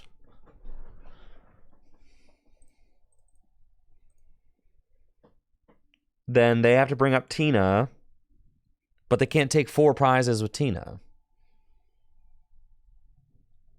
Right? And this is why, like, the Zamazentas are pretty good, right? We can kind of just build this chill board state. Boss's orders wins me the game. Also, just like attacking twice wins me the game. Also, attacking Tina V-Star and then TM Devo wins me the game. You didn't think about that. Yeah, I didn't think about that.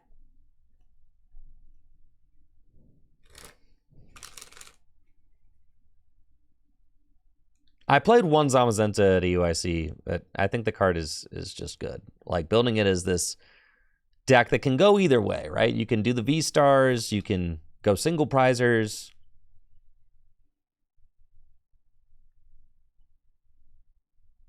Thank you, Nudie Branches, for that Prime sub. Appreciate the support. Thank you.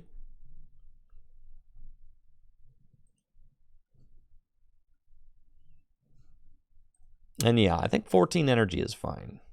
I'm playing 14 and 3 rods. And they're going to try and get me stuck. That's all I got. I got 1 prize left. All I have to do is beam for knockout if they don't promote something else.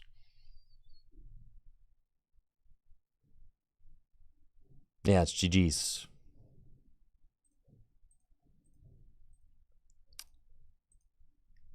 Like, Dialga unironically feels better than... There's an alternative timeline where he dodged the Zard in top 8 with this deck. I know, man. I think so. I could beat the Zards now, dude. I played against 2 Zards, and one of them...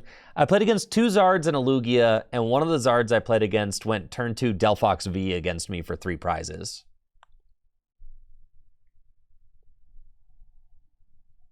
And then I had like a heart-crushing whiff in another game. In 2 of the other games I played, like it was rough.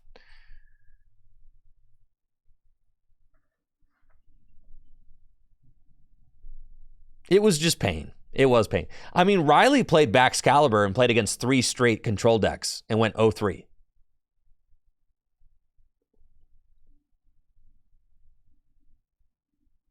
So that was Riley's event.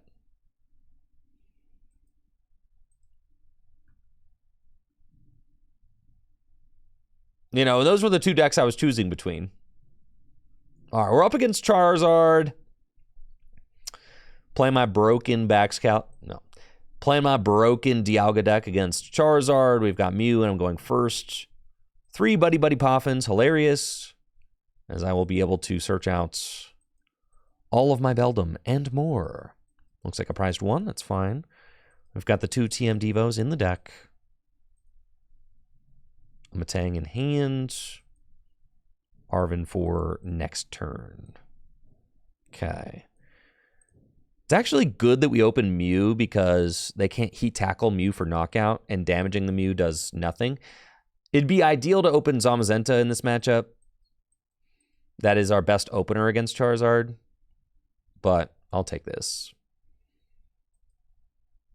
And then next turn, we probably want to Arven and TM Evo is probably what we're going to do. So we'll attach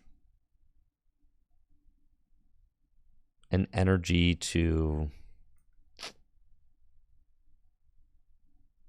could do an energy to Metang, actually, because I'll probably retreat the Mew, force them to Gust if they want to knock it out. I don't want to just leave it active for a 2-prize hit. So I'll probably go energy to Beldum, pass. But we're going to leave Mew active first. Then I'm probably going to retreat into Metang.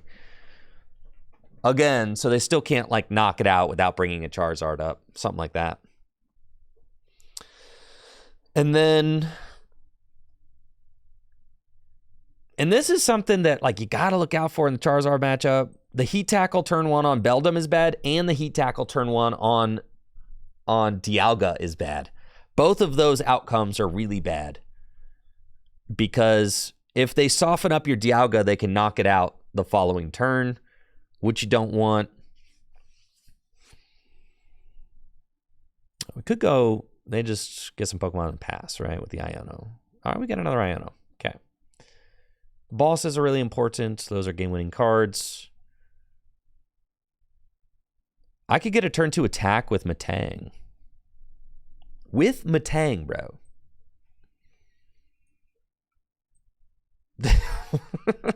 That's so stupid.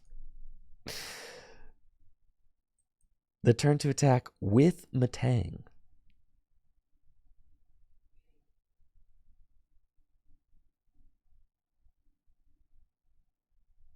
Oh, we're going to Ultra Ball. I got to go get a Dialga. We're going to start setting that guy up. Yes, the Tide shirt. I do have a Tide shirt on. It's my Tide NASCAR shirt. Yeah, look at that. Ride the Tide, bro. Okay. Got the Dialga. Put that guy down there. And then... I don't know.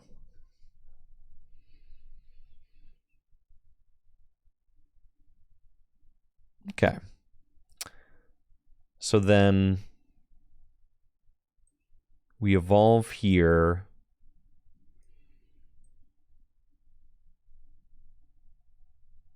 It's Nest Ball, a couple. We want the Zamazenta. I think I prized both my research. Yeah. I've got another Nest Ball, which I can just... I'll keep. And we'll evolve this. Metal Maker. 2 is a good hit for sure. And then we're just going to Magnetic Lift. It's fine. Sad thing about that is we do set ourselves up to, you know, get heat tackled. But if they heat tackle, I could go Zamazenta. It's fine. It's fine.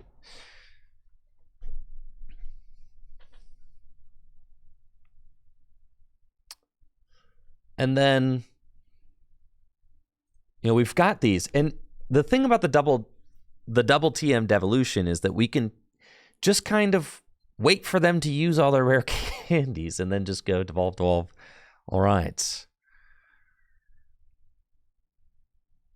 Which is pretty good. They've only got 4 of those things, you know.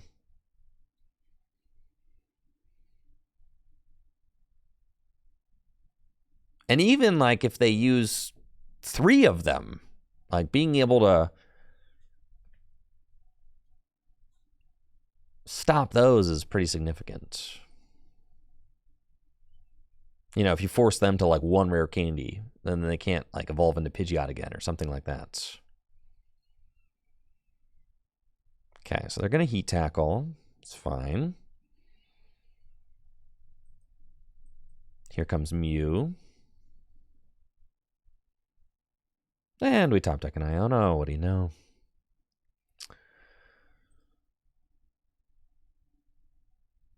I think it's going to be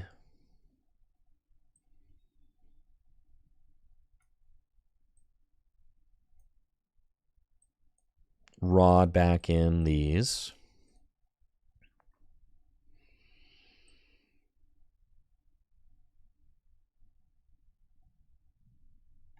Nest Ball for the Beldum.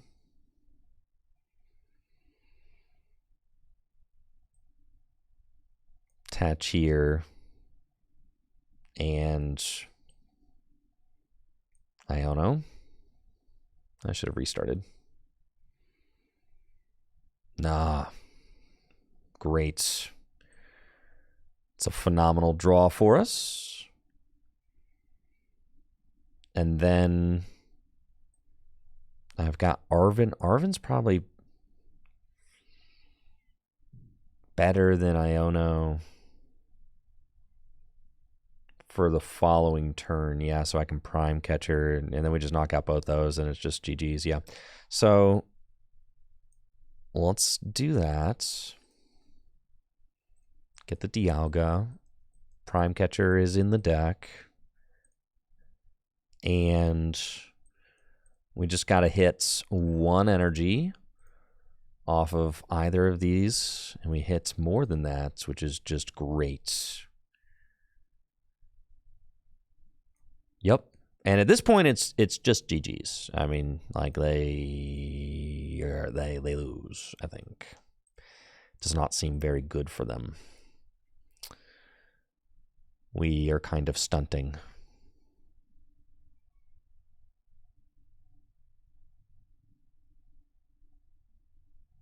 I mean, we can even just, we counter catcher the Charmeleon and V-star that, and it's like, goodness. And then who do you even promote, right? Thank you, Miko, for the tier 3 sub and the 48 months. I appreciate you, Miko. Thank you. Hopefully you're doing well. Appreciate the sub, the tier 3. And they have to send me the Charmander. The Charmander?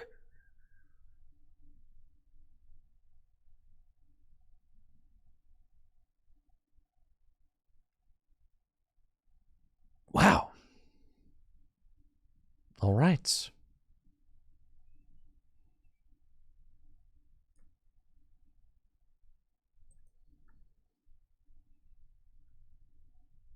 Well, now I wish that I had an out to Prime Catcher, but that's fine.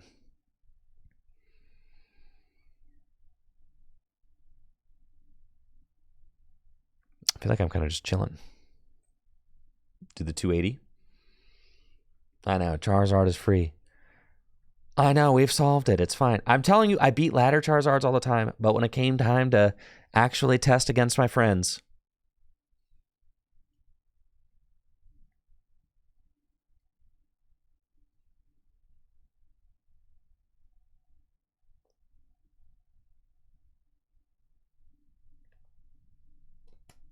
so we're in a pretty good spot, I'd say. Feels good.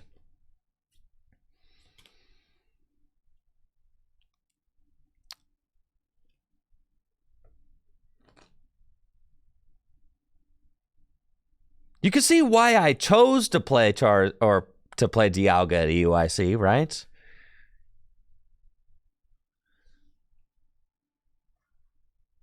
The deck's broken. it's broken, man. It's an invincible deck.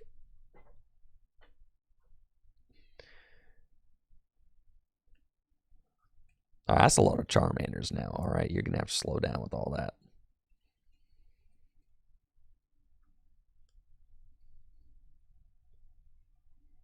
My turn. Show it the Arven! Prime Catcher, let's go!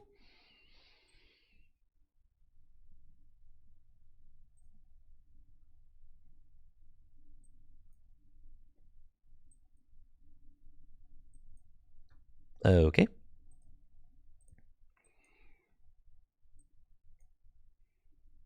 That's pretty good. That's just a pretty good situation we're in. Metal Blast for 280.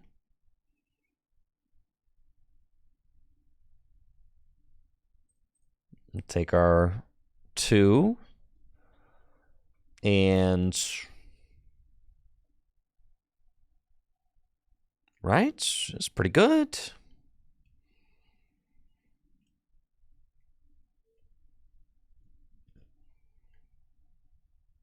I like it. Just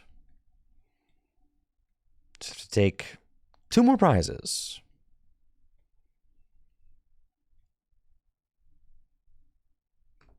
If you bench the Luminion, I could boss it for game.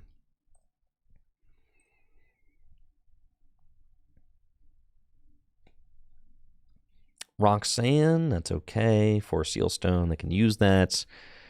They've got Radzard now. They're going to use the Luminion before the Roxanne. That's strange. But I guess maybe if they have a rare candy in their hand. Yeah. Rare candy Pidgeot. And then Roxanne. Okay. Dang, bro. I mean, just like when you're good, you know? When you're good, bro. That's what I'm saying, man.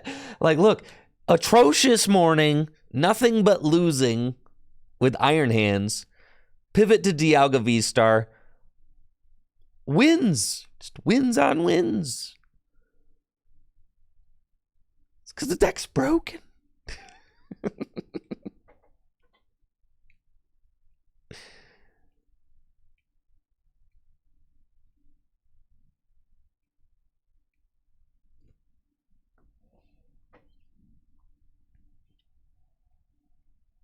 Yes, sir.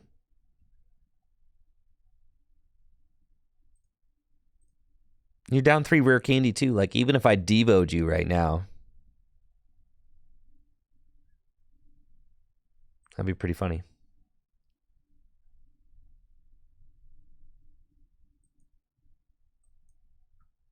GG's, mates.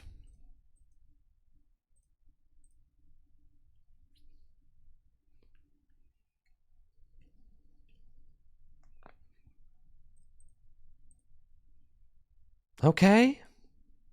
Feels good. We're playing with a 2-2 Dialga V-Star line now. I have not tested that at all. This is completely untested territory. I have never played with so few Dialga. But it seems fine. We got 3 rods. What does it matter? You only need 2.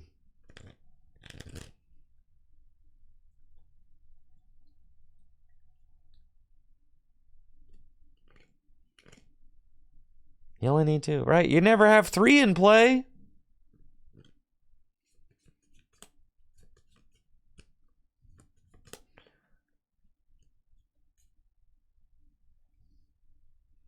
And cheaper to build, right? I heard Dialga's like a $15, $18 card or something now. Ironically, the 70 hit point Beldum not getting knocked out by Heat Tackle is actually a big deal. But then again, stacking your deck is also a big deal. So I don't know. It's tough to say.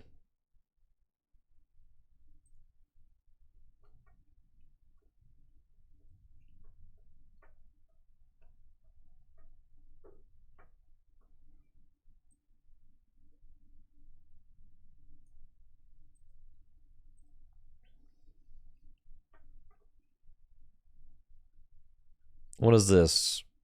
Guardy?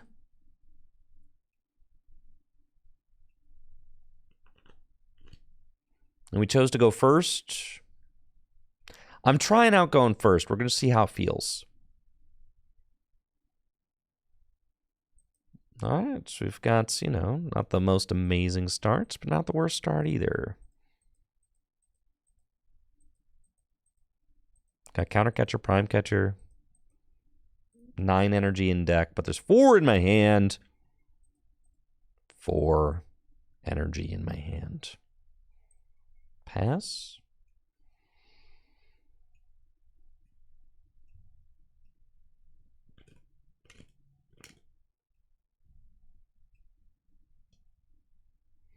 Joe DM, I actually had that thought.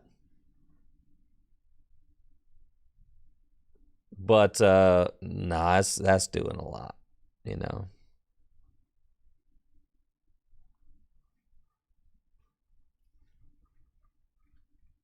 It's like too cheese, I think.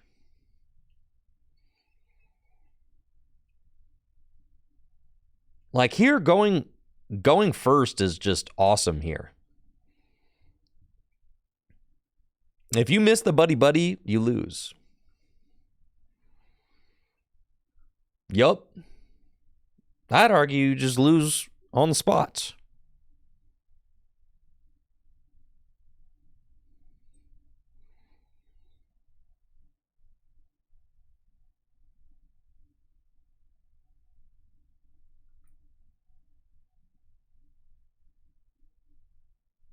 Okay.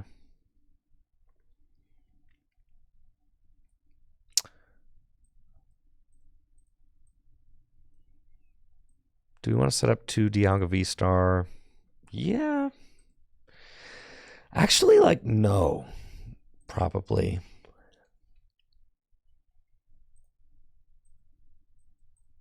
I don't actually think so.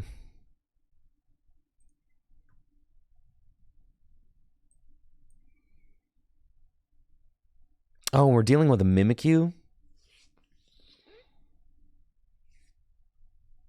You want to knock it out with Mew? We could do that. Okay. Iono?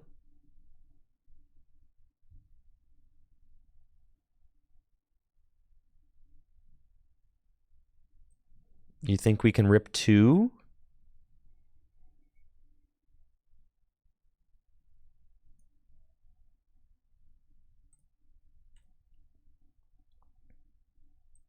No, we cannot. Fascinating. Go ahead. Yeah. Okay.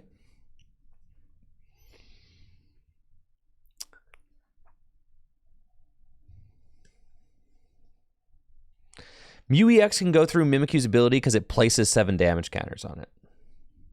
The reason I decided to attach to the Mew, and it places damage counters, is this prevents all damage dealt. Damage counters placed is different than damage dealt. It's a very common, very common point of confusion in the Pokemon TCG. It's not a noob question. I mean, it just is. That's a question that every new player asks, though.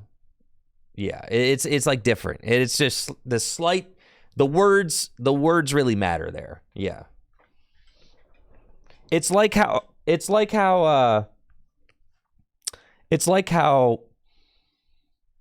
Manaphy doesn't prevent Sableye placing damage counters.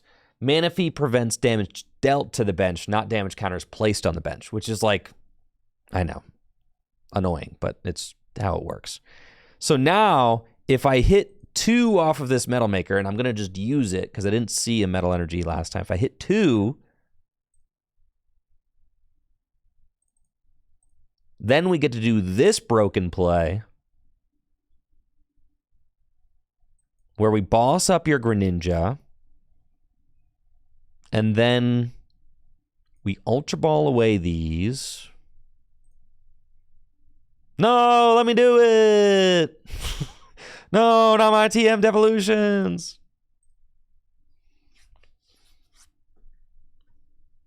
Yeah.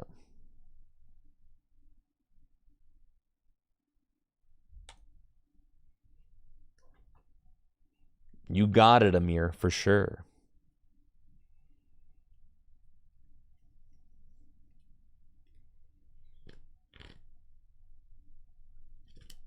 Nobody thinks about the content. I know. Nobody.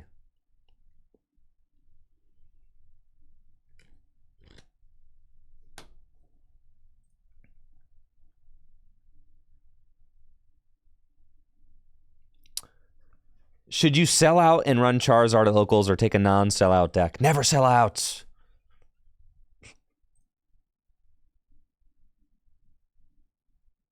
It depends. Do you like playing Charizard?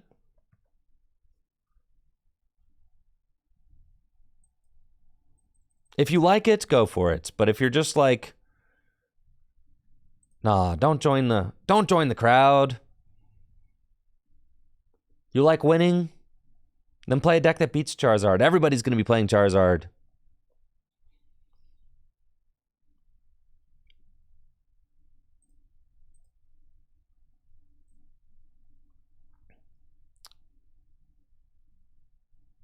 Looks like I'm playing against the Roaring Moon deck.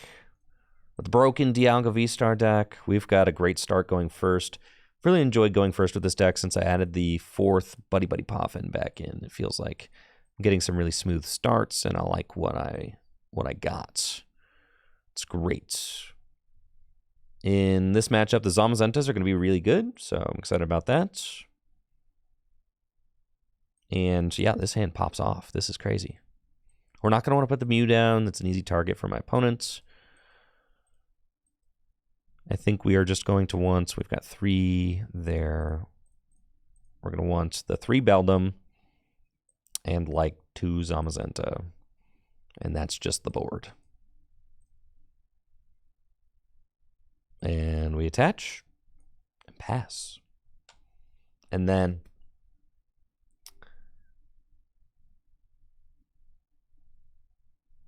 they've got this Roaring Moon in the active, which is great. We love to see that. What deck would I recommend if Control is the local meta? If you want to beat Control decks, then you ought to play Giratina V-Star or Lugia. Or maybe even Dialga. But Giratina V-Star. I would say Giratina V-Star is like the safe play against Control decks.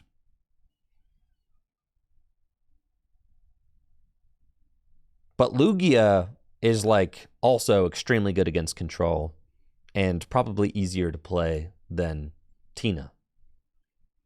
So, yeah, also Lugia. Yeah, highly recommend that. I got Sada for 1 to Roaring Moon.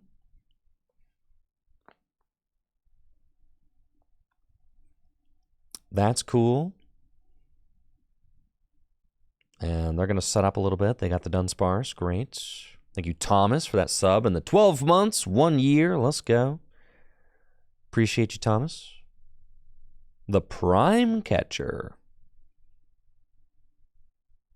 Do we care to use the Prime Catcher? I think I'm just Ultra Balling it away. That's hilarious. Ain't nobody care about that Prime Catcher.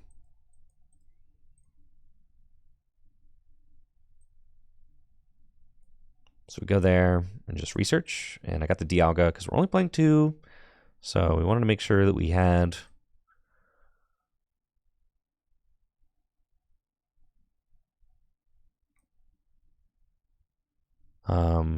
yeah, the best chances of drawing into Matangs. We got 3 Matangs in the deck. So we did find one. We got an Ultra Ball to find another. But I don't really want to Ultra Ball anything in this hand away. I do want to swing this turn, though. I don't want to TM Evolution, so I'm going to swing no matter what. And it's correct to swing no matter what because if we soften up this Roaring Moon, we can finish it off with the Zamazenta, which is very good for us.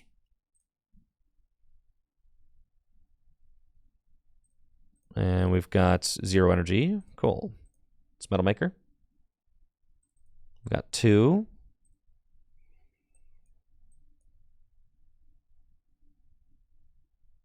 Metal Maker again. We've got 1, and I've got the turn 2 V-Star going first. That's pretty sick. Is it worth it to V-Star? Yeah, probably. You know, we're just going to start up 2 prizes, and I think they just can't come back from that. So we're just going to do it. And then I've got like a board full of Zamazentas. You see why the Zamazentas are so nuts?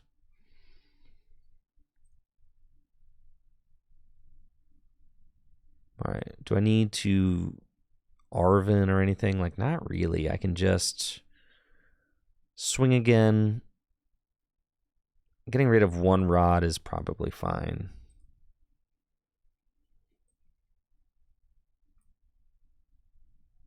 Yeah, I don't even think they'll be able to respond to it. I'll just chill, though. There's really nothing that I need. So we're going to get this and this. And just kind of chill and accelerate energy into play.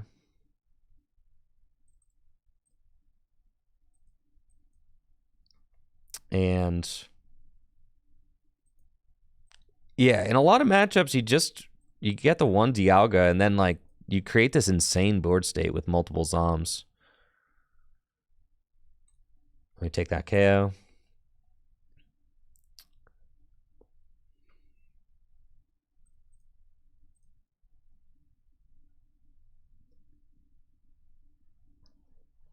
And we're kind of just dominating now.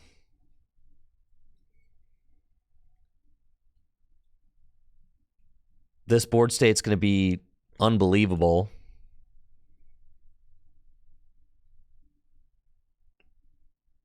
We got no room for Vitality Band. We're playing two TM Devolutions. I mean, like, you certainly could play... Yeah, they just skip. You certainly could play the Vitality Band. Yeah. I just don't think it matters. I'm telling you, if you're going to Orlando, put 2 TM Devos in your deck, bro. Beat those Charizard decks. Beat them.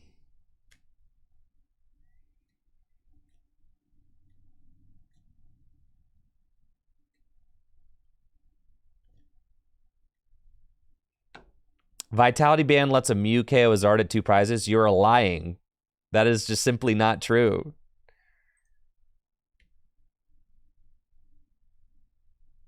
We would do 310.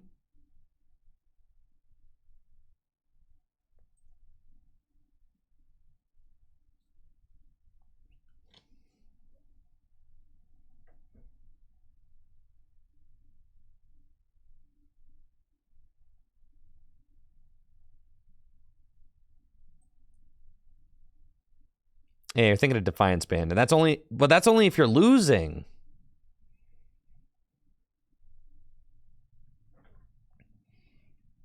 Looks like I'm playing against the Ancient box deck with the Dunsparces. I played against this matchup round 1 at EUIC. I think it's a pretty good matchup. Being able to V-Star is just really good against this deck. And with Zamazenta in the deck, I mean, you just got some really good responses to the Roaring Moons that they just kind of have to deal with. And you stream attackers easier than they do. So that's all pretty good. This opening hand isn't fantastic, but that's why we've got the Magnetic Lift. We can lift, which is great. And stack our deck with some good stuff. And with the Artisan, ooh, and the Dialga V, I mean, this is feeling real good. Let's Artisan. We can get Zamazenta. We've got Buddy Buddy. A 3 Metangan deck. 2 Dialga V-Star. Prime Catcher. 12 energy. Okay. So we get that guy. Buddy Buddy. Get those guys. Nest Ball.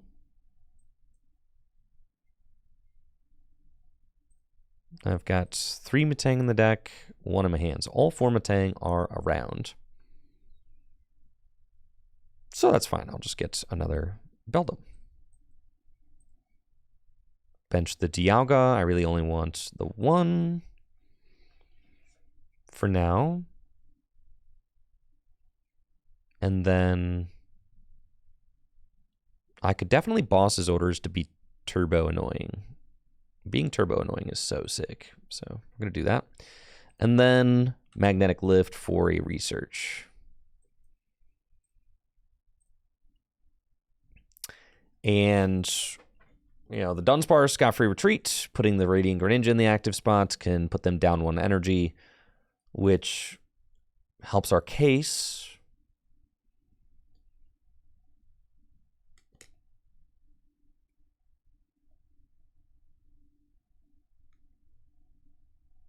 And they've got Sawdust Vitality. I mean, they could attach those, you know, and then retreat the active, which is fine. I mean, it makes them miss one energy attachment, which ends up being really good because that's one of those strategies in this matchup. You're trying to chase down the energy and really just, you know, clear their board of energy, especially at the end of the game with Iono and stuff like that.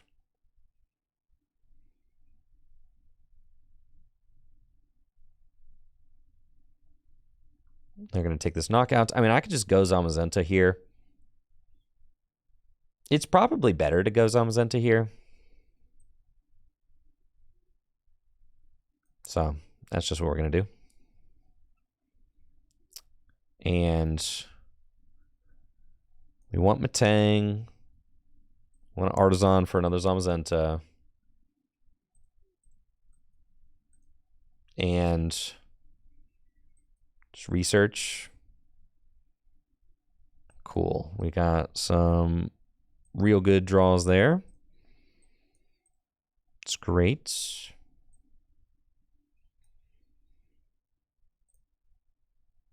We just got to hit 2 energy. There's 1.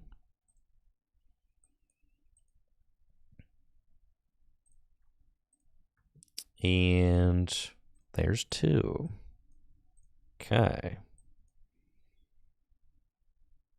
We'll attach. And there is Retaliate for knockout. Then we're kind of going to work towards a V-Star.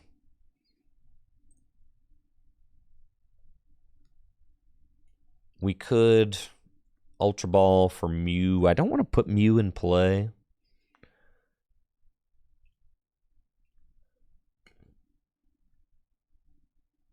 In this matchup, I mean, that's just like really bad. There's the Roaring Moon EX. All right, it's here. Maybe they have Sada and they just like want to attach to it. The thing is, though, I mean, if they gouge the Dialga, they do put themselves at, you know, 30 health remaining. So they can't counter catcher. They'd have to prime catcher if they want to do it. That's fine. If that's what they want to do, they can do that, and then I can try to build up to a V-Star at the end of the game. I don't think that they're going to hit it, but I mean, they could.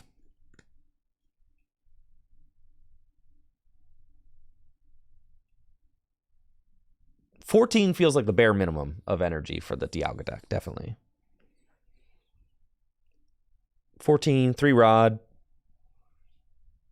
All right, looks like they're building up the Roaring Moon, but they're not quite there. Well, they've got it. Do they have, like, Prime Catcher?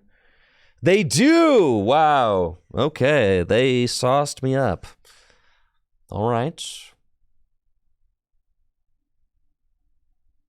Now, this is crazy, because, I mean, I guess I... No, you can't do the Mew attack. That gives up 2 prizes. But, like, you can Mew for 3 prizes, but you can't... I can't quite do that. I mean, I could do that, but I really shouldn't do that. Yeah, that was crazy play. But it's fine. I just have to V-Star at the end of the game.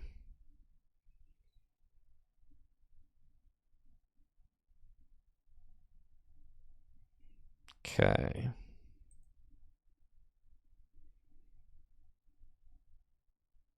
And they already used the prime catcher, so they need to, like, they're going to be ahead 1 step, which means that they can't. So, like, I have time to build up the second guy, which is fine.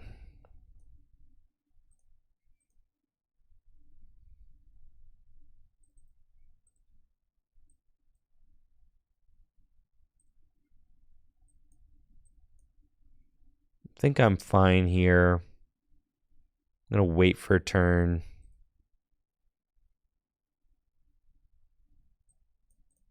Attach here.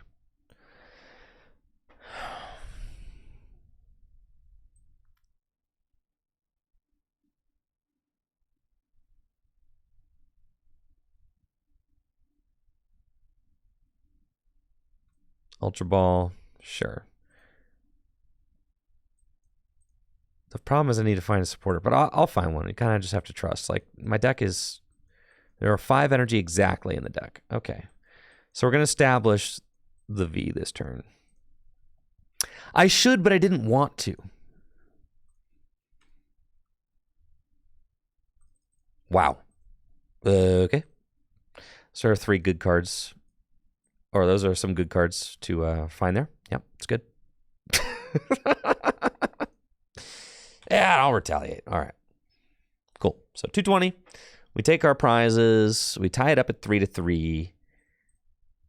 And we find Boss and Rod. The Boss doesn't matter. I just need to find an Iono. They can't counter Catcher, but they could Boss for win if they play it. They usually don't. I don't think. Does this deck play a Boss? Maybe they play like 1, right? I think they play 1. Kind of have to say, yeah, we're top decking for show.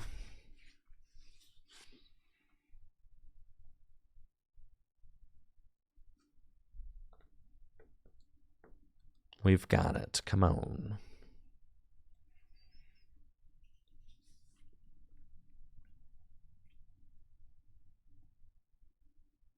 The problem is they can definitely Boss win on Dialga if I don't find anything. 1, 2, 3, 4, 5, 6, 7, 8, 9, 10, 11. So, I mean, they're only doing 200-ish damage right now. Like 180 or something. So they can't actually knock out a V-Star. They're doing 180. But they could always whip up another. That's not what we wanted there.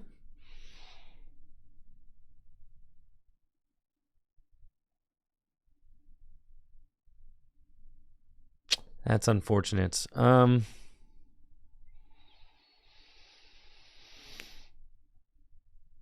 think we just have to trust, right?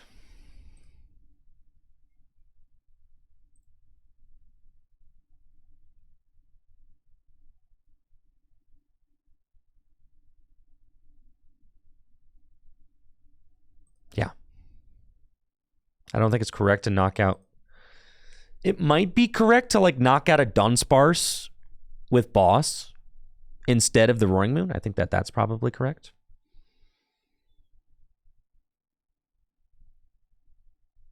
And no, I don't want to like reorder my deck because I know that there's I know that there's like good cards on the bottom or bad cards on the bottom of the deck, right?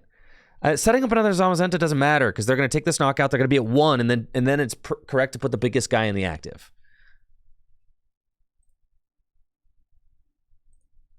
So we just got to trust that the top deck's going to be like meaningful. Well, Metal Maker once. It doesn't matter though. Okay. The top deck just like, it needs to be like Ultra Ball. And I just win. But if they don't win here. So it's correct to knock out a non, and then we got Arvin. So if they don't win, I win. And we took out the draw to try and prevent them from having Boss. And we also didn't want them to be able to get up to a one-hit KO with Roaring Moon. Right, like I think they did 180 last turn. So they still need 4 more cards in the discard pile if they want a Boss knockout with Roaring Moon. So if I knock out the Roaring Moon, that's +2 to the discard pile. Right. And then they only need to like basically get 2 more into the discard pile and it's mad easy, right?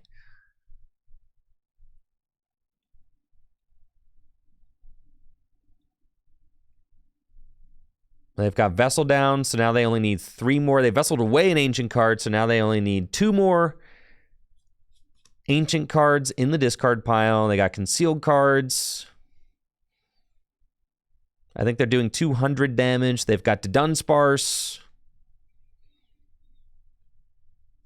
They're thinning. They're digging.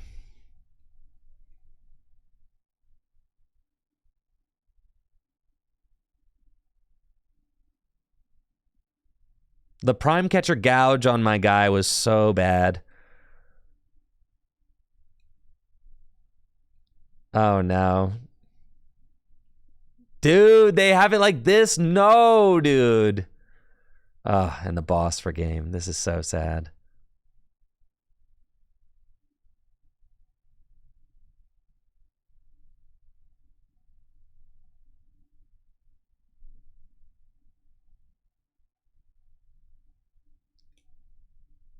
Unless...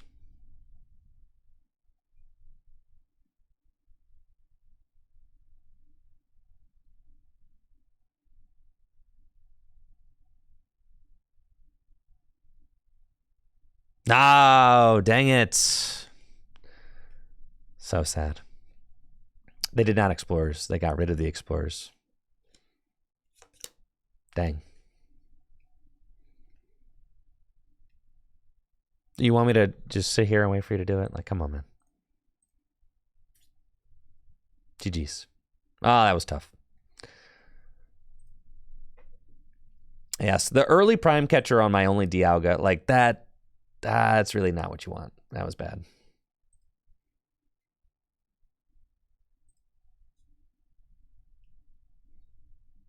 It's like you want to be the one being proactive like that.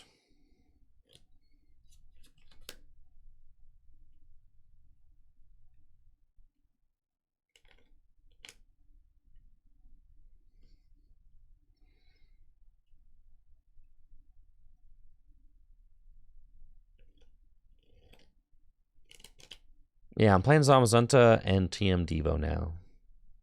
I think that matchup's like fine. It is close. It's close. And as you can see, it really comes down to like those final couple things. I did beat that matchup round 1 at a UIC. It seemed fine. It did seem very close then too, though.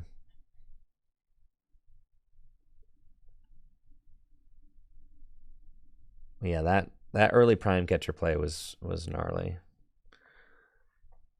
As they were able to just get one step ahead and stay one step ahead. And the fact that they can just the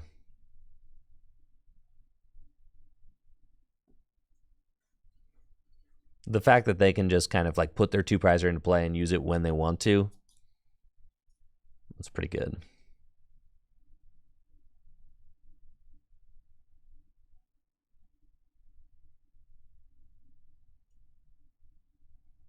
Well, they're like, I kind of have to preload mine.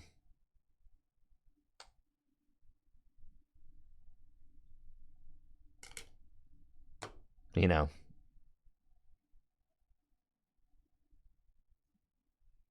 Yo, Full Grip's got a brand new fridge. That's so sick. Nice. Big dubs for the Full Grip crew.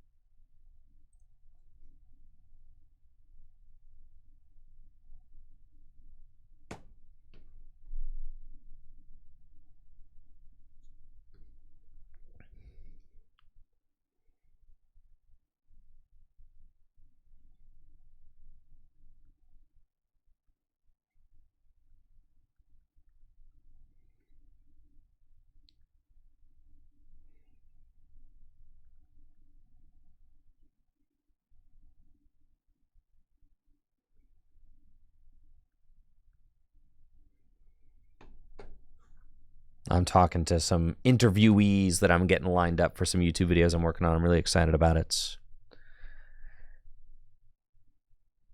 Yeah, what's in the fridge? Nothing now.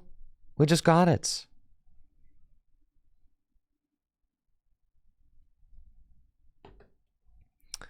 What is this?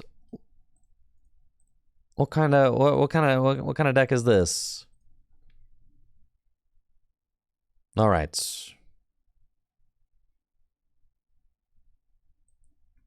Buddy, buddy.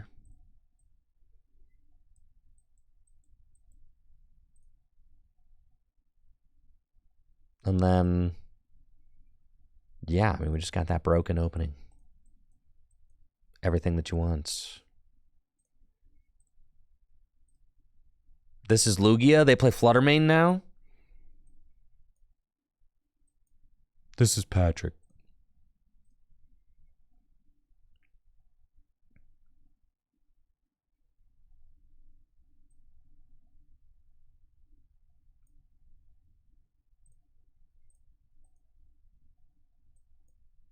And then you just evolution. We retreat into the Dialga so that they can't. Whoa, whoa, whoa. No, no, don't break. No, what? Come on. No, no, game, please. No, game, no, don't break on me, game. No, come on, man. I've never even seen this bug before, bro. I just like accidentally clicked something at the wrong time. No, come on, man. You were being so mediocre today.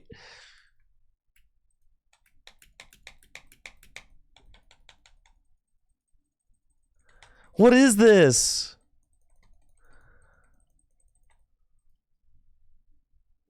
All right, I think I can still win. I can't click the X. No, clicking. Look. All right, won't let me select that one either. No, I can't click the X, guys. Look, I'm clicking the X. Click.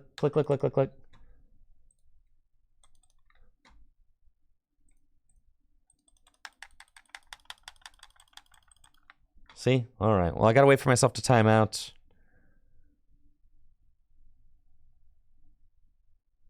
I don't even think I can wait for myself to time out. Oh, we'll see.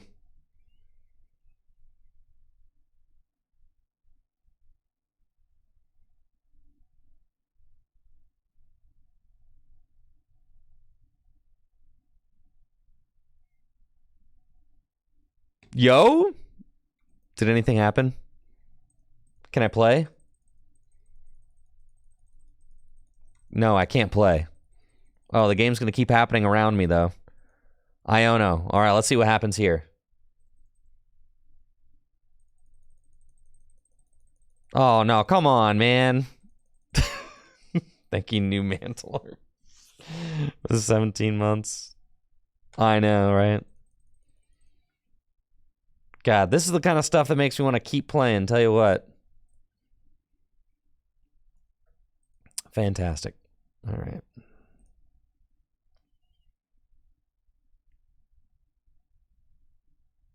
Dang.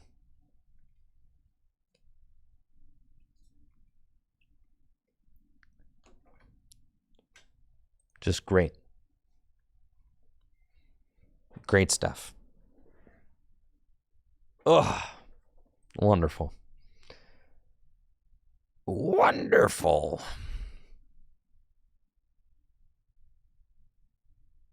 All right. We know Dialga's broken. Obviously.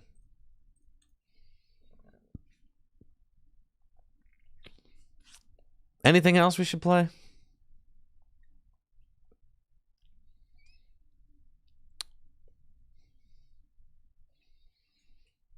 Obviously, Dialga, BDIF. We all know that.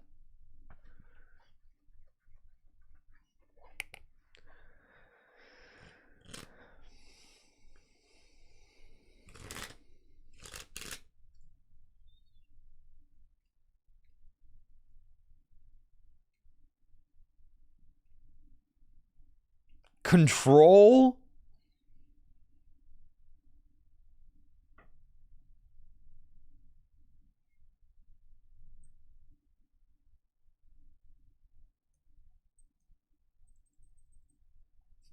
For alligator, huh?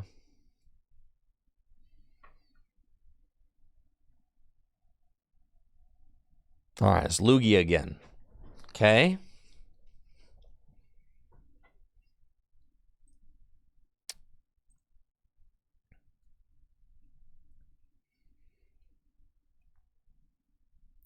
Looks like I'm up against Lugia V-Star. And just hoping that the client, hangs in there, doesn't crash or anything. That'd be great. But it looks like we're good. We're going to be able to play. Excellent. Buddy Poffin, let's go. See what we got going on in the deck. Prime Catcher's there, 11 energy. Cool. All seems swell. And then I've got the Arvin for a nice pop-off. Can nest ball and get a Zamazenta.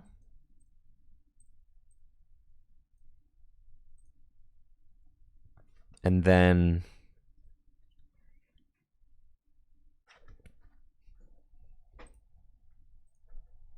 we want to Arvin and get, I think, a nest ball and a TM Evo. And we'll do that, and nest ball, and get just another Beldum, which seems great. Do that, and evolution to get these geezers into play right here. Great. And then we've got a real solid board. I think that the Zamazenta should help with the Lugia matchup too, right? Because one of the toughest things about the Lugia matchup is that they can just fill their board with Chinchinos, which trade really well with your Dialgas. But a Reizu, holy smokes. Why a Reizu over Jacques? Like, one is, I guess, okay, because it can get you Chinchinos too? I suppose. I guess that makes sense. I wonder how often that matters. It gets an extra evolution, but it can't get your Lugia in a pinch if that's what you want, right?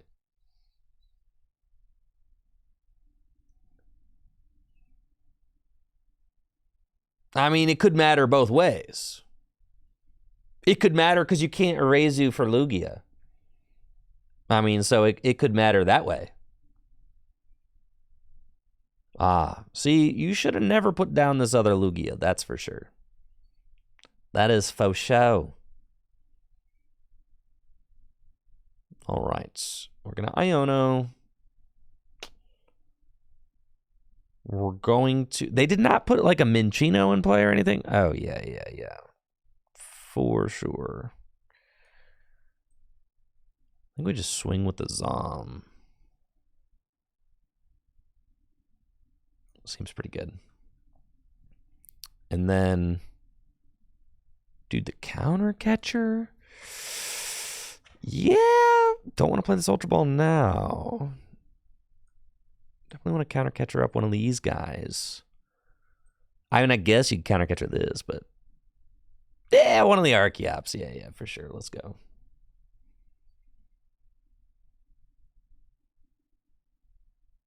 Uh-oh. Oh, we could whiff everything.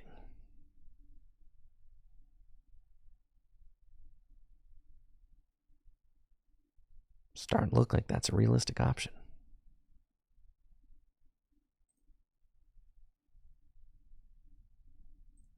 It's Metal Maker. Yep. Okay. Yeah, that's not good. It's really bad, actually.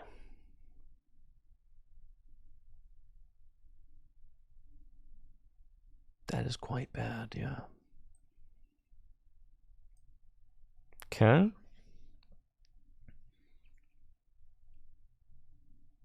Yup. Wow. Okay. Pass. Not great.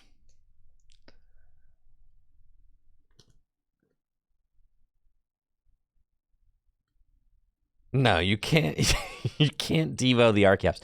The Devo only works on evolved Pokemon. Archeops is not an evolved Pokemon. It's like it's a summoned Pokemon. It's unnatural. All right, it's messed up. Dang, the jet energy on the Lugia.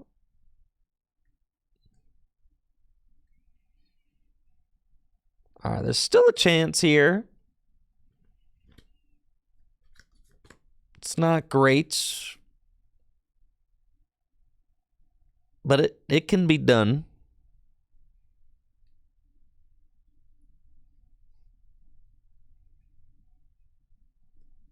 It's not fantastic situation we're in.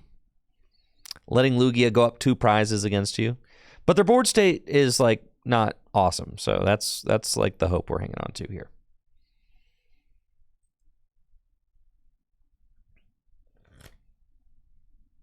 Metal, and then we hit 2 here. Every time. Cringe. It's fine.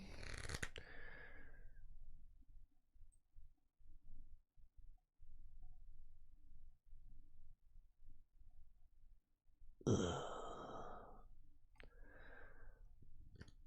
It's gotta be boss this thing and knock it out. Gotta kill the rats. Ugh. I think we're just losing. Dang, bro. You have to boss them in Chino. Yeah, for sure.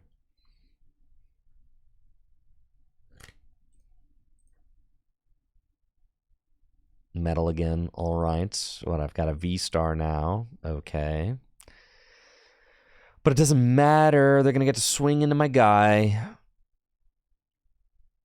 I suppose...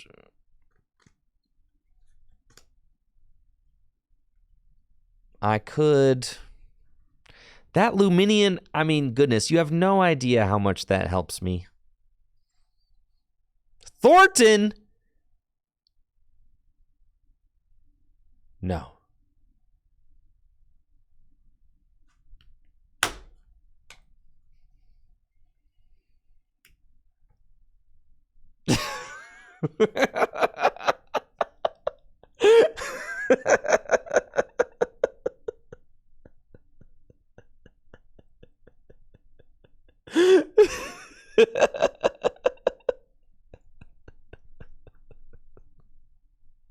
Oh, no. No.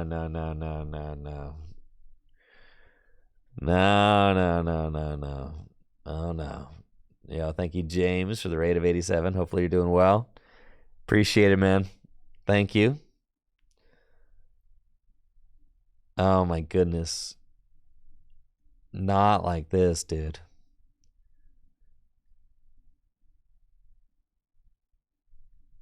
Game crash? Yeah, we'll call it that. We'll call it the game crash. Oh, I got one more in me for sure. Make sure to check out James' Twitch stream if you haven't already. James Cox, top 4 world championships 2023. I think 2022, excuse me. Thank you for the raid of 87. James C. TCG. Twitch.tv/James C. TCG.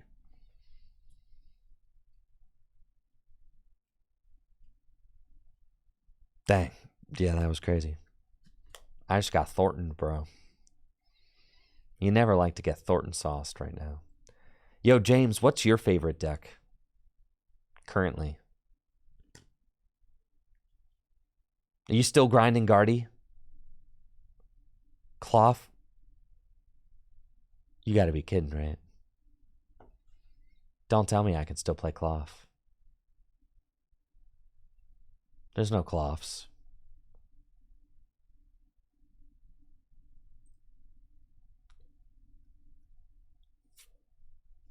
James is not joking. Just killed a Charizard with Crisis Punch, Cramorant, Brute Bonnet, Sneasler.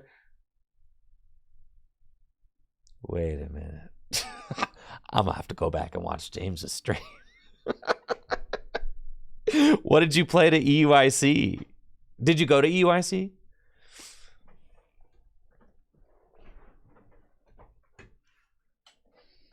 I was gonna say, so it's got to be. You played the Zardalucky thing. That's what I heard all the Australian players were on. Yeah.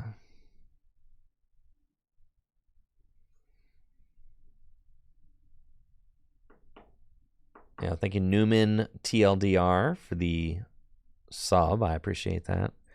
The client's like barely working for me today. Did I hear that before the tournament started? No, I didn't. It was a secret deck. James was like, who leaked? Yeah, who leaked, bro? Who leaked? Tricky Jim knew about it. No, I heard about it after. Yeah. No, like in the middle of the tournament, I heard about it. Did your deck get leaked? Dang, that's crazy, bro. You got a freaking mole in your group, dude. Did you smoke out the mole yet? Did you figure out who it was? The Canadians and Cal Connor stole their deck from me. Holy smokes. How did the Canadians find out about your deck?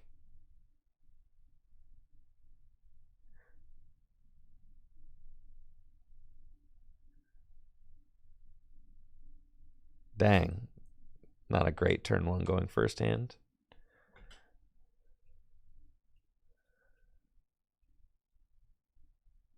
Dang, it was Cal Connor, huh? Who can you trust these days?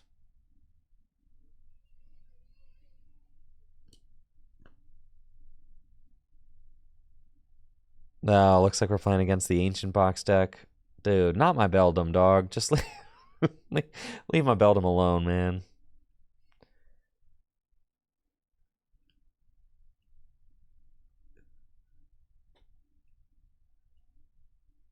Explorer's Guidance, you could hit double Dark Patch. Nah, you're not playing Dark Patch. You're playing the pure Ancient Box variants. Okay. That's fine. TM Evo and Iono, and I'm hoping for some basics.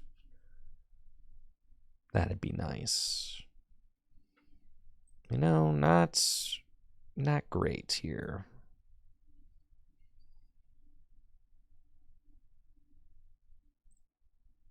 How many ancient cards you got? 1, 2, 3, 4, 5 already? 5? Ain't no way you take a knockout on Zamazenta. No shot.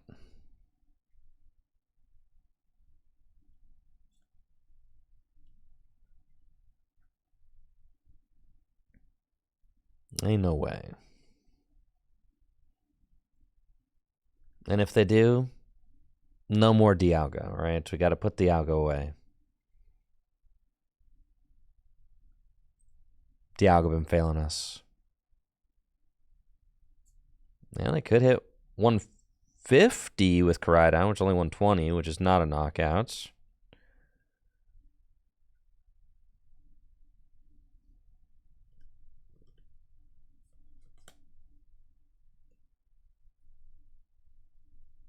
Uh-oh. It's got me a little bit concerned.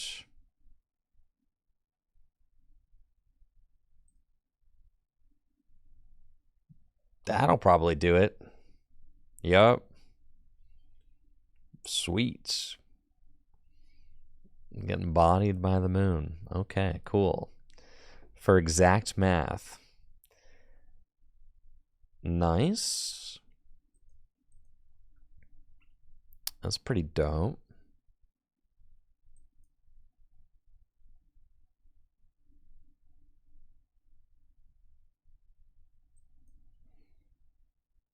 Would need to hit like a lot here.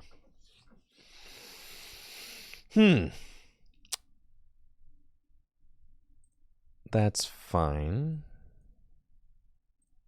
Get out another guy.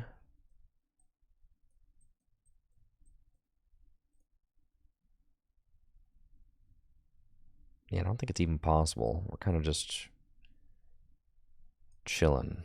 Gets this. And then we'll stack like an Iono with Magnetic Lift. I don't even think I want to play the Pokestop, but I'm tempted. I'm not going to lie. I am tempted. I'm definitely, what do we got to lose? I'm going to be honest. What do we got to lose? See, nothing. All right, it's fine. And we'll go Iono.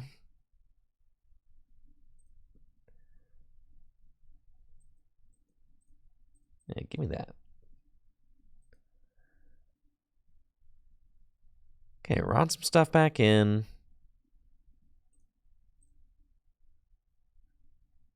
They're ramping very quickly with these Pokestops, but there's also the possibility for them to just kind of run out of juice as well. There's definitely that possibility. So I'm not going to write off the game quite yet. They're probably not playing the Roaring Moon EX. They're just playing these guys. They're not going to be able to counter catcher. With my V-Star, I could take out multiple Moon all at once. Yeah, they've got 7 cards left in the deck already. That's kind of crazy.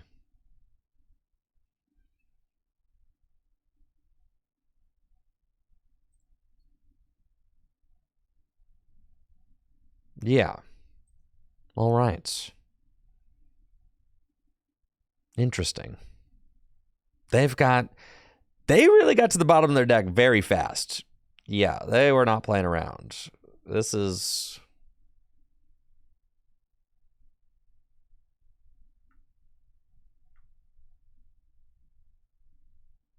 How much damage are you doing? Can you tell me?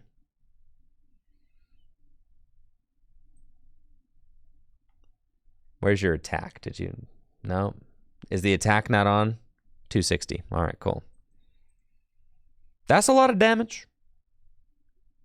It's a lot. It's a lot of damage, yeah.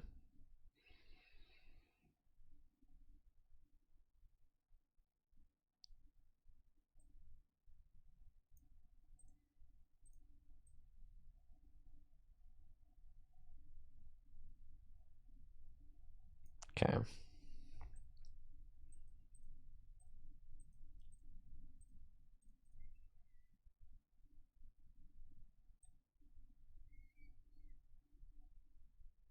Can I afford to put that down? Not really. Just Iono.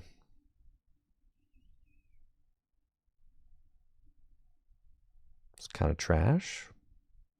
Sick.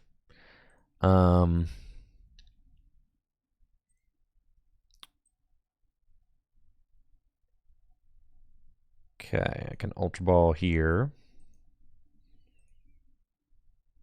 Get that.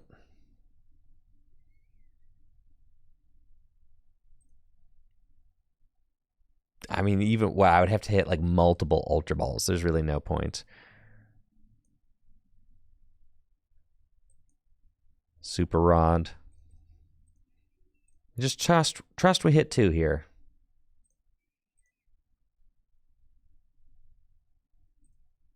Man. All right, we got to hit like 2 items and an Ultra Ball. Yep. All right, guys. It's time to put the Dialga deck away. I'm telling you, when the Dialga deck is sick, it's so sick. When it's bad, it's so bad.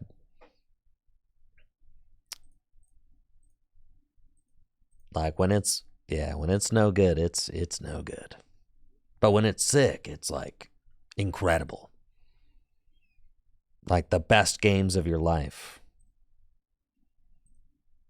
It just doesn't feel worth it.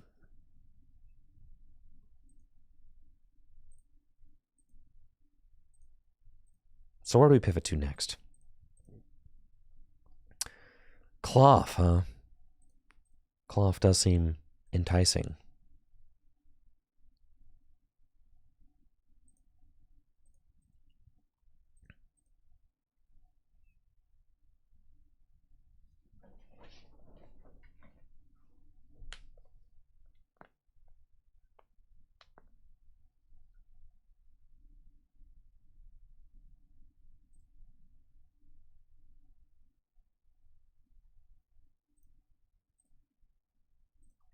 The Dino Box deck? We could just play the Dino Box deck.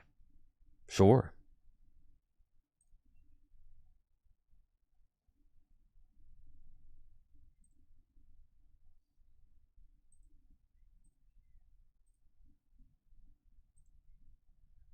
And here we are.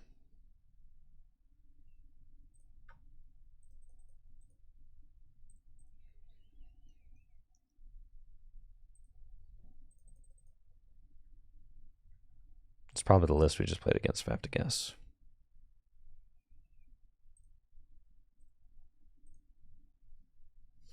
Espathra? Oh, I'll get to Espathra eventually, yeah.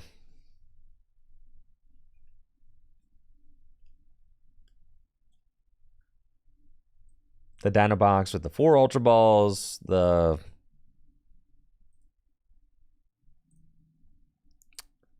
four Ultra Balls, the Pokestops. Just dig, dig, dig. There's a Pal Pad in here too.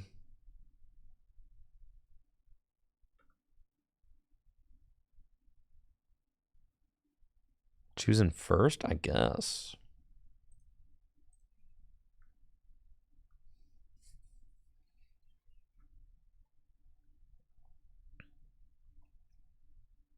Well, now going first feels silly. I haven't quite played this exact variant yet with the Pokestops, so I'm interested to try it.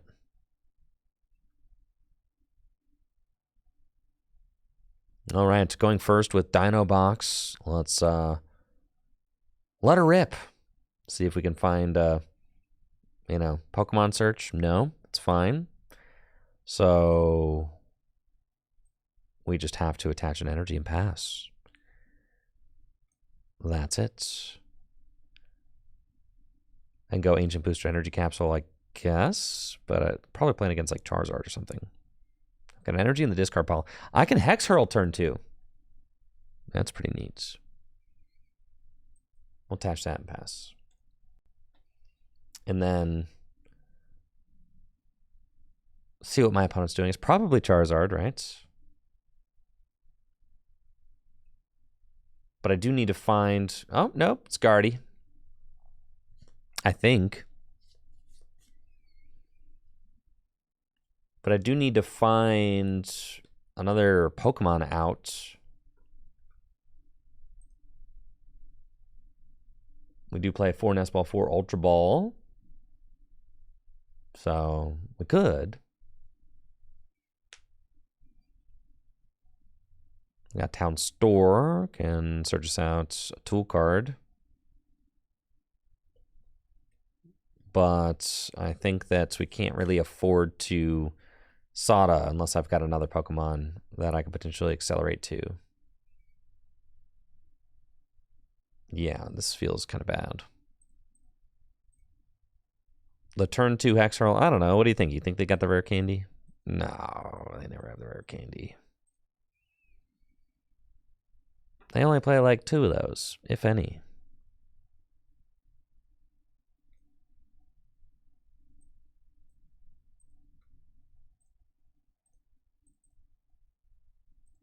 It doesn't even play candy anymore? Well, that informs my decision. Oh, yeah, look at us now.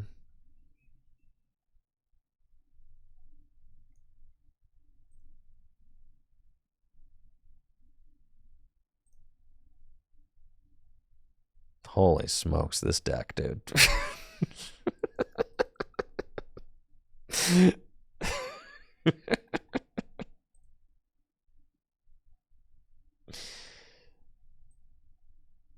Yeah, whatever. Sure. And we'll place, some damage counters over there. Sure. Take our price. And then...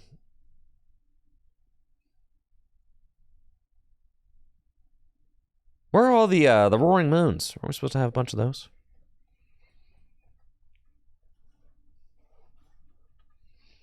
Yeah, TM Evo, that makes sense. I think the Guardy deck does get a lot better with the Hyper Aroma, the Hyper Evolver. when that comes out. I mean, do you want to play that? Or do you want to play the Cape? You probably play the Hyper Aroma, right? I mean, I guess you play a TM Evolution, so maybe you don't play the Hyper Aroma. Because, like, what's the point of using Hyper Aroma if you're going to TM Evo?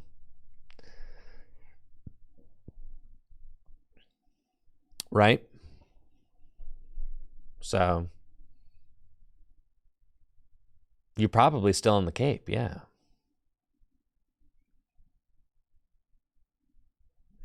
Which is really interesting. Right, it seems like you want to go TM Evo like every single game.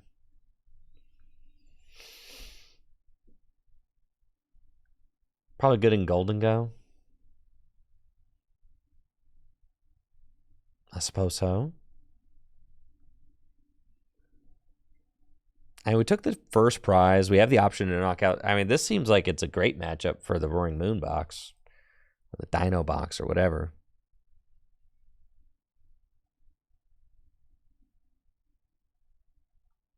Getting stuck is not cool.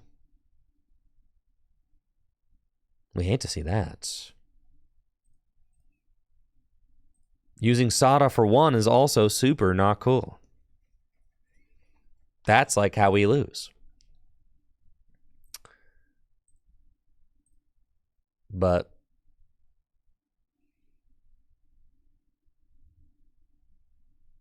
that's fine. Big trust. I could Sada and retreat in Fluttermane. That's fine.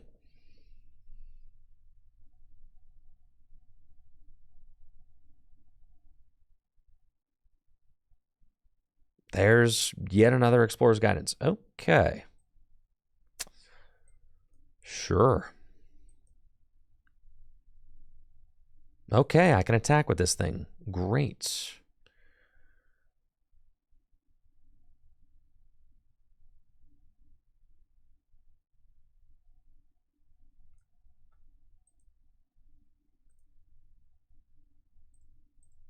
That's all the energy in my deck.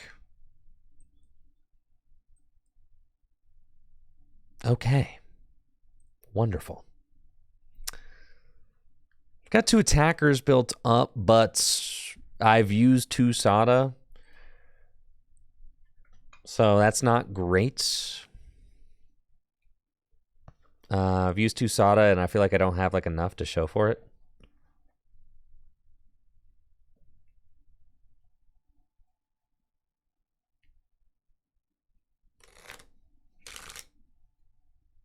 It's fine, it's fine.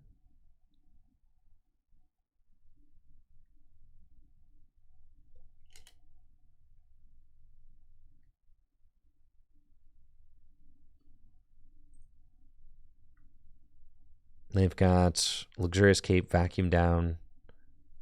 This is fine. I mean, really, we just attach next turn. We Explorer's Guidance. I mean, if they Iono, the problem is I do have like all my gears and all my Explorers in my hand. So if they Iono me to 4, there's certainly a possibility that this thing sticks. Oh yeah, we play Palpad, so we should be fine. I forgot this list has a Palpad. Yeah. So we can put the Sadas back in, and then it should be smooth sailing. They don't have any like big attackers that are difficult for us to knock out. So since we're up 2 prizes, there shouldn't be a lot of comeback potential for them.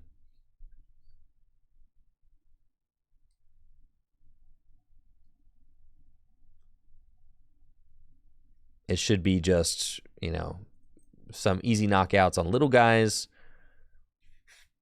that have to put too many damage counters on themselves in order to do damage. They've got Guardy now, which is fine.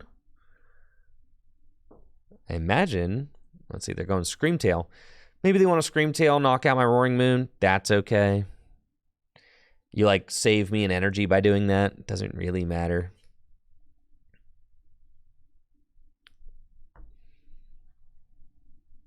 Yeah, Countercatcher Iono would be annoying for sure. That's why I just make sure that I keep attaching energy to the Pokemon that I bench.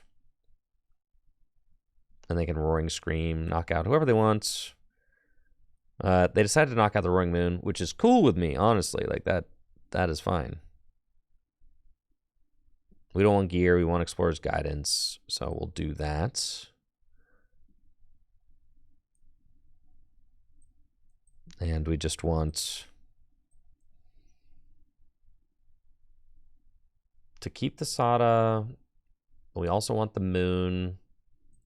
We play 2 Rod. So long as I have one of them, I should be okay.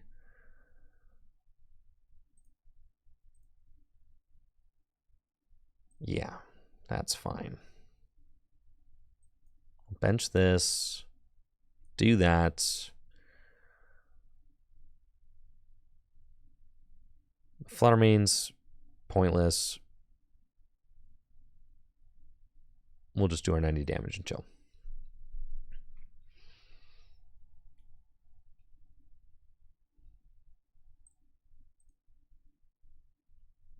Counter catchers, but they're not activated.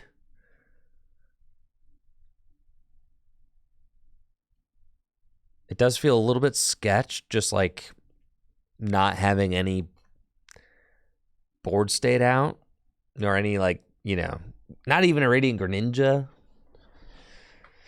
No Dunsparce, no Greninja, no nothing. We get 3 cards. That's it, buddy. That's all we got. Okay, see? And this is not great.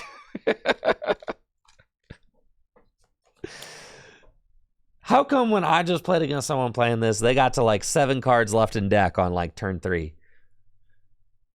What's up with that, man?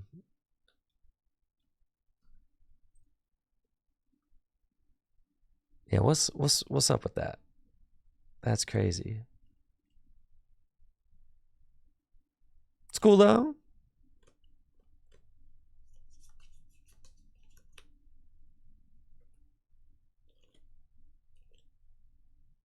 I mean, I can get to 2 prizes left pretty easily. But I've got no board, so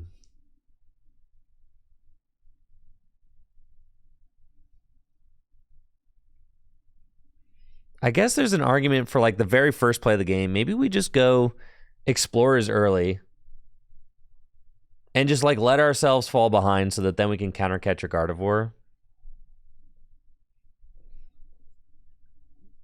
By taking the early lead, we kind of put ourselves in a position where, I mean, there's certainly that could have been fine.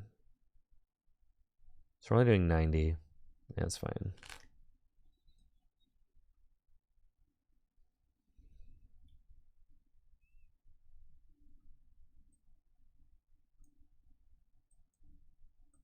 Just get rid of that. Some darkness energies, sure. Attach here. Hex Hurl.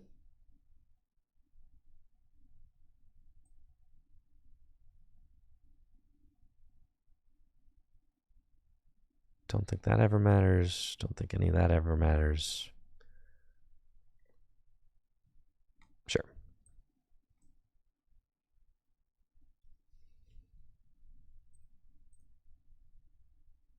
Whoo! But then I'm going to get Iona to 2.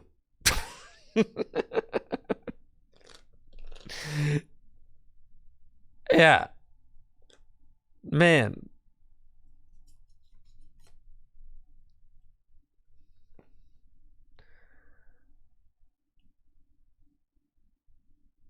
I didn't want to put 2 Darkness Energy on the same Roaring Moon because then it becomes a very easy target for them to just like knock out. Like they could go Counter Catcher Iono, knock out the one with 2 energy, and I'm like, huh, yeah. This felt stronger.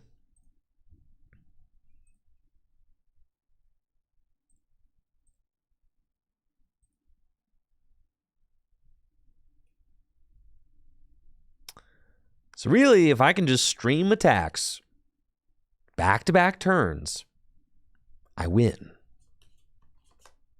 There's nothing in their deck that can survive 2 Vengeance Fletchings. It's that simple, guys. You would think. And yet, I've got a bad feeling.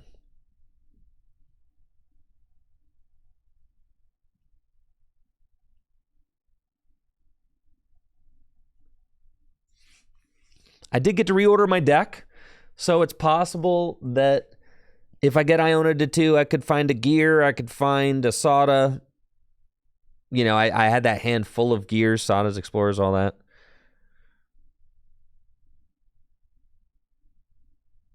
That is possible. We have not dug through nearly enough of our deck.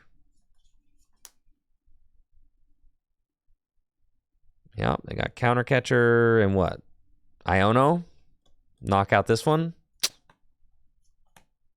If you do that and don't evolve this Ralts, I can still Hex Hurl to knock it out, which is pretty funny.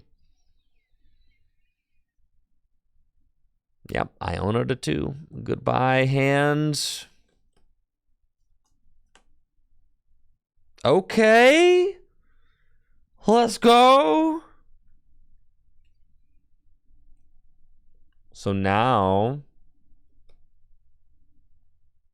they don't. Yeah, I just win, bro, with the darkness energy. All right. How many ancient cards I got in the discard pile? 1, 2, 3, 4, 5, 6, 7, 8, 9, 10, 11, 12, 13, 14. Enough. Okay. And then Nest Ball. Thin the deck.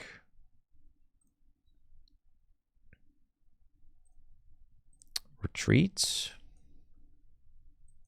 Super Rod. 3 Darkness Energy back in. And Explorer's Guidance. You lose. GG's. Ain't no match for the broken Dino deck. There we go. Excellent. We got there.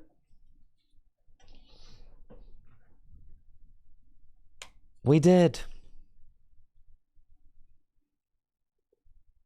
I still think it was probably best to just maybe start off a little bit more controlled with like the Explorers instead of the Sada early. If we go like Explorers the first 2 turns, then let them take a knockout. Who cares?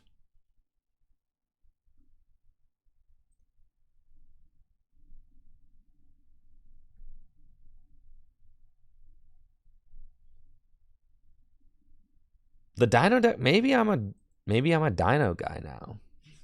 I don't know. I'm looking for a new identity in this post-rotation format. I can't let myself be Dialga guy, so maybe it's Dialga guy. Maybe it's Dino guy. The deck doesn't seem like it would have a great Charizard matchup still, but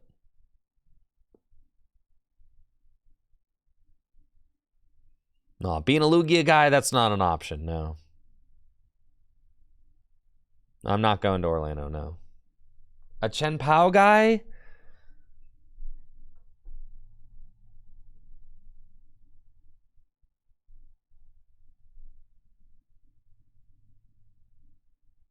Be a future box guy? That does sound incredibly enticing. It really does.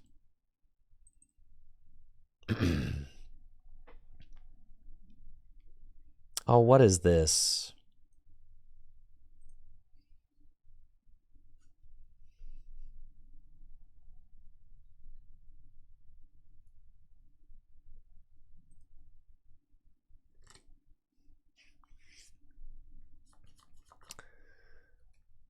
I don't know exactly what I'm playing against. I think it's some sort of like turbo deck.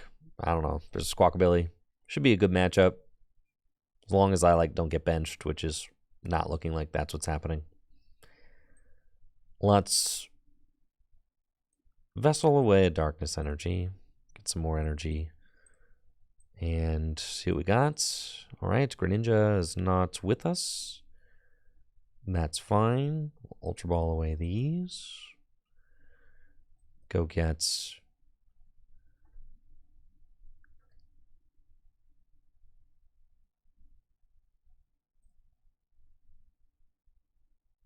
I think just another Koraidon's fine. And then stop. Sick. Nest ball again. Get moons. Pretty solid looking board. I like it. And we will pass. And see...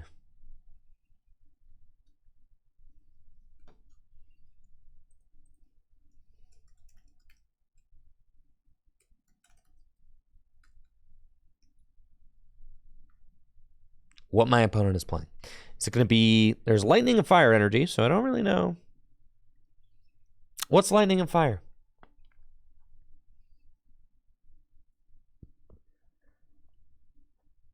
Raging Bolt? There's Armor Rouge. You're wrong. Rotom Heat. Maybe that's what it is. There's Magma Basins. There's Armor Rouge.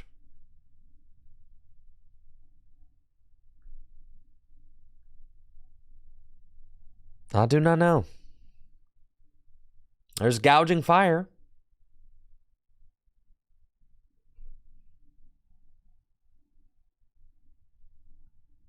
I got Sada for 1 onto Gouging Fire, yeah. Gift Energy, yeah. And Prime Catcher. Slow down there, sport. What are you doing? You gonna heat blast me?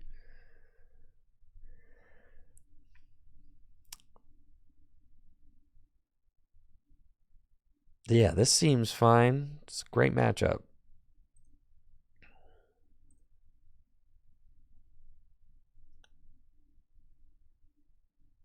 A heat blast for 60. Sure, whatever. Easy money.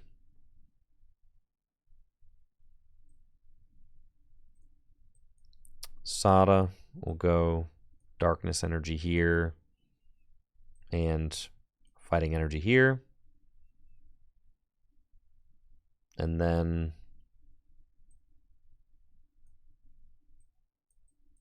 stop. Do that, take that.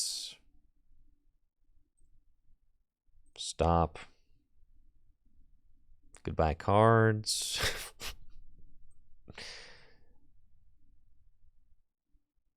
Who needs them, bro? And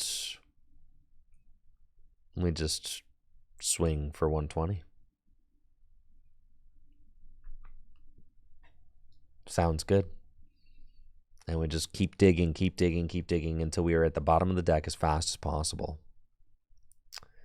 And then hopefully we're using Vengeance Fletching for enough damage to knock things out meaningfully. And since... oh, yeah, see, you never... never hit your opponent's Pokestop button. No, no, no. You don't want to do that. Only bad things happen.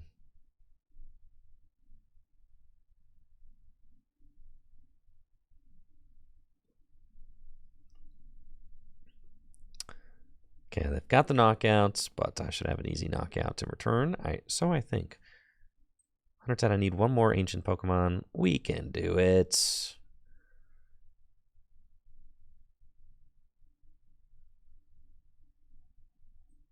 Explorer's Guidance. Gotta take that. Imagine how many cards I'll draw. Whoa. All right, the drum's kind of cracked, actually.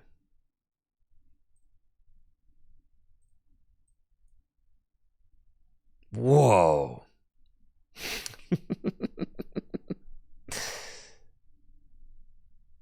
Look at me go. All right.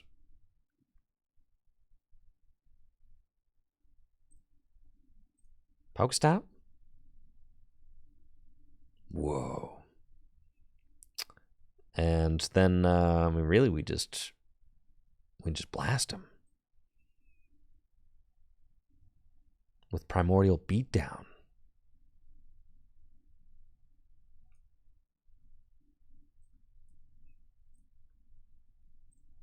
Get that last energy out of there. There's one moon. That's it.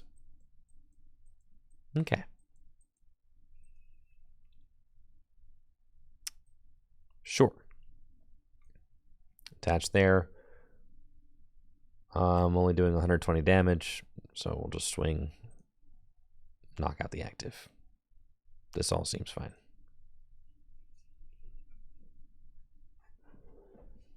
And then take R2.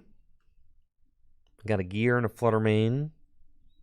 Could definitely discard the Fluttermanes. I do not need those.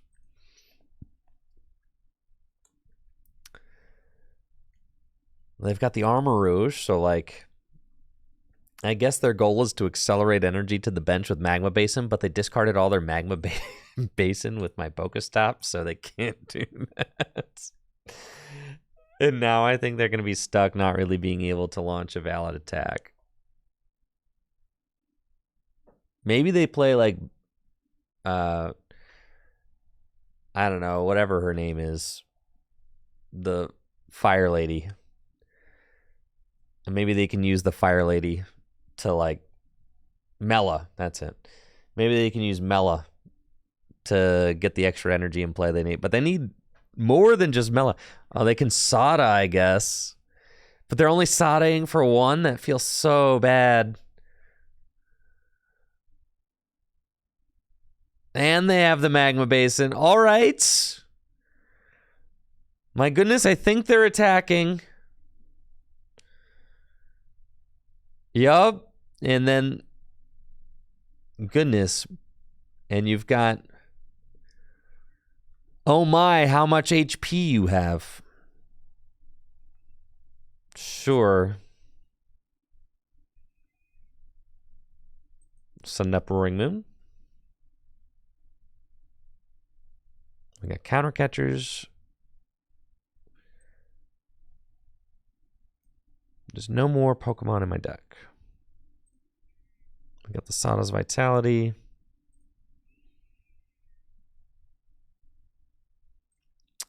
How much damage am I doing right now? 230. So I need some more. Not that many more, though. Only 4 more. I can get there.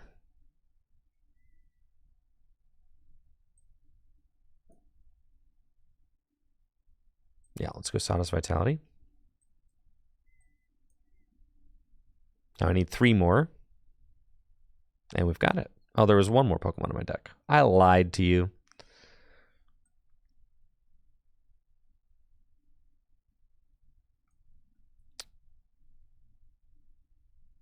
Dang, this is crazy. We're just there. Just cash money, bro.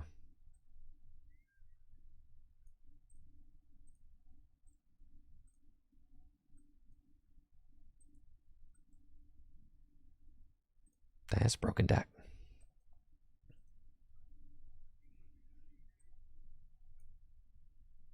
Dang, bro. This deck's kind of sick with it, you know? Just cranking out one-hit KOs with Roaring Moon at the end of the game. There's our boss's orders. They scoop it up. Okay. I like it.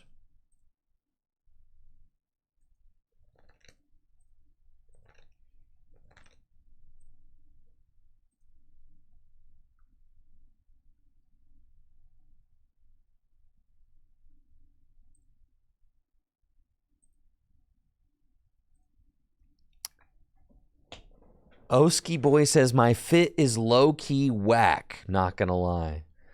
Oh, yeah? Does your TCG Live avatar look baller? Oh, yeah, I'm sure your TCG Live avatar has got the drip, bro.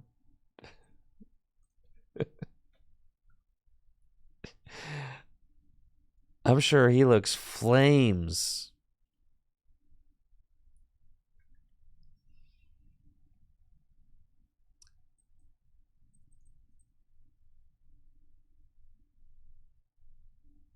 All right, we're up against Chen Pao.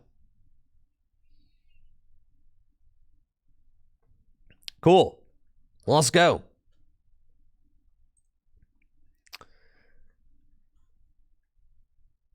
We're up against Chen Pao Baxcalibur with the broken Dino Box deck. We've got a strong opening.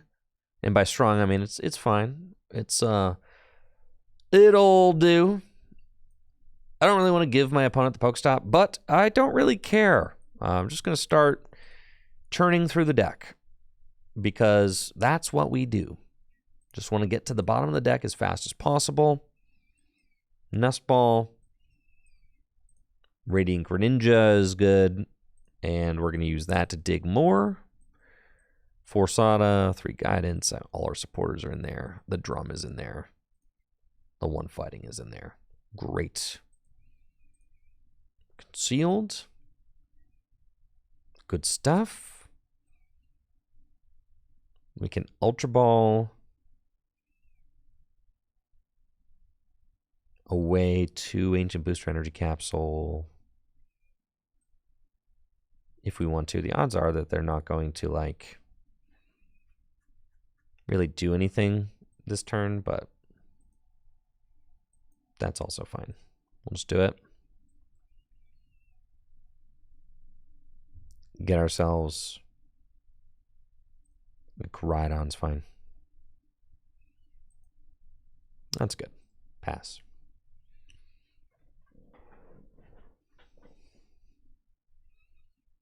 Oh, yeah, they play stop. Yeah, I was thinking I just want to ramp ancient cards into the discard pile.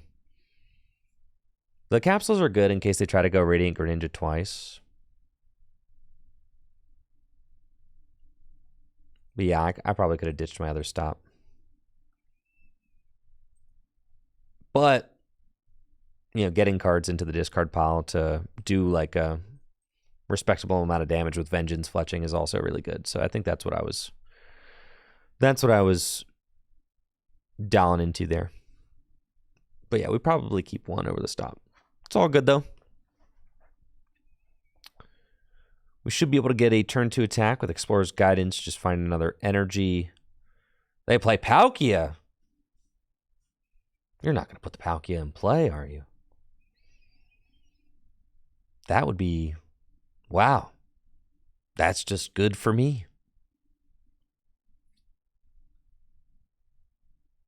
Oh, yeah, we got the Earthen Vessel already. Great. Don't mind if I do. We'll get these. And then Explorer's Guidance. Just go in. Yeah, see, none of these cards really matter. We're just going to ditch them all. All I need to do is set up. All I need to do is worry about me. That's it. And we're huge chilling. I'll gear once. Whoop, it's fine. Pokestop. I like gear before the Pokestop because I don't necessarily want to discard my supporter cards. It's kind of cringe, you know. Conceal cards. There we go. We've got the pad. But I feel like I can save the Pal Pad till next turn. I'm probably not getting Iono'd. I mean, like, I might, but probably not. They probably only play 1. So I think I might. And we definitely want to Sawda this next turn. So we're just going to chill here. Vengeance Fletching for 170. That is a really good... Holy smokes, that's a good turn 2 attack. Yeah. Okay. Sure.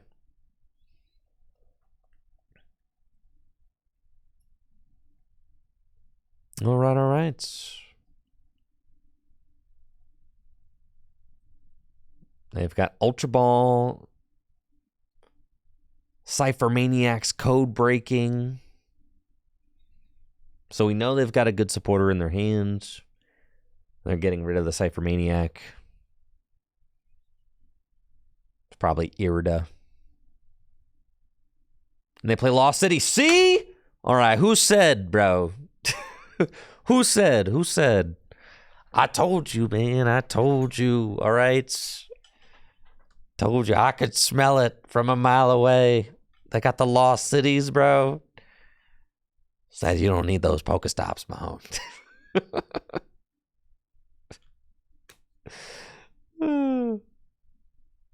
They got the Lost Cities, man. They're going to be the Lost Zone and my guys. It's fine. Okay. I guess I could counter catcher Baxcalibur. I don't even know if that's worth it, though. I think I'm trying to go like 2, 4, 6, but they probably won't give me another 2-prizer, so...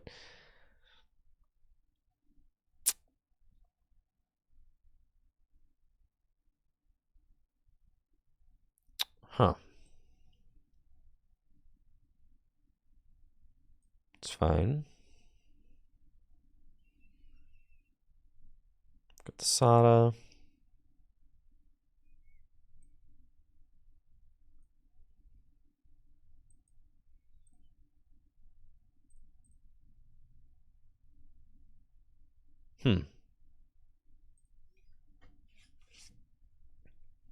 And let's play it.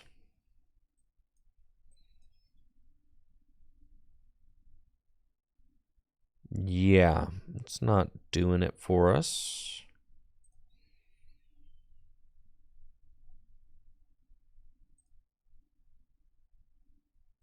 Get rid of that.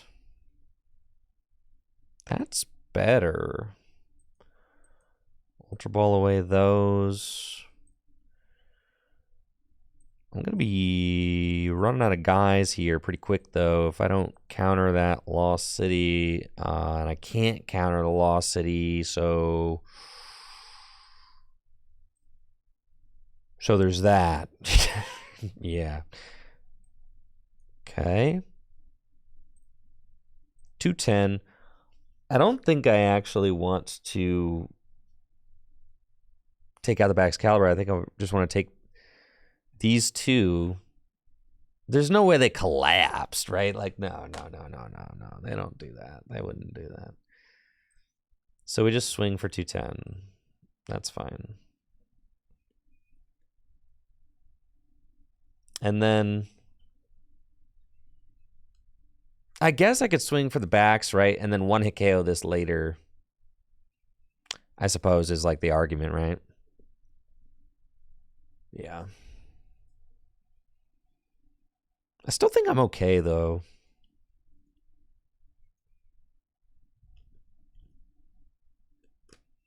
Because I'm taking 4 prizes over the course of 4 turns.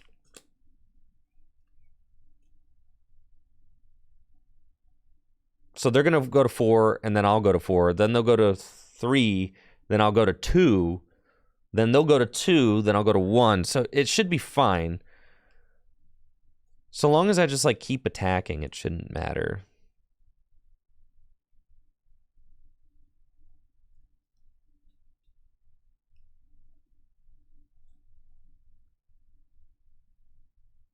Yeah, they are going to keep Lost Citying my guys. But that's okay. I need to establish a couple more attackers. Super Rod. Put these guys back in. Maybe 1 energy. And then Sada's Vitality.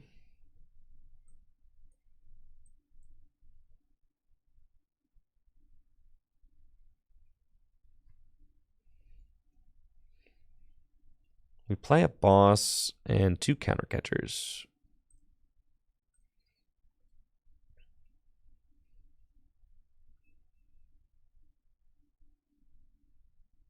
That's fine.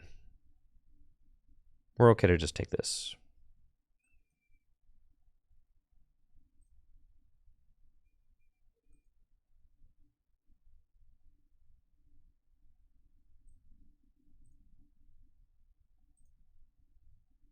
Okay, do that. Take our 2, we tie it up.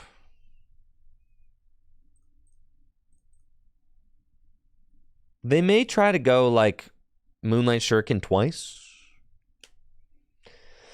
I mean, Moonlight Shuriken twice over the course of 2 turns does take 2 prizes, so like it's fine. But if I lost zone their Greninja, then that's not an option, so I don't know.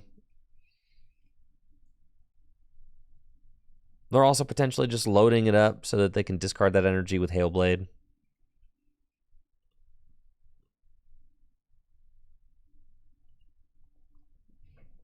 All right. They've got concealed cards. They got Chen Pao. Heavily damaged Chen Pao. 170 damage on it, so it's an easy knockout for me. I've got Sada's in hand. They've got another Palkia down. Holy moly. Well, then my game route just gets even easier, man.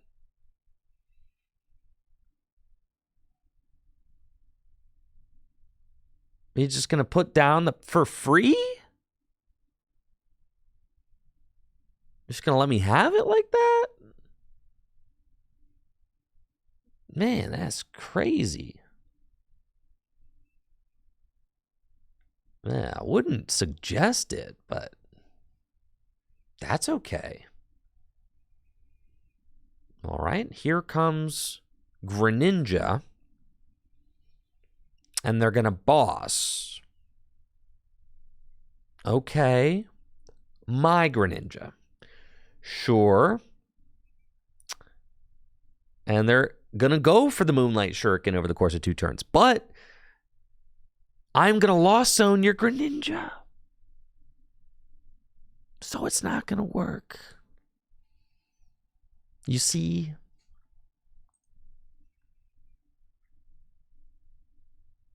It's not happening. Yo, with the drum. Broken.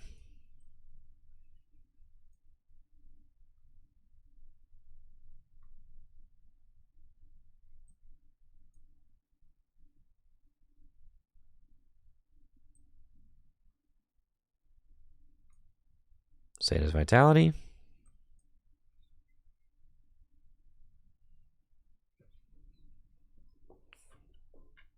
And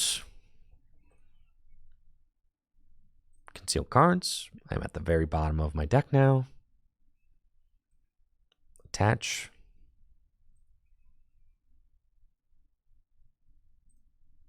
Retreat. 3, 6, 9, 12, 15. Sure.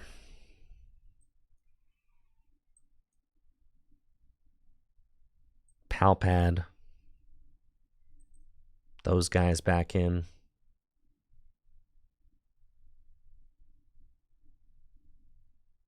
And do have to be careful about my energy being spread out. But it's okay. We've got 2 Vessel, 2 Sada left in the deck. Swing for 150. Yeah, I don't think that there's anything bad that can happen now. Like, we're fine. Finding that energy is important. Trying not to get, like, ruined with my energy situation. That'd be good. We do have very small deck, yes. Gotta watch out for that. Deck is small. But you want that. You want the small deck because the Dino Box deck doesn't have any onboard draw, really. So when you get Iono'd, you need to just be like, oh yeah, there's the good cards. There they are. All right, here comes my Roaring Moon with the 2 energy. They're going to knock it out with Sir Palkia. Fine. Are they going to Iono me to 3? Yes, they are. Goodness. It's fine. I've got cards. Cancel and clone, they can Lost Zone this moon. So they're only going to 3. I mean, they're tying it up. It's not like... Problem is I'm not doing a ton of damage because it keeps sending things to Lost Zone. 1... Just let me check my discard pile. 1, 2, 3, 4, 5, 6, 7, 8, 9, 10, 11, 12, 13, 14. 14, so 2, 10. Not nearly enough to take the KO.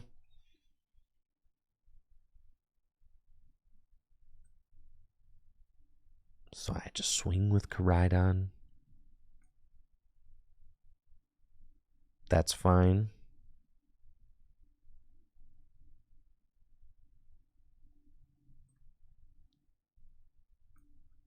Vessel here. 1 energy left in the deck. There is a Rod. There is a Boss too. So I could find Boss this turn, which would be pretty good. We're going to conceal cards and see if we can find it. We don't. So then... And this is my last Roaring Moon over here, so that is tough.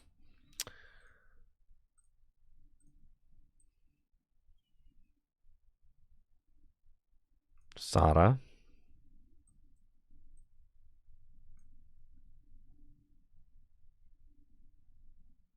I think it's actually correct to...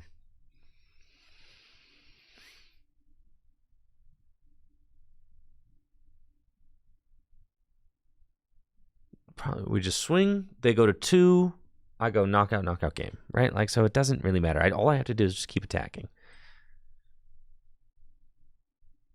It does not matter.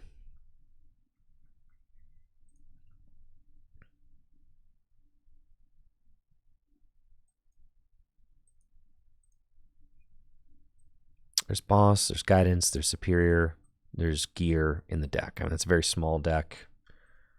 Looks fine. I guess, okay, so this is... No, it doesn't matter, because I have knockout on Chien-Pao no matter what. But I might need to Super Rod it back into Pokemon so I could do 150 for game on, like, a Beeb or something. That's fine.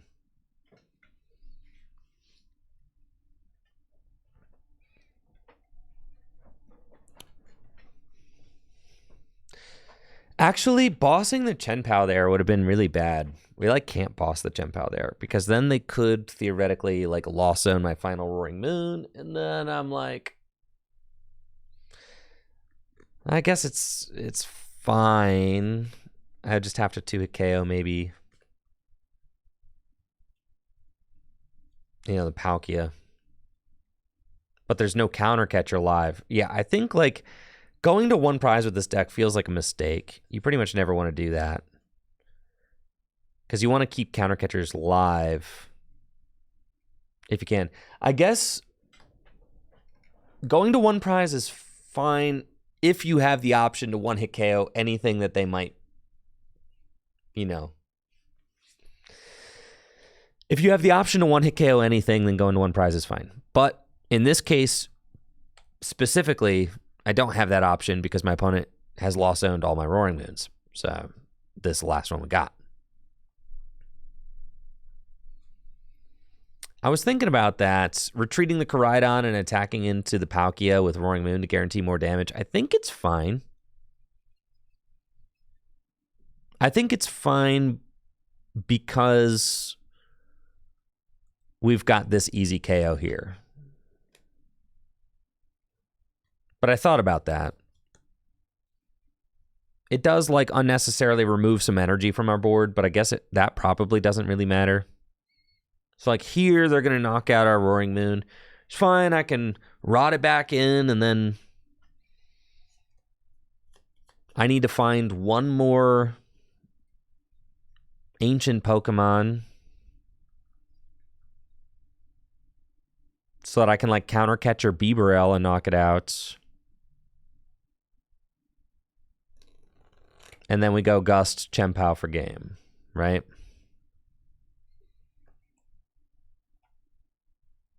Yeah, I don't know why they got rid of their own Lost City, but it's cool. But yeah, we don't want to knock out the Chen Pao right now, which is funny. Okay, so we rod back in you two. I suppose in you as well. So that then, like, I cannot whiff. Sada.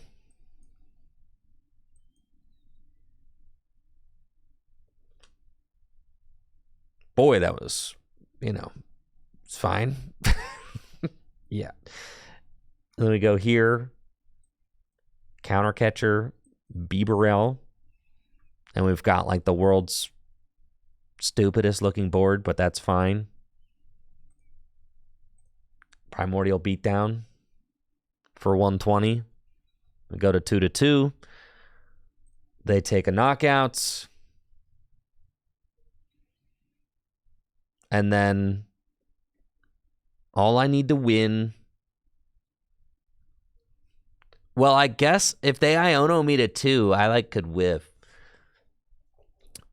Let's see, was it correct to Superior there? No, I don't think so. I think we're chilling. They could win if their own Greninja didn't get Lost Zoned, which is hilarious. Nah, their Greninja's in the Lost Zone. We're fine. He's over here hanging out with everybody else. No, he can't Moonlight Shuriken. I Lost Zoned it with his own Lost thing. His own Lost City. Yeah, we're fine. We're fine. We're fine. Huge chillin'. Oh, Lost Rod. Oh, I forgot about Lost Rod. Right. Lost Rod. Recover up to 3 in any combination of basic energy and Pokemon from the Lost Zone. What if I get ninja'd? The ninja's in the Lost Zone. Here he is. Over here. I Lost Zoned it. You cannot get ninja'd.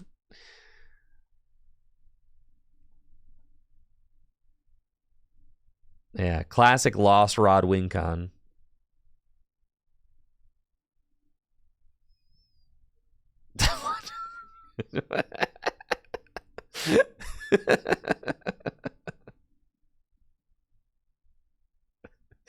Lost Rod A-Spec. Oh, Lost Rod A-Spec. Oh, okay. All right. It should be guaranteed with Explorers.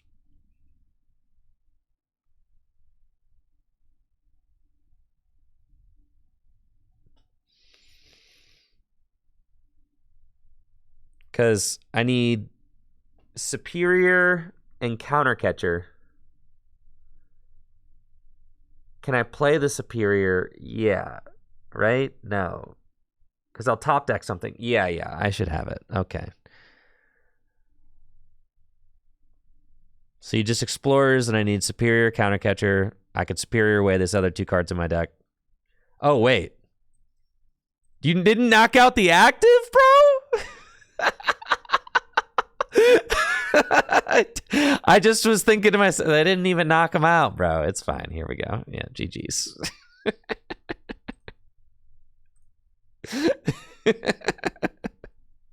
Why didn't you knock out my active? You really threw me for a loop there.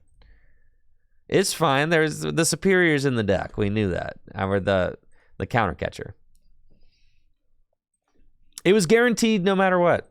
It's just I assumed they would make it more difficult for me to win by knocking out my active, and then they didn't do that. For whatever reason. Kyogre can definitely attack the active. Oh, yeah. They just didn't.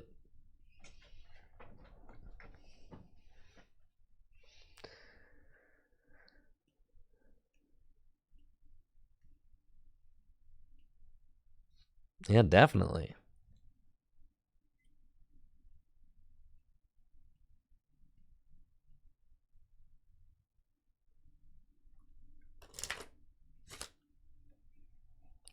For those of you that are looking forward to the next tabletop stream, I'm going to be having Alex Holtz through on Friday for some Gym Leader Challenge tabletop. I'm excited about that.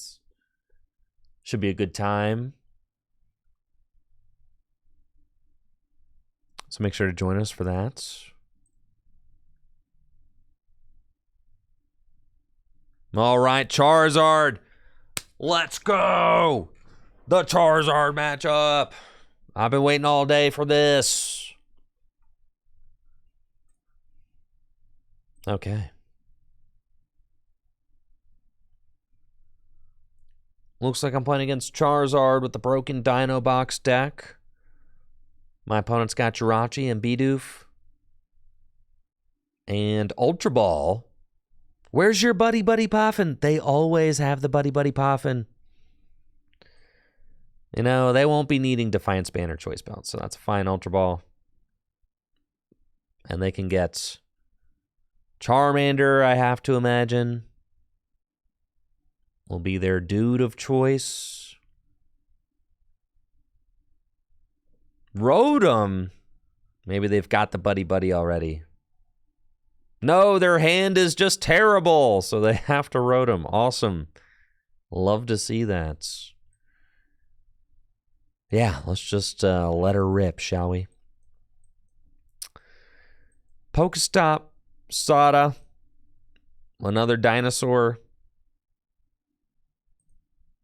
That's fine. We like Sada.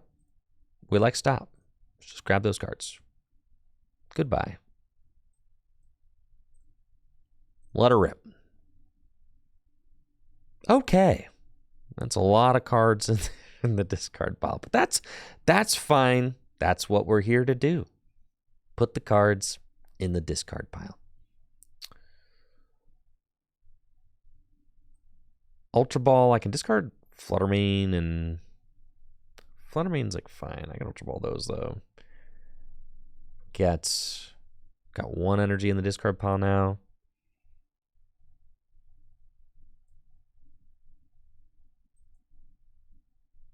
I think I kind of want Explorers, honestly. Ultra Ball away those. Just get myself a Moon. Just have a little bit of a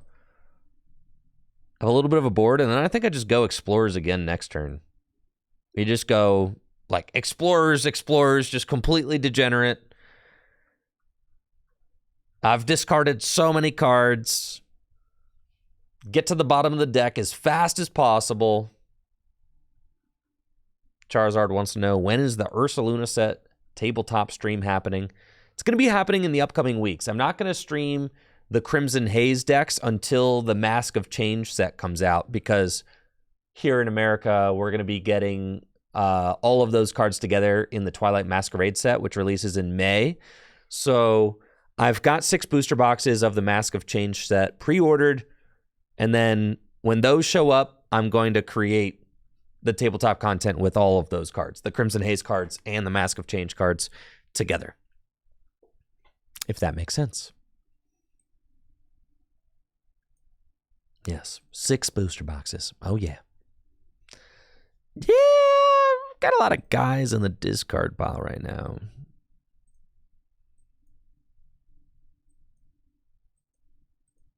That's fine. Let's explore. Okay. And I get to keep the stop. I've got an energy here.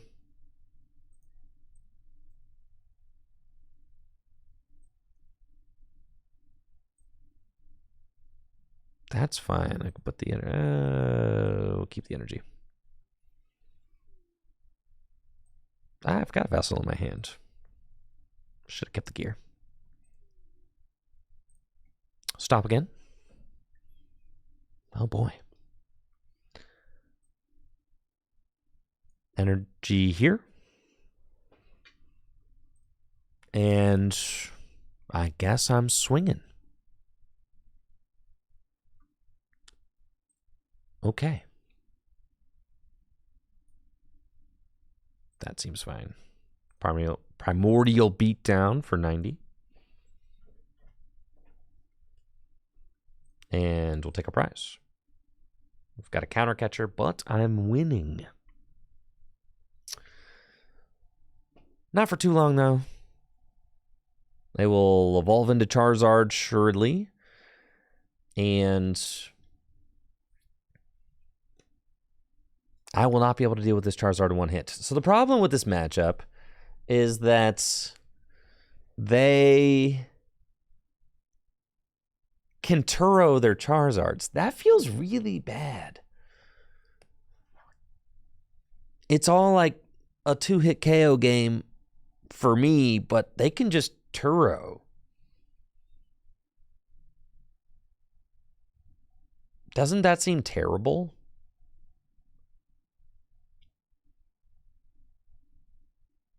Like, what if they just pick up their damaged Charizards and just kind of,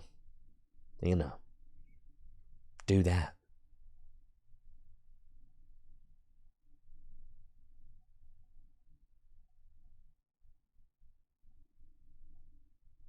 We'll get Ionoed. They run out of candy? And they got Charmeleon down. So we just swing into this Charizard, and then they just go, Turo, Charmeleon,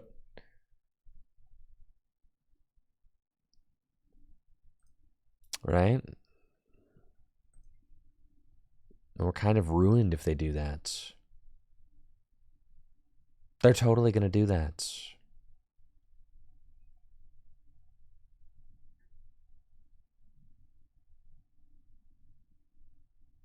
I know, in that exact voice. Exactly.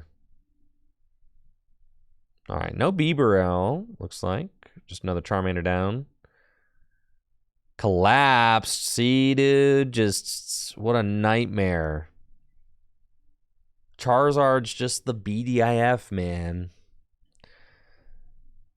Charizard with double Turo and Yell's Cheer.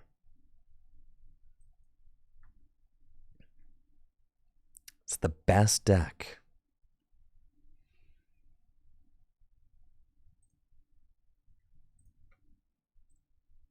We're only doing 170, 180 after this.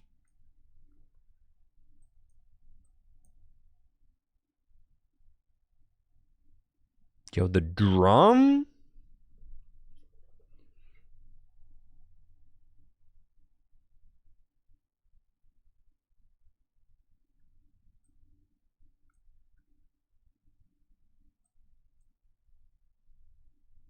Greninja is good to have. Got our boss, we got our Sada. Rods, there's 2 dark left in the deck. Okay. Drum for 3.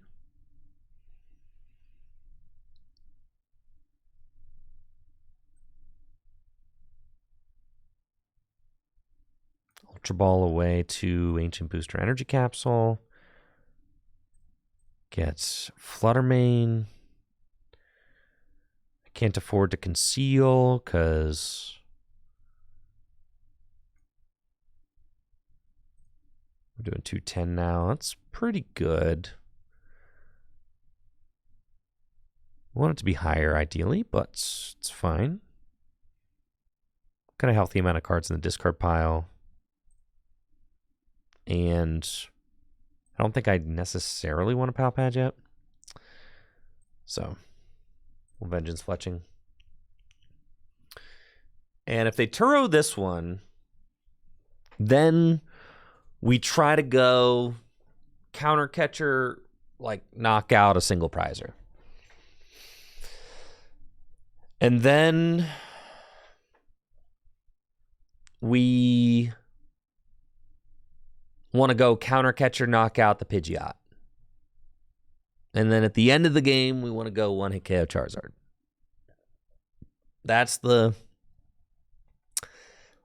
is the route, I believe. That is what we want to do. No one said it was going to be easy.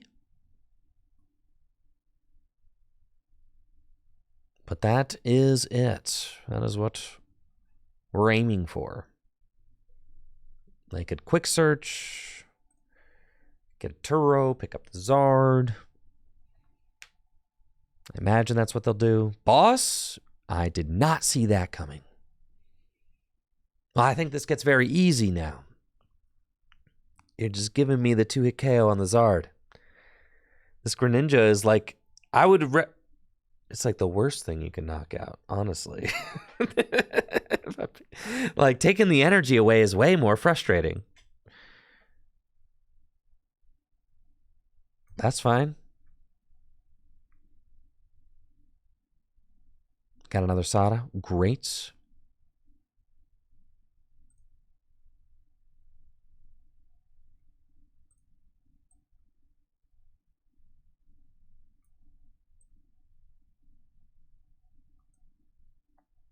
Sada. Just that. I guess, yeah, whatever. Okay. I feel like I'd rather countercatcher the Bibarel and stay on like 4 prizes. But I guess no, that's really silly to think that way, so let's not. Pokestop once. Then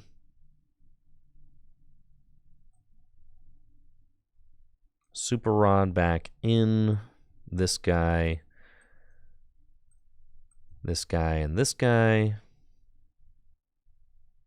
Do I actually need this many? They got 4 more prizes left to take. 1, 2, 3, and then, yeah, sure. So we'll do that.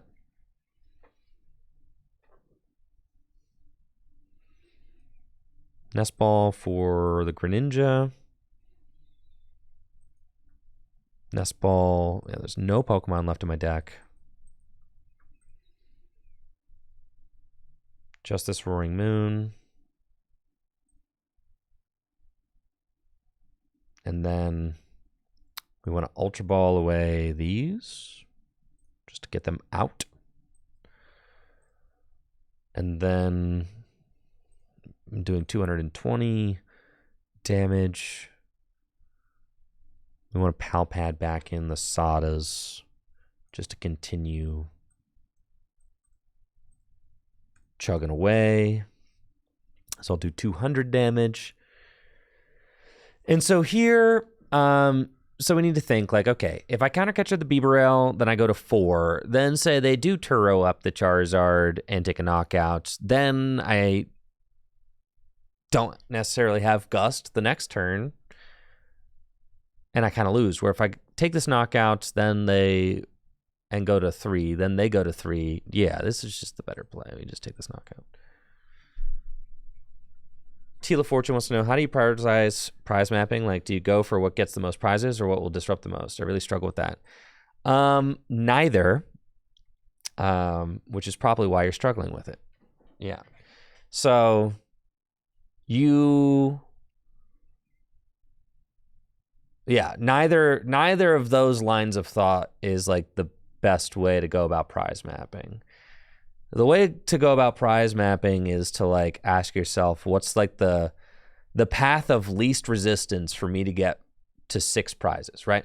Like, what is the path of least resistance for me to take 6 prizes?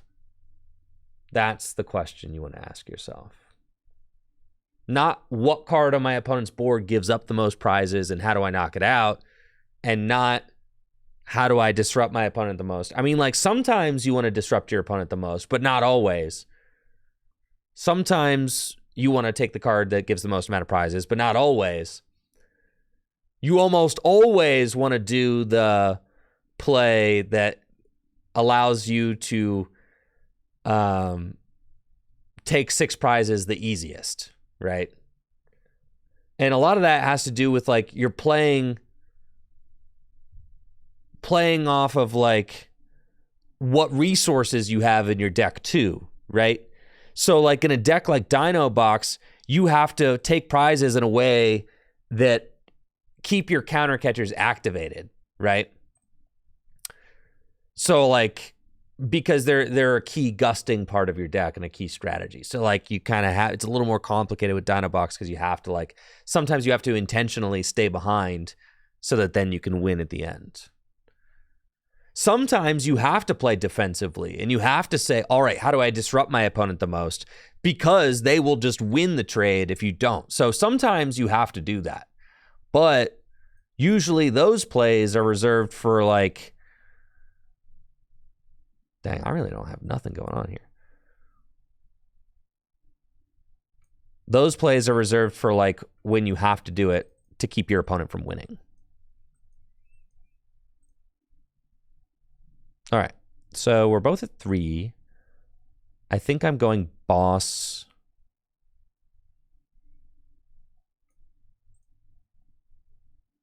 Let's Pokestop. Not discard all 3 Sadas. Fantastic! Wow, that was great. Now I've got 3 Sadas in my deck still. So here, we're going to go for like a counter catcher Pidgeot win, I think. Is like what our end game is. And seeing the Yells cheer, I'm like, they definitely play Turo. So I don't want to just walk into that. Thank you, Jay Knight, for that sub in the 2 months.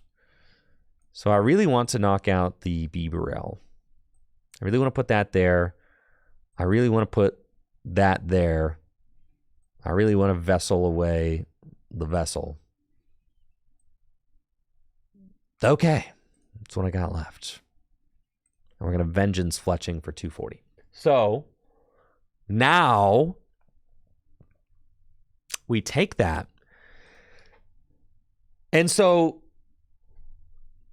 right there, like that was an important teaching moment there, right? Like we use our boss's orders to bring up the single prizer so that then we don't like lose to an easy, we don't lose to like Turo plays, right? And now we stay at 2 prizes, and if they bring up like a Radiant Charizard, that's actually the toughest thing. If they bring up a Radiant Charizard and they swing here, then like I'm going to be tempted to take that and go to 1 prize, right? And then they can bring up this guy and I'll never be able to knock it out. So it's tough. We would rather them swing with a 2 prizer. I don't want to go to 1 prize. But you see how much there is to think about? We don't want to go to 1 prize. But I had to go to 2 prizes. Because if I swing into that Charizard there and then they Turo it, and then I have to swing into another 2 prizer and then they Turo that, then I can just lose. But I think it might be possible for me to knock out Pidgeot at the end of the game here. So I have to put myself in a position to do it.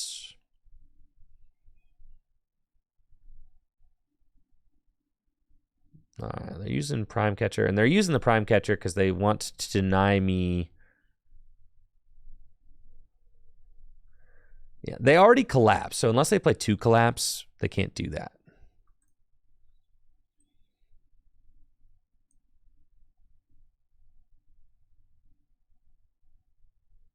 All right, we got 2 Explorer's Guidance in my hand.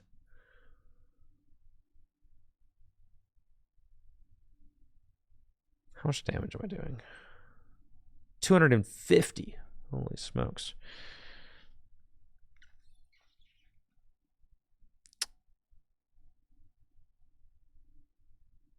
Okay.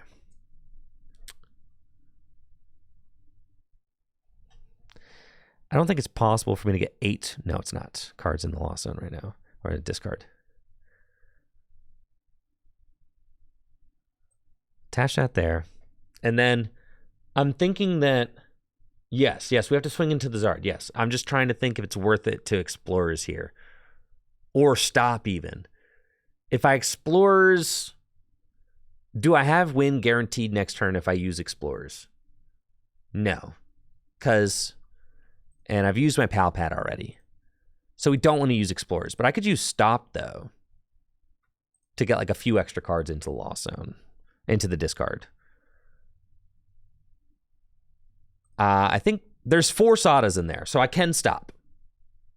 Yeah, well. That's fine. 280, baby. There's still a 4th Sada in there, too, all right? There's a 4th Sada in there, too. No, it's fine. It's fine, bro. It's fine. It's fine.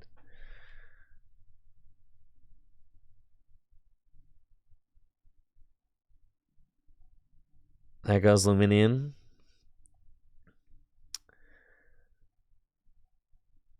But I don't think we could play the Explorer's Guidance, because say I play the Explorer's Guidance and swing, then say they go Turo and pass, right? And then I'm like, I lose. You see?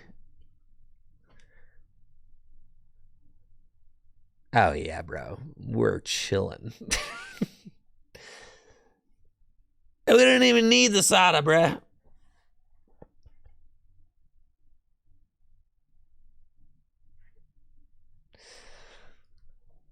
But you see how much crunching there is at the end of the game? It's like you have to really play around these final couple prizes just right. You can't just mess up. And there are a lot of ways to mess up.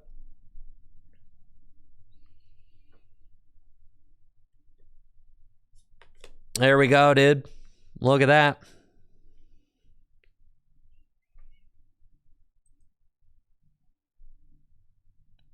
And then with those 2 cards hitting the lost zone or the discard, Pokestop, more cards. I'm actually just kind of curious as to how much damage this deck can do at the end. So that's why I'm maxing out. 320? I mean, that's almost 1-hit KO on a Charizard. 320, we're right there. That's nuts. It's possible to hit 330. It'd be tough, though. There was one more in the deck, too. Yeah. If I geared first, I had 330. Right. Yeah. Cool. I could have hit 330 at the end there.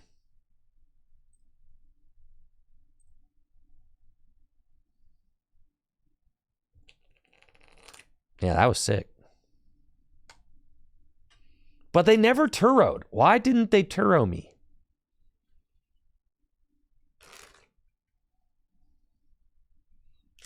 No, you don't play Cobalion. Cabalion's got a retreat cost of 2. Thing's a fatty. That card could just lose you the game.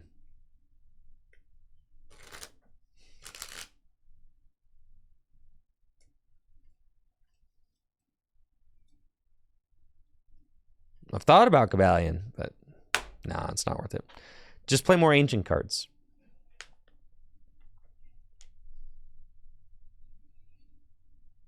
Yeah, I probably should have saved the collapse. Yeah, but if they don't collapse the Rotom, I mean, that's just an easy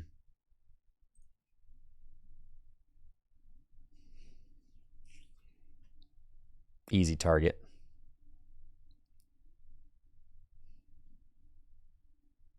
Think we start Fluttermane? Oh, yeah, dude. Give me Lost Box. Dang it. What the heck, man? It's cringe. It's fine. We've got a good opening hand. Fluttermane as our starter. Roaring Moon. Pokestop. Cool. Let's Nest Ball for Greninja.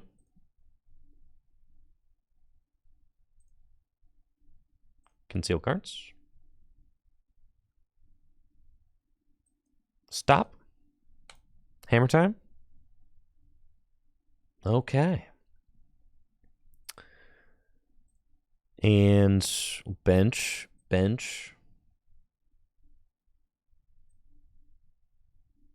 Attached to the fella. And we could get Iona. So if I do, I would like to get +1 cards to the to the old discard pile, and we'll pass. And then I could Hex Hurl for knockout. That's kind of cool. Probably not worth it.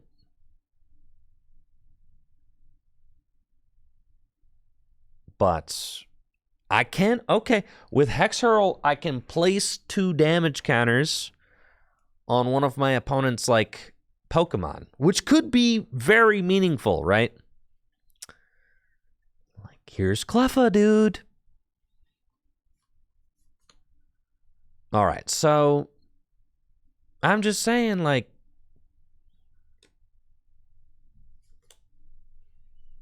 Hex Hurl could be broken. They've got Rotom. Why the Rotom and the Cleffa? Why did you put down the Cleffa? Why did you do that? Anyway, I'm, you know, it's cool. I'm just gonna let it fly. All right, sure. Concealed cards. Get rid of that,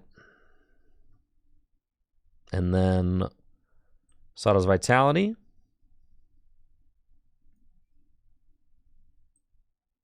Here and here.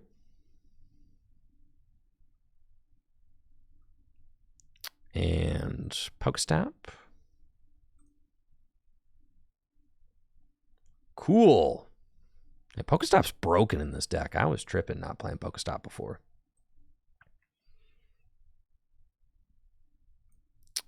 There. And then Nest Ball. Get the other Roaring Moon out. And then Ultra Ball. Away those. Get another guy. Vessel away that. More energy. And sure, Hex Hurl. And then I think I like 2 damage counters on the Pidgey, because that just means, like, once they evolve into Pidgeot, it has 260 hit points and not 280. And they're not very likely to collapse it or, you know, move it away or anything like that. I didn't want to put 2 damage counters on the Cleffa because I was thinking that they could just finesse around that this next turn. It feels better to put it on the Pidgey. Like, they could clear the Cleffa from their board. They could go Rare Candy, Knockout. So the reason I didn't hit the Cleffa is because if they go Rare Candy, Charizard, Knockout this, then I'm never going to Midnight, or I'm never going to Hex Hurl again, right? Like, if they go Rare Candy, Charizard, Knockout, I'm not going to build up another Hex Hurl. So then the 2 damage counters would be stranded on the Cleffa, and they would never matter. So I decided to put the 2 damage counters on the Pidgeot, because even if they go Rare Candy, Charizard, Knockout, Fluttermane, those 2 damage counters very well could matter. So I like that. Well, the only reason that putting the 2 on the Cleffa would matter is if they weren't going to attack this turn. But I can't know that, right? If I knew that they were going to whiff an attack, then it's like, then I put 2 on the Cleffa, and then I can finish off the Cleffa next turn. Yeah, but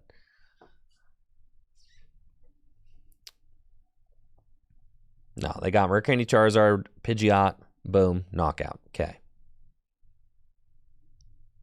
So then feels like it's correct to just swing into the Charizard. We've got 1, 2, 3. I hate that. 1, 2, 3, 4, 5, 6, 7, 8, 9, 10, 11. 11. So actually, I mean, I'm basically knocking out Rotom if I boss. But is that correct? Feels better to swing into Charizard.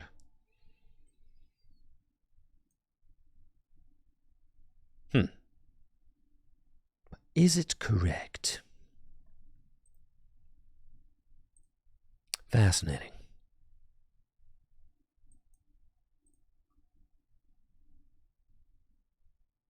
Okay. Gear. Sada. And stop. Okay. Take two, but that's the thing with this deck. It's not just a prize race, right? If we take out the Rotom, then we can't counter catcher for a while.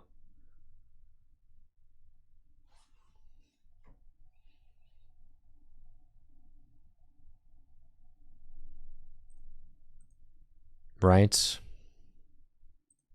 And they could like Iono and I could whiff Sada. I think it's better to just build my board with Sada.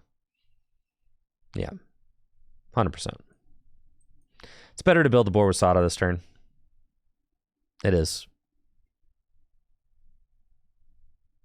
He wants to attach darkness here. Ultra Ball away these.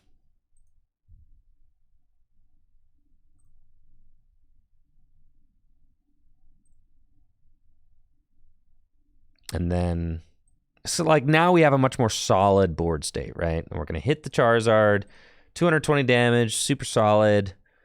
And then our counter energies can be activated, or counter catchers can be activated too, which is really good.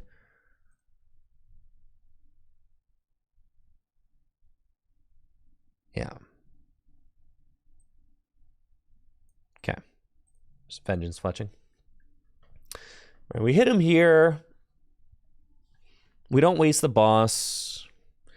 Because imagine this. So like, say I like dig for the boss combo and I boss and hit Rotom for like exact knockout. Then they can go Pidgeot, Iono, knockout, right? And I get 3 cards off an Iono. And if I don't Sada, I lose because I have no other energy in play, right? It's so much better to like keep counter catcher alive and all that stuff. They probably go collapse here. That's fine. Doesn't really matter.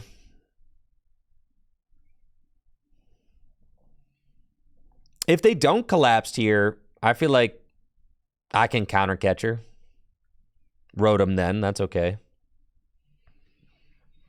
I might be able to counter Pidge and knock it out. I'll do that. Yeah. If I have 260, I'll knock out the Pidgey here. Definitely. And I might. I mean, it's looking like it.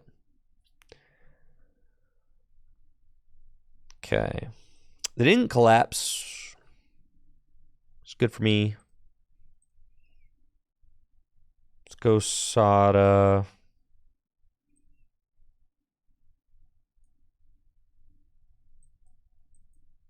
Okay. Nice nest ball hit is good.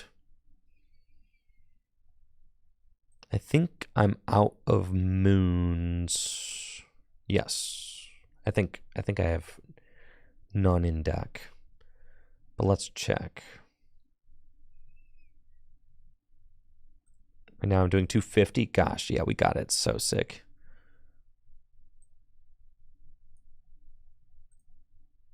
Pokestop. It's 260. Bring up this guy, and sure enough, that 20 damage matters. I think I'm going to I could put 2 back in and then take 2 away. That's fine. 1, 2, 3. Careful now. Careful. All right, I do have 1 more moon in there, but I just put those 2 in there. Yeah. All right, so I was correct. And then we drum for 3. I guess I could Ultra Ball away. No, we'll Ultra Ball away those. Get that. Drum for 4. That's pretty sick, yeah. Broken deck, dude. Okay.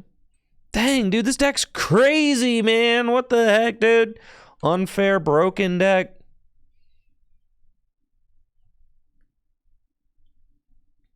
Broken deck. What the heck? This deck is disgusting. And I'm doing like...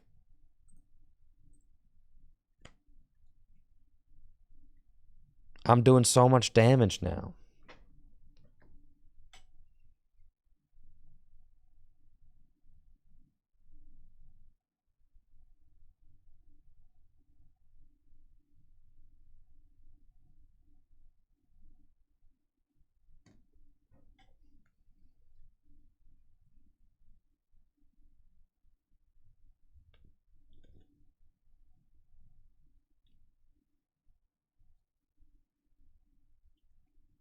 I think they've been cooked.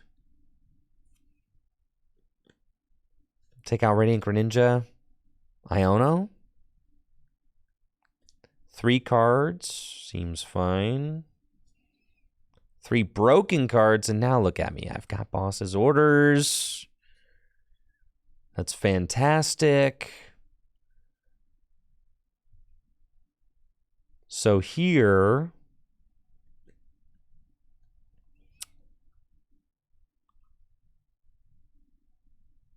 I think I just bossed the Radiant Zard, honestly. I'll think about it. I've also got Explorers I could go for. Yeah, we'll see. Got 2 Explorers. I've got Superior for energy if I want it. Let's see what we find here. The gear. And all 4 Sada are in the discard pile. Okay. Got it. If I Explorers, I can't counter Catcher. I'm doing 270 damage. But there are counter catchers in the deck. So I think I go Superior away these. Get those. Why am I looking at my discard? I don't know. Attach here.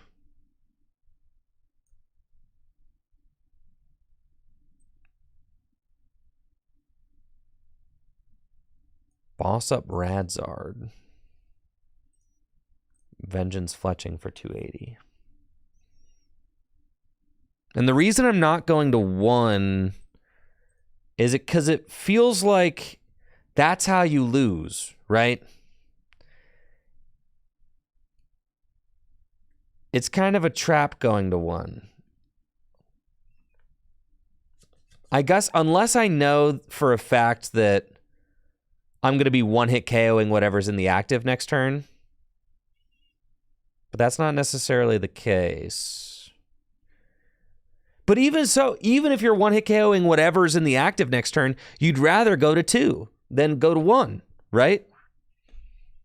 Because like here, I'd still rather, yeah.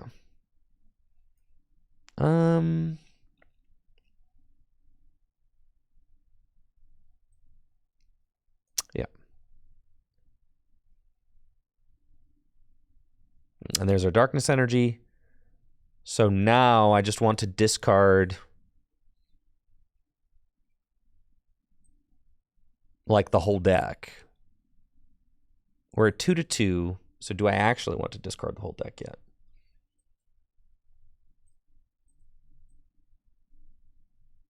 There's another Darkness Energy in the deck. Okay. So we can Explorer's Guidance. You want to keep Counter Catcher, and you want to keep that.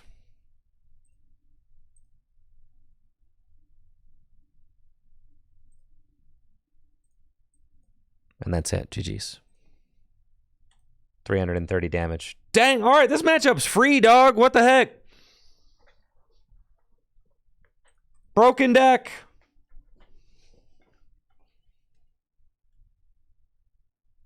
Holy smokes, this is it.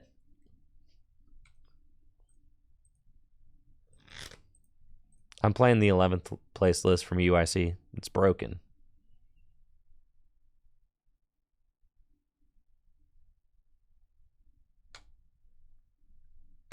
It's broken deck.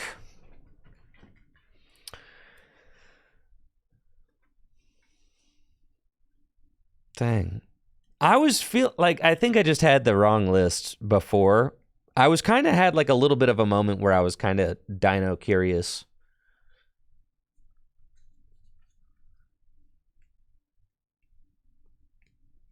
And then I don't think that I had quite the right list.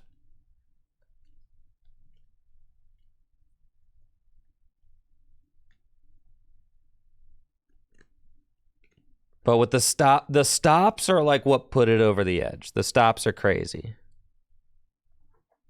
It got first place in seniors. I can see how. It's broken. I can't believe that you can hit 330. But sure enough, yeah, you can.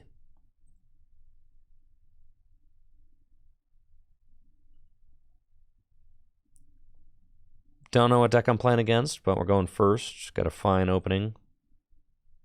No, I'm just going to stop. Let's just do it. Great. That's fantastic. Greninja and concealed cards.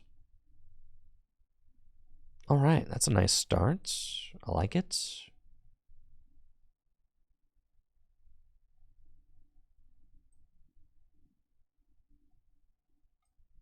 Cool. Cool. Pass.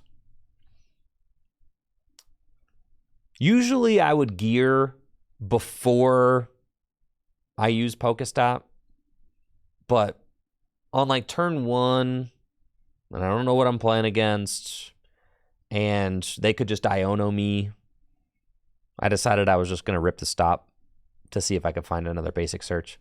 Looks like we're playing against the Gardevoir deck, and this should be a great matchup for us. That's why you never press your opponent's Pokestop. Bad things happen. They are going to get a turn 1 TM Evo to evolve up these Ralts. That's fine. I've got a pair of gear. And we'll hit one of them.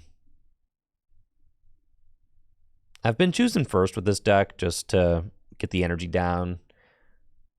And I feel like it really smooths out your turn 2 attacks because you can get a turn 2 attack while playing Explorers, which I like. With the Koraidon top deck, I'm feeling like maybe we drum first and then gear. I think that's fine. So we're going to do that. Yeah, good stuff. And then we haven't seen the fighting energy that we need yet. But let's see. And then Pokestop. That's fine. And we get the Vessel, which allows us to attack guaranteed if our fighting energy is not prized. Which it is. Okay. Fine.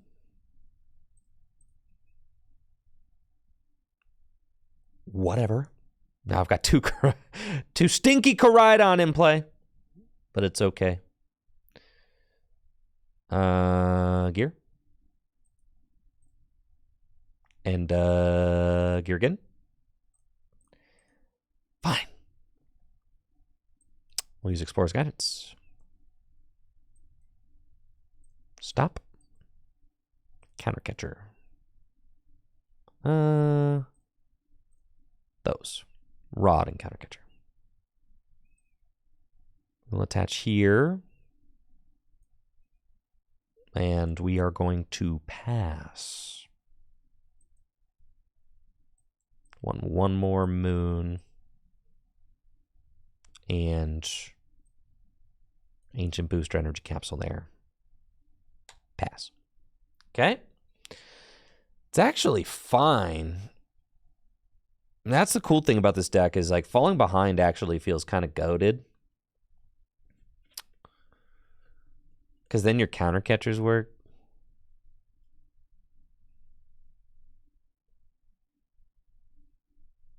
Honestly, I'm on board with the one of fighting energy. I think it's fine. Most of the time, it's not going to matter. You almost never attack with a stinker anyway. He's usually just like, if you start him, that's fine. Mostly you discard him. And you're never like, you're almost never filling your board to have like all these Pokemon in play. Usually you want to max like 4 Pokemon in play, so you can hit the big numbers later. But if you're playing against, you know, decks where you don't have to hit big numbers, it's fine.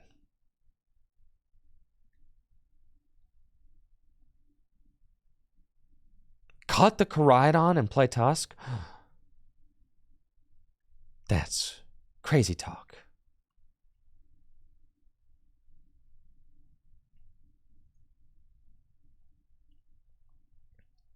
If they go knock out my Koraidon, 1, 2, 3, 4, 5, 6, 7, 8.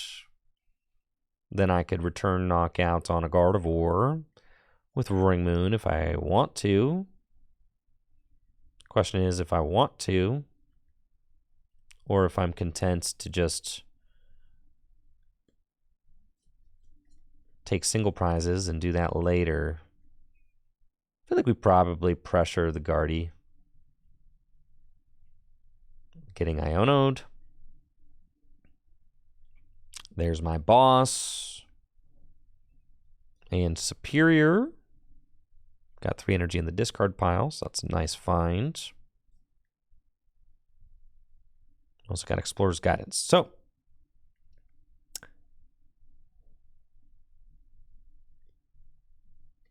finding the fighting energy off of the prizes wouldn't be bad. It does kind of leave me in this situation, though, where my energy in play is just kind of lackluster. I haven't seen a Sada yet, but... Well, I saw one. I discarded it off the Pokestop. Like a doofus.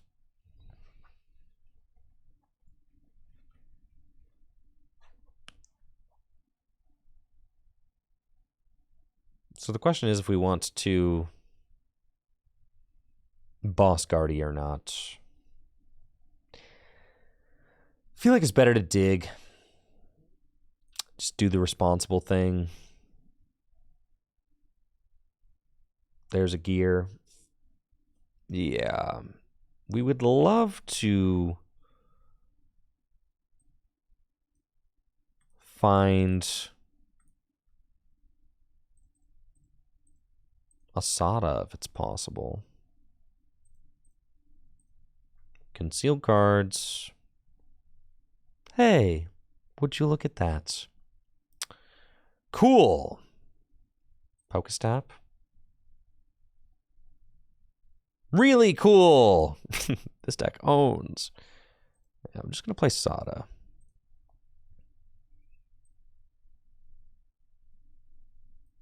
Okay. Discard that. Get those energy out of the deck. 2 counter catchers in there. It's fine. Play Sada's Vitality. Accelerate those energy there. That way I've got backup attackers ready to roll. Get another moon out. Very solid looking board state now. Do that. I could counter catcher the Guardian, knock it out. I guess. Yeah, sure. Why not?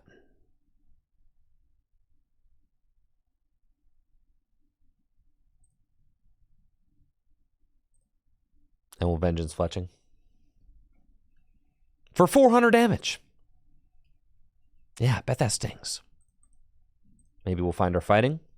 We did. Wonderful. Now my Koraidon is not so stinky.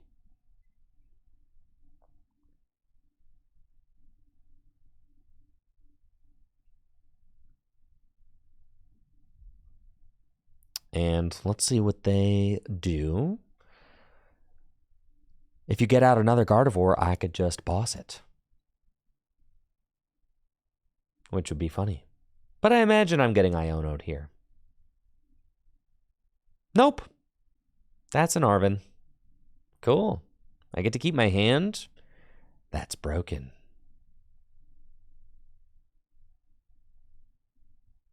I think at this point, so long as I just keep attacking, it is pretty much impossible to lose. We just have to continue chugging along. They don't have a single attacker that can withstand a Vengeance Fletching, which is crazy.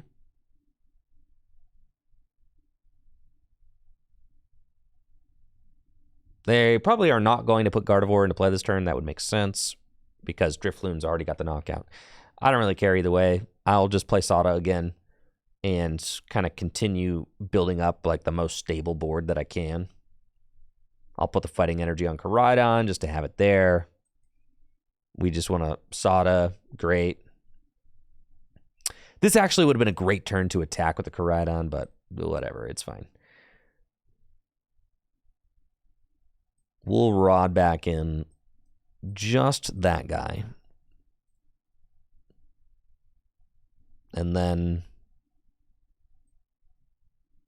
Ultra Ball away. Those. And get that guy back. There are not many cards left in my deck. But that's okay. Go Sada's Vitality.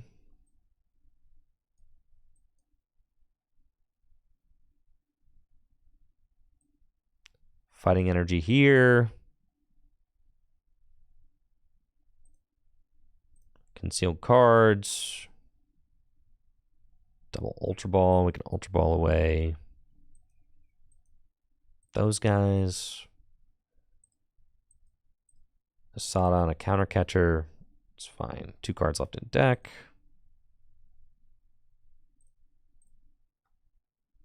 And we'll do our 520 damage. And then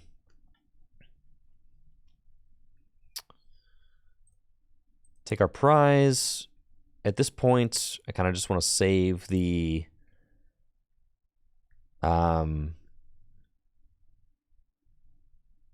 kind of want to save my boss's orders for the game-winning play. I probably should just have pal-padded my supporters back in at this point. I know I've got a Sada in the bottom 2 cards of the deck, though, so it doesn't really matter because I'm guaranteed Sada off of Iono right now. But I do want to make sure that I just have the boss for win on Guardy. At this point, I'm not going to use the boss. So I'll probably... Yeah, I'm not going to use it until maybe the game-winning play. So I should just pal-pad other guys back in. Like other Sadas, probably. Like a Sada and Explorers. They're not going to Iono again, which is just absolutely crazy. Because that means that I get to just do whatever I want. Just totally nuts. So at this point, I am going to just boss the Gardevoir. And the reason why bossing the Gardevoir is safe is because There's nothing they can do. Well, don't say nothing. All right, they could Iono. And then I could not draw energy. But so long as I craft my deck to be nothing but outs to energy, I should be fine. We'll see if they knock out with a Scream Tail.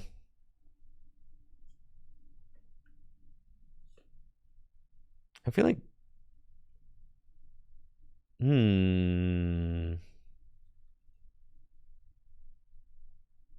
Retreats, they're just going to knock out with Driflin. Okay.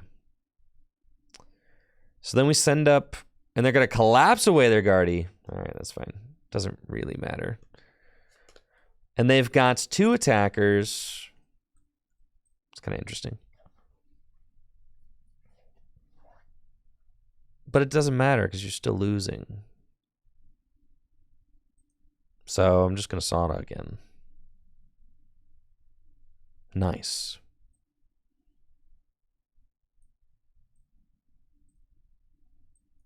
Sada. Just get our guys all loaded up with energy. Palpad back in. 2 Sada.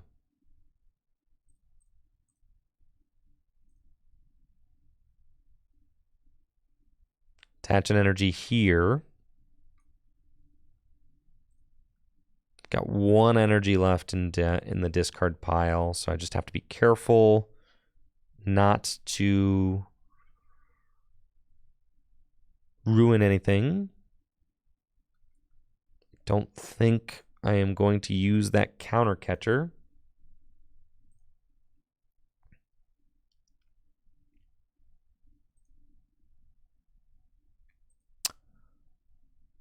And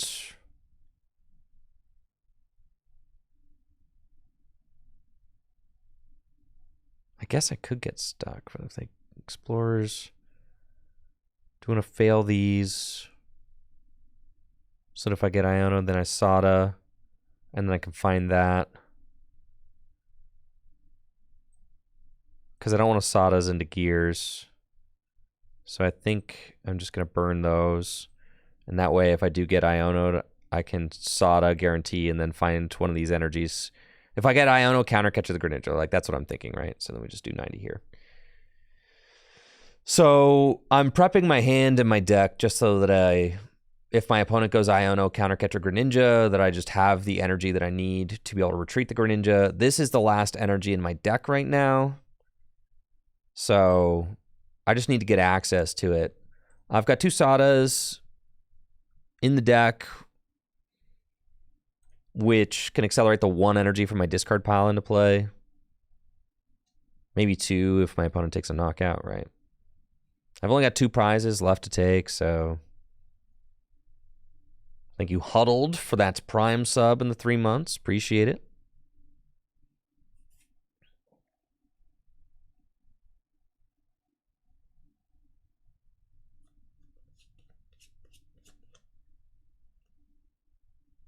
And they've got Guardy.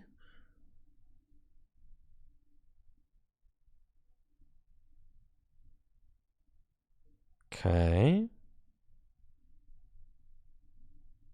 If they don't Iono, I have win by knocking out Guardy. There we go.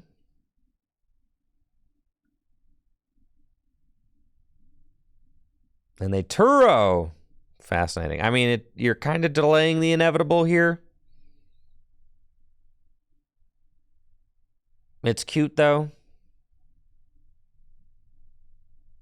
And they're going to Roaring Scream, probably knock out one of my moons. Yep.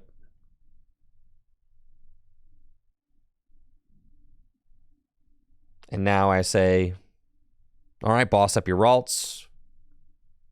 It was cute.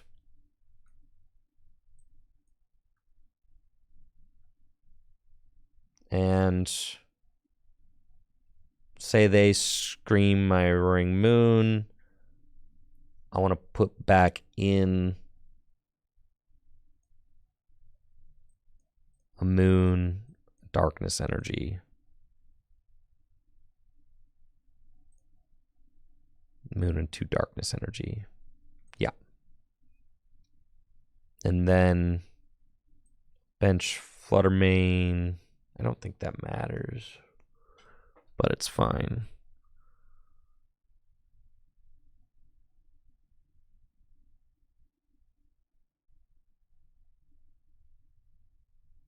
Just to have an extra, so like I can Primordial beat down for more damage if I have to, but I think it's fine. Okay, just beat down for knockout.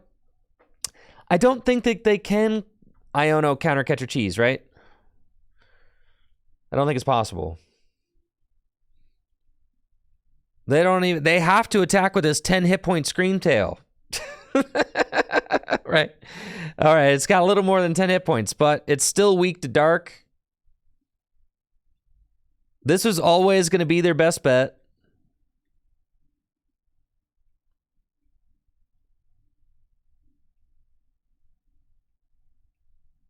I got to do 110 damage. All right, things are getting a little bit sketchy here.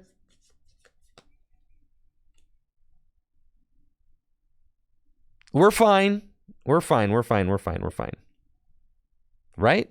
Tell me we're fine. We're fine.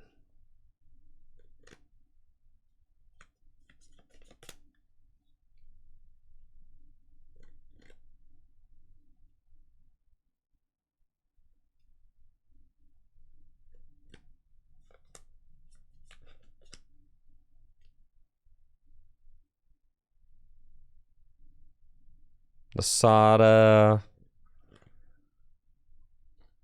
I've got energy in the deck, so if I go concealed cards, yeah. And then I go here, and then Sada.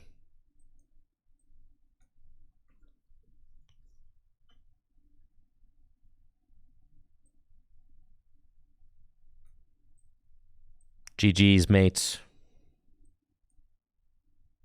GG's. You thought you were crafty. You thought.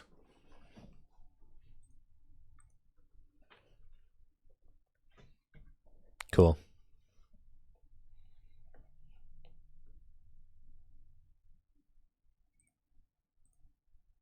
All right, that's it for the stream. Thank you all so much for watching. It was a fun day. It felt like quite the adventure.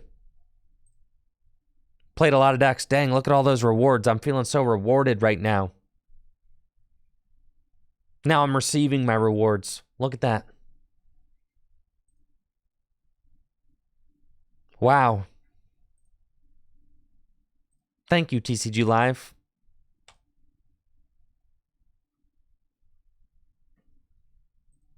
Cool. That was fun. That was the 11th place list from the European International Championships, by the way, in case you're wondering. Broken deck.